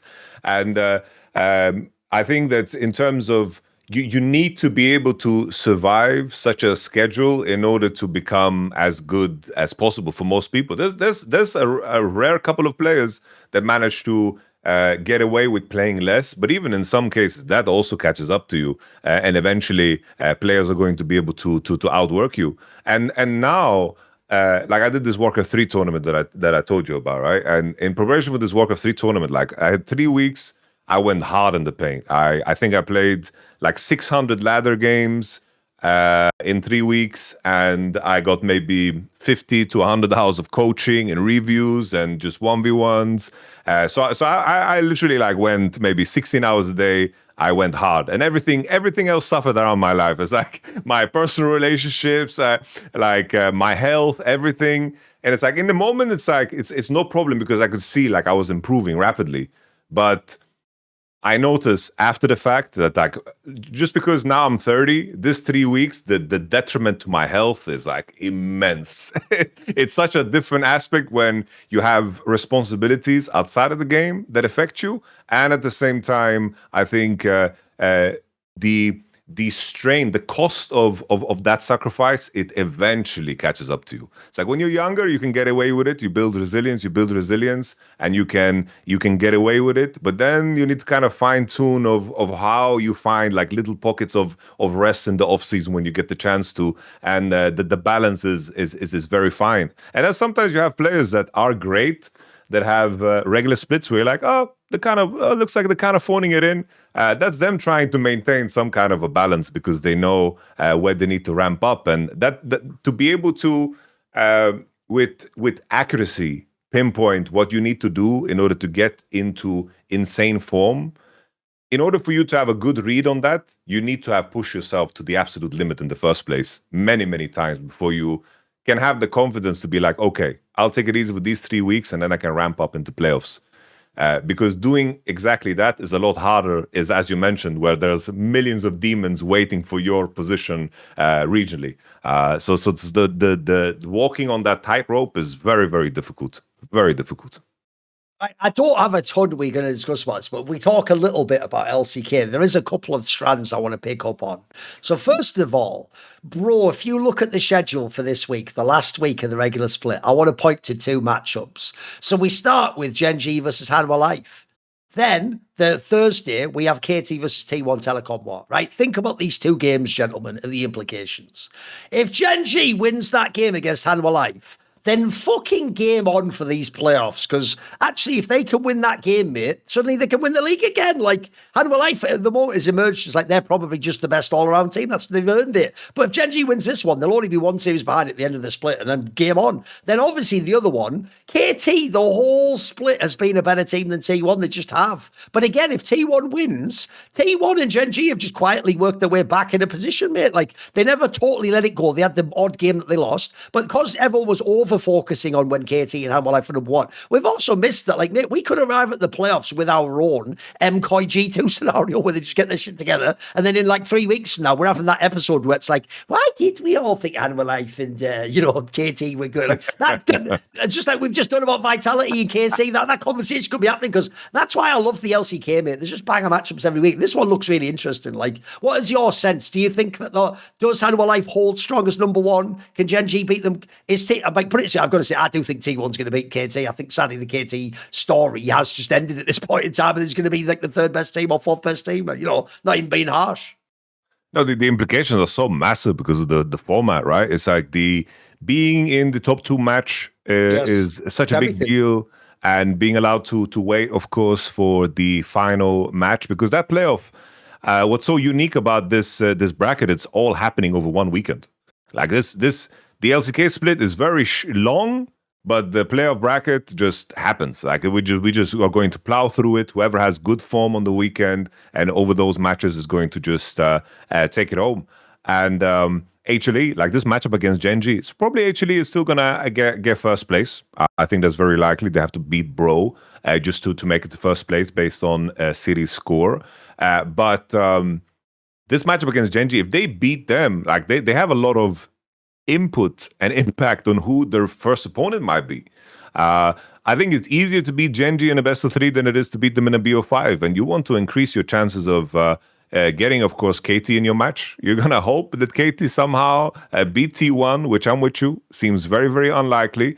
In this moment in time, I do think that HLE's form is better than Gen G's, but as you mentioned yourself, it's like this is one of those things that can change so rapidly. Like, especially with the meta shift, mid lane is a little bit different. We need to see where Zeka actually lands, because Deathfire Touch is a very big deal. We see Anivia Prior going up, Cassie Prior going up, and if there's somebody that's going to land in a meta shift well, it's going to be Chovy, because he plays everything, and Zeka being a little bit more meta reliant in his approach to the game. Talia is also making a resurgence, something that Chovy is also really good on. Any meta shift for mid lane should be very good for Gen G. Skarner is a very pivotal pick as well, and I wonder how they're going to land, because that's, I think, the biggest potential savior for Gen G in the matchup against HLE. But HLE, I give them a slight edge, but a very, very small one. But T1 KT, I think T1's gonna smoke KT. I think so too, yeah. Because T1 Oner is in insane form now. Oner and Keria is all you need. Oner and Keria is all you need. That's simply enough. And it's not that everyone else on T1 is playing well. I think Pace is playing really good in terms of the lane phase. But if Oner and Keria are in good form, I think that they can go so far to even win the entire thing. But there's no entire thing to win because there's no finals. So. Yes. No, I'm with you. The problem is, as of thus far, HLE's deserved the top spot. If they win, it's not like I'll be shocked. They've done very well. But I will say, the reason why KT was always in trouble is because, bro, the split is just too long, and because of that group system, you're only playing good teams. So as a result, like, I mean, well, next split, that is obviously, right? but you play each team twice is the key thing in the round robin. So as a result, it's such a long split. Gen G's the best example. They just grinded their way week by week by week, and eventually now they're in position to be an elite team again. The difference is T1 and KT took the opposite routes. T1 had all their dodgier looking games in the first half. KT looked awesome in the first half and super clean even. But then since then, KT's gradually, week by week, they look more and more powerless. T1 just starts to look more ruthless. Because I'm with you, even though it was technically in the EWC qualifier, because obviously there's been no games over the Mondays and the Tuesday. The other day, you can look this up, there's actually a clip of it just on Cadrill's channel, on the Cadrill Clips channel. It's called Oner gives us the best minute ever of Lee Sin gameplay. It was when they played against D+, and it was the game where, it wasn't only Oner, by the way, it was also that Keria on Seraphine was doing like a million fucking heals on him. But if you go and watch it, this clip is fucking cracked, bro. This is why, if you're Oner, you are mad depressed you didn't get that call up to Asian Games. People forget last year. Mate, last year, Oner was the best player on T1. He was really, really good. I actually think he's the only person who was contesting Tarzan for best jungler in the world, in my opinion. Those were the two players who were cracked the whole year. And you see it in this clip. Mate, this is like some Lee Sin mastery, bro. Like, I don't think he misses a Q until the end of the clip. Like, he hits every Q. Also, notice how he doesn't just do the moron insta going on every Q. He like tactically uses the Qs. He uses it so he can keep fighting on a wall. They go to the Krogs. Like, also his like understanding of when to re-engage. This is genuinely one of the most fucking sick clips you're going to see. This is why I'm glad LCK has mad viewership now, because it is just the best league in the world for like elite clean play. LPL is the most exciting league. It has loads of talent, but LCK has always been about just masterful play. This is a mega clip, bro. This is so good. This is so good. Right on time as well. It's like just 2, 3, 4 weeks ago, yes. Oner was not performing. He was struggling and was getting out jungled by even Lucid, who he smokes in the Lee Sin game. I think this is the main thing that T1 was waiting for. I think Oner and Keria. I'm with you. It's sad because I thought Oner and Keria, like if there's two players, there should have been locks, because I think every other position you can argue for. I thought it was Oner and Keria, and I think with the level that they both are playing on, because looking at Keria's cracked too as well. I think these two guys can carry them to a victory. Yes. So it would be kind of nice with T1's current form. LCK is in such a nice spot because no matter the outcome, I do think that the matchup is going to be exciting. Whether it's HLE Gen G for the first MSI seed or HLE versus T1, I think all of that is going to be super exciting. If somehow, by some miracle, KT makes it as well, with Gen G and T1 to duke it out for a spot is also absolutely crazy. It's really ramping up for a beautiful finish. Absolutely amazing. Okay. Should we do a couple of questions at the end? Let's do it, yeah. Even though it was a long episode, we'll do a couple, okay? So, this one's obviously right on cue, but we won't go too crazy with you, Mark, because they can always ask again in the future. But we might even been asked something like this, but we'll do it anyway. Tallahassee Riot Supervisor says, do either of you have a list of Seinfeld episodes you'd recommend? So, again, we could obviously go fucking super. Let's just pick a couple. Give a couple. What, like in this case, by the way, I'll tell you how we'll do it differently. Maybe the last question was like, what were the best ones? Instead of best, I think this is better if you do it the way he asked. Say someone had never seen Seinfeld. Give an episode where you like, what this would be like a good first one to watch, or a good like way to get into the. Maybe it has something that you enjoy particularly. What's an episode you're thinking of? The first one that comes to mind, like I don't know if I would recommend it as the first one, but when basically like George and Jerry just arrive at the airport and there's just a sign for the limo. Oh yes, decide to go as a Madison Square Garden tickets. Yeah, it's amazing that one, isn't it? Going to a Nazi rally. Yeah. It's just episode is just insane. With George in that one is amazing, isn't it? With that woman where he's like into her, and where I won't spoil it, but the ending is fucking amazing, isn't it? When he comes out and they put that mic in front of him, and he's like, yeah. Anyway, it's a good one, isn't it? It is good. Yeah, true. It's like the puffy jacket episode. True. It's just so absurd. They're going to a party. We never arrive at the party, and then there's the rye bread when he decides to take it, and then they have to smuggle it through the window. I don't know. There's too many episodes. It's crazy. I gotta remember, like when Kramer was making salads when he installed the plugin. I don't know, like my mind just gets goes to all the places where it tickles itself. I can do this endlessly. You shoot a couple. Yeah. All right. Well, first of all, one thing I would immediately recommend is I love episodes where George does some sort of like crazy scheme that he's trying to get away with some shit. So I think the best one ever for that is actually the one where we've referenced it in the past, the one called The Opposite, where he just realizes that he's made every decision wrong in his life. So he goes, wait a minute, what if I just do the opposite? And the gag, like an actual comedy episode, it's like you can imagine magically everything. So I'll give you an example. The first moment he realizes that, he sees like a beautiful woman who looks like, professional woman with that, but he thinks to himself, well, I'm just a loser, so I couldn't do it. And he goes, no, wait a minute.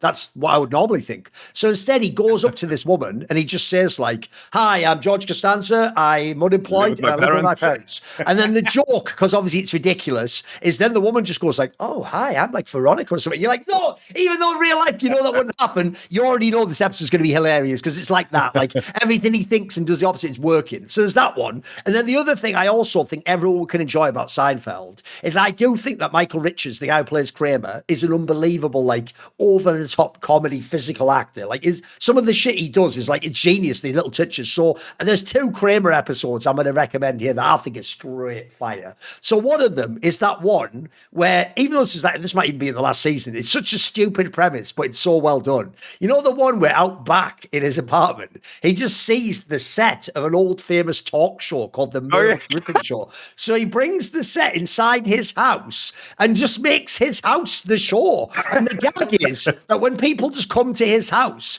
he's acting like there's a camera filming them and they're on the show. So when you come in, he doesn't just go, hey, he's like, oh, welcome to the show, sit down, like, hey, wait your turn there, guy. We're still talking. And it's like he's doing it like he's actually on the show. That one is fucking unbelievable, isn't it? And then the other one, you'll remember this one because it's actually a 2-parter. It might be my favorite episode ever. It's the one called The Bottle Deposit, where Kramer and Newman, in America, everyone's seen this. In America, it'll say on the back of a bottle, if you return the cap or whatever, you get like a 5-cent return. But then bizarrely, just like those things, it does not count in Connecticut. There's like one state or something in America where you get more money if you take it to that state. So everyone else would just go, weird. Kramer decides as a plan that they're just going to take a load of bottles to that place to get more money. And I won't say what happens, but the premise is so stupid, but it's a genius idea in it because it's like these are for a show that's just about normal people living their life. Some of the concepts are mental, aren't they? It's so good. The craziest thing about that episode is that there's so much shit going on at the same time. Oh, there is. There's like the Kennedy clubs, and at the same time, Jerry's repairing his car. Yeah. Too good, isn't it? There's so much shit happening at the same time. That's the one where they have to chase after him in the car. Yeah. He's like, oh, when's the last time you put oil in this baby? Exactly. He just kidnaps the car. I don't know. Seinfeld is just brilliant. Good. It's brilliant. And also, I'll tell everyone the real secret to Seinfeld. And sadly, people who like Seinfeld don't mention this enough, bro. One of the reasons why it's actually one of the easiest shows to get into is because it doesn't have an actual central plot. I know in theory it does in the sense of like, they're making the TV show in one series and the other ones they have certain jobs. But in general, it's not a show you watch for like, oh, what are they up to now? Each episode, essentially, it's like reading a fucking Peanuts comic in the newspaper. You don't need to go, oh, I haven't read the past episode. You just read that one. Each one's sort of self-contained. So actually, I'll tell you one of the real secrets of Seinfeld. If you want, you can just go to the last season, which I think is the best season anyway, and just start watching episodes there. Or just go on a site like this guy's implying. Go on one of those ranking sites and look at the highest rated episode. If you watch that, it's probably really good. You don't need to know any backstory. You'll pick it all up as you go. It's actually a really easy show to get into. That's the sad thing. I think people think like, oh, it's 90s, I wasn't around back then, or oh, I didn't watch it from the beginning. No, you don't. By the way, you wouldn't even start on season 1. Season 1's the worst season. Like I say, go to the middle or the end, or the highest rated episode, and you're probably going to be able to enjoy it. It's not a show that's hard to get into. Once you're into it, it's fucking mega, isn't it? I also think it has crazy replay value too. I've rewatched that series like 10 times or something in my life, mate, 1,000,000 times. I even used to do that nuts thing where I would go to events and I would just have like every episode of Seinfeld on my laptop, even though it's like, when am I really going to watch every episode of Seinfeld? But I just did it just in case, just in case. One episode I always skip is the episode where they run through all of them. Like, I hate that shit. Yeah, of course. Hate those. When they do like clip show episodes, basically. Yeah, it's whack. Of course. Of course. That's just some, because obviously people don't know. That's like in America where you don't have an idea for an episode. You just do like in America, usually it'd be some shit where they'd be like, remember that time when it's like, oh, but no, I've already seen that. No, I want to know what happens now. You know, when they just keep having memories fading out into the, like, you're like, this is just a filler episode because it just is filler, literally. Yeah, of course. Right, we'll do one more question. And that question, oh, by the way, if you want to yourself submit a question, subscribe to Last Free Nation Discord. There's a channel called SI Questions. Also, did you know, actually, if you want to keep up to date with everything in esports and LFN, you can go to herald.lastfreenation.com and sign up for the LFN Herald, which is a weekly newsletter that goes out every Thursday. The fastest way to catch up on everything happening in esports, plus deep dives into film, TV, and gaming. One free email every Thursday. It's not written by me, but it is written by, I assume it's Monty or Andrew or someone writes it. It is written by someone at LFN who knows what's going on. Right, the last question of this episode, which we did a good length episode, is going to be, let's see.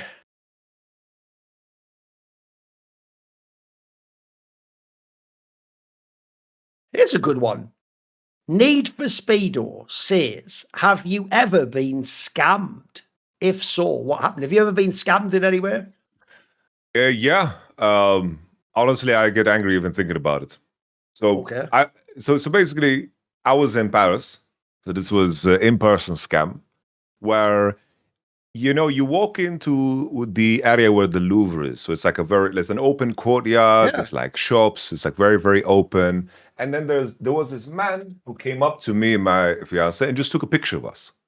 He just took a picture of us with one of those like those Polaroid cameras, like the Polaroid camera, right? And then he's going to try and sell you the photo or something, right? And then he tries. So basically, he has this thing where I notice that after he takes the picture, there's this flap that goes down that says it costs 20 euros. Okay. And he's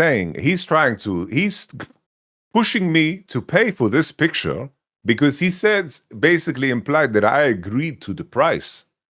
And I get fucking angry. Like this was like out of principle, even if it said €1, like this is not happening, you know? And I got so pissed. And then like, obviously it's like these people that work this type of way, they try to scam you and try to pull these tricks on you. Like they are connected with everybody there. So they start to like flock towards us. And I'm like, all right, I'll give you like €5 and I'll take the picture and you can fuck off. Like I was fuming because it was like vacation. Like I saw, you know, I didn't want to ruin the moment, but this moment has stuck with me. Like the moment this question popped, my blood is boiling. I'm starting to sweat even more through the heat. I'm getting angry thinking about this moment because just anything that breaks principle pisses me off more than anything else. No matter how little money it is. Like I remember there was this other day where like I was in a cab. And the price was like $12.20, and then he just decided to round off to 13. And I'm like, bro, why are you stealing? And it goes up. Yeah, no, like as he's typing it into like the card thing, he just rounds up to 13. Okay. And I'm like, what is this? Like, what are you doing to me? So I don't give a shit about these 80 cents, but you're just stealing in this moment because you think that I'm not gonna care enough to point it out. And if you do this to 1 million people, bro, you're a millionaire. Like you can't do this. And we start arguing over 80 cents, but it's the principle, you know? That's a scam in my mind, plain and simple. Yeah. Sadly, I have to ask you, because you'll know if this is the case. Have I ever told the story on this show? It'll sound weird about how back in, like, literally 20 years ago, I wrote some guides in Counter-Strike with some pro players, and essentially we got it, like, serialized in a gaming magazine in France, and the guy you told me. I already told this one in the past, so the brief version is basically in the 2000s I took some famous players that were North American CS players and we wrote some CS guides, and then what happened was when I launched the guide, a guy contacted me. It was real. He was from like a gaming magazine, you know, it was like their equivalent of PC Gamer or whatever in France, and he was like, we will pay you if we can take like, you know, 5 chapters and put them in the magazine and, you know, put like one of the videos on the CD-ROM, you know, with the demo disc that has all the gear. He was like, you know, we'll put one of the videos there. So at the time, he actually like agreed to a really good price. He was going to pay us like €2,000 or something. So I was like, oh, okay, that's quite reasonable. It also makes sense for how media works, you know. And basically, the real problem is this. I won't rehash the whole thing, I told it in more detail before. The real problem is, because this is in like 2006 or something, Yamato, this is way before the internet was huge. So there was no social media. I couldn't shame this guy for never paying us. I also just had to keep emailing him. Eventually just ghosted, you know, initially did that thing thing where he pretended it was taking a while to send the money, and then eventually just ghosted us completely. Also, back then, esports wasn't huge, so I wasn't as famous as I am now. And also, it goes without saying, in 2006, bro, I can't get on a plane and go to France and knock on their door and go, where's the money? So realistically, when he didn't ever contact me again after the emails, and sadly they did publish it in the magazine, I had to just accept it of like, okay, he got me. He's tricked me on that one. And sadly, I even wonder back then with how much power he had compared to me as a media figure on a real magazine. I wonder if that was just the game they ran, mate. Maybe this is what they did. Maybe they went to like indie developers and stuff and were like, hey, give us the game for the demo, we'll pay you. And then just never paid them, because back then, you know how it is in esports where people do that joke of like, I can't pay you, but this will give you some great exposure. It was like that. I bet he thought he was doing me a favor putting my shit in the guide, you know, like putting it in his magazine, like, yeah, I'm putting you in a prestigious magazine. But that was weird, because actually I think this is how I even told the story before. I've actually been very lucky in esports. I've almost never been scammed. I've almost never had for example, I've never had a LAN that I worked for in Counter-Strike where I didn't get paid. That did happen to some people. I've never had the ones where the company goes bankrupt, they don't pay you back. I will say though, that's because, unlike this case, or maybe because of this case, I've also been really, really careful in my career. Like, I don't know about you, but if I ever get that bad feeling, mate, I do believe that, like, if it's too good to be true, it probably is. Like, if I ever get a weird feeling of like, could this guy really have as much money as he says, or they have a question, but I tend to just stay away from those in general. Like, I'm not the idiot who gambles for 200 euros extra with an unknown company. If I could just go with the safe pick, like if in Counter-Strike, for example, if I had a choice between a brand new Russian event that exists from some gambling money that I've never heard of before, and they're going to pay me $2,000, but ESL, who's run every CS event ever, is going to pay me $1,500, I'll just do the ESL event, mate. That is the ultimate example of a bird in the hand is worth two in the bush. Like, it's just, you just go with the safe option. So in general, the reason why that pisses me off is because I've actually been really careful in my career, but that guy just got me, mate. Like, in that scenario, I had no way to police that one. There was no, and also, it's so many years later. Look, I guess the one thing I could do is this now. If I could be asked, I could go and look up who he is now and see if I could ruin his life on Twitter or something. But that's about it. Like, that guy probably doesn't even work for that magazine anymore. It's probably too late now. So, sadly, here's the thing. At least I got scammed for like $2,000. You're getting mad over 80 cents, bro. Holy shit. But I know what you mean. It is the principle. And as you say, you reframed it really well there. If it's just 80 cents, you're going a bit too hammy about it. But you're right. If he does that to 1 million people, he's got 800,000 euros. This guy's a fucking master criminal. Exactly. I'm with you. That's bullshit. It's absolute nonsense in it. I know. It's a bit, and by the way, the one about the picture, I'll tell you another classic scam people might know is there's a bit similar to that that they do where a similar type of person will come up and be like, hey, free gift. And they give you like, a fucking... Yeah, like an armband or some shit. Was just trying to claim it was like 20 euros or something, don't they? Like, which is like, I didn't agree to that. But what they're playing on is that in the West, we're not used to people just blatantly lying to us, bro. We assume like if someone says something, they must have some actual real claim, or maybe we did enter an agreement. They're like playing on us being too kind, basically. So whatever.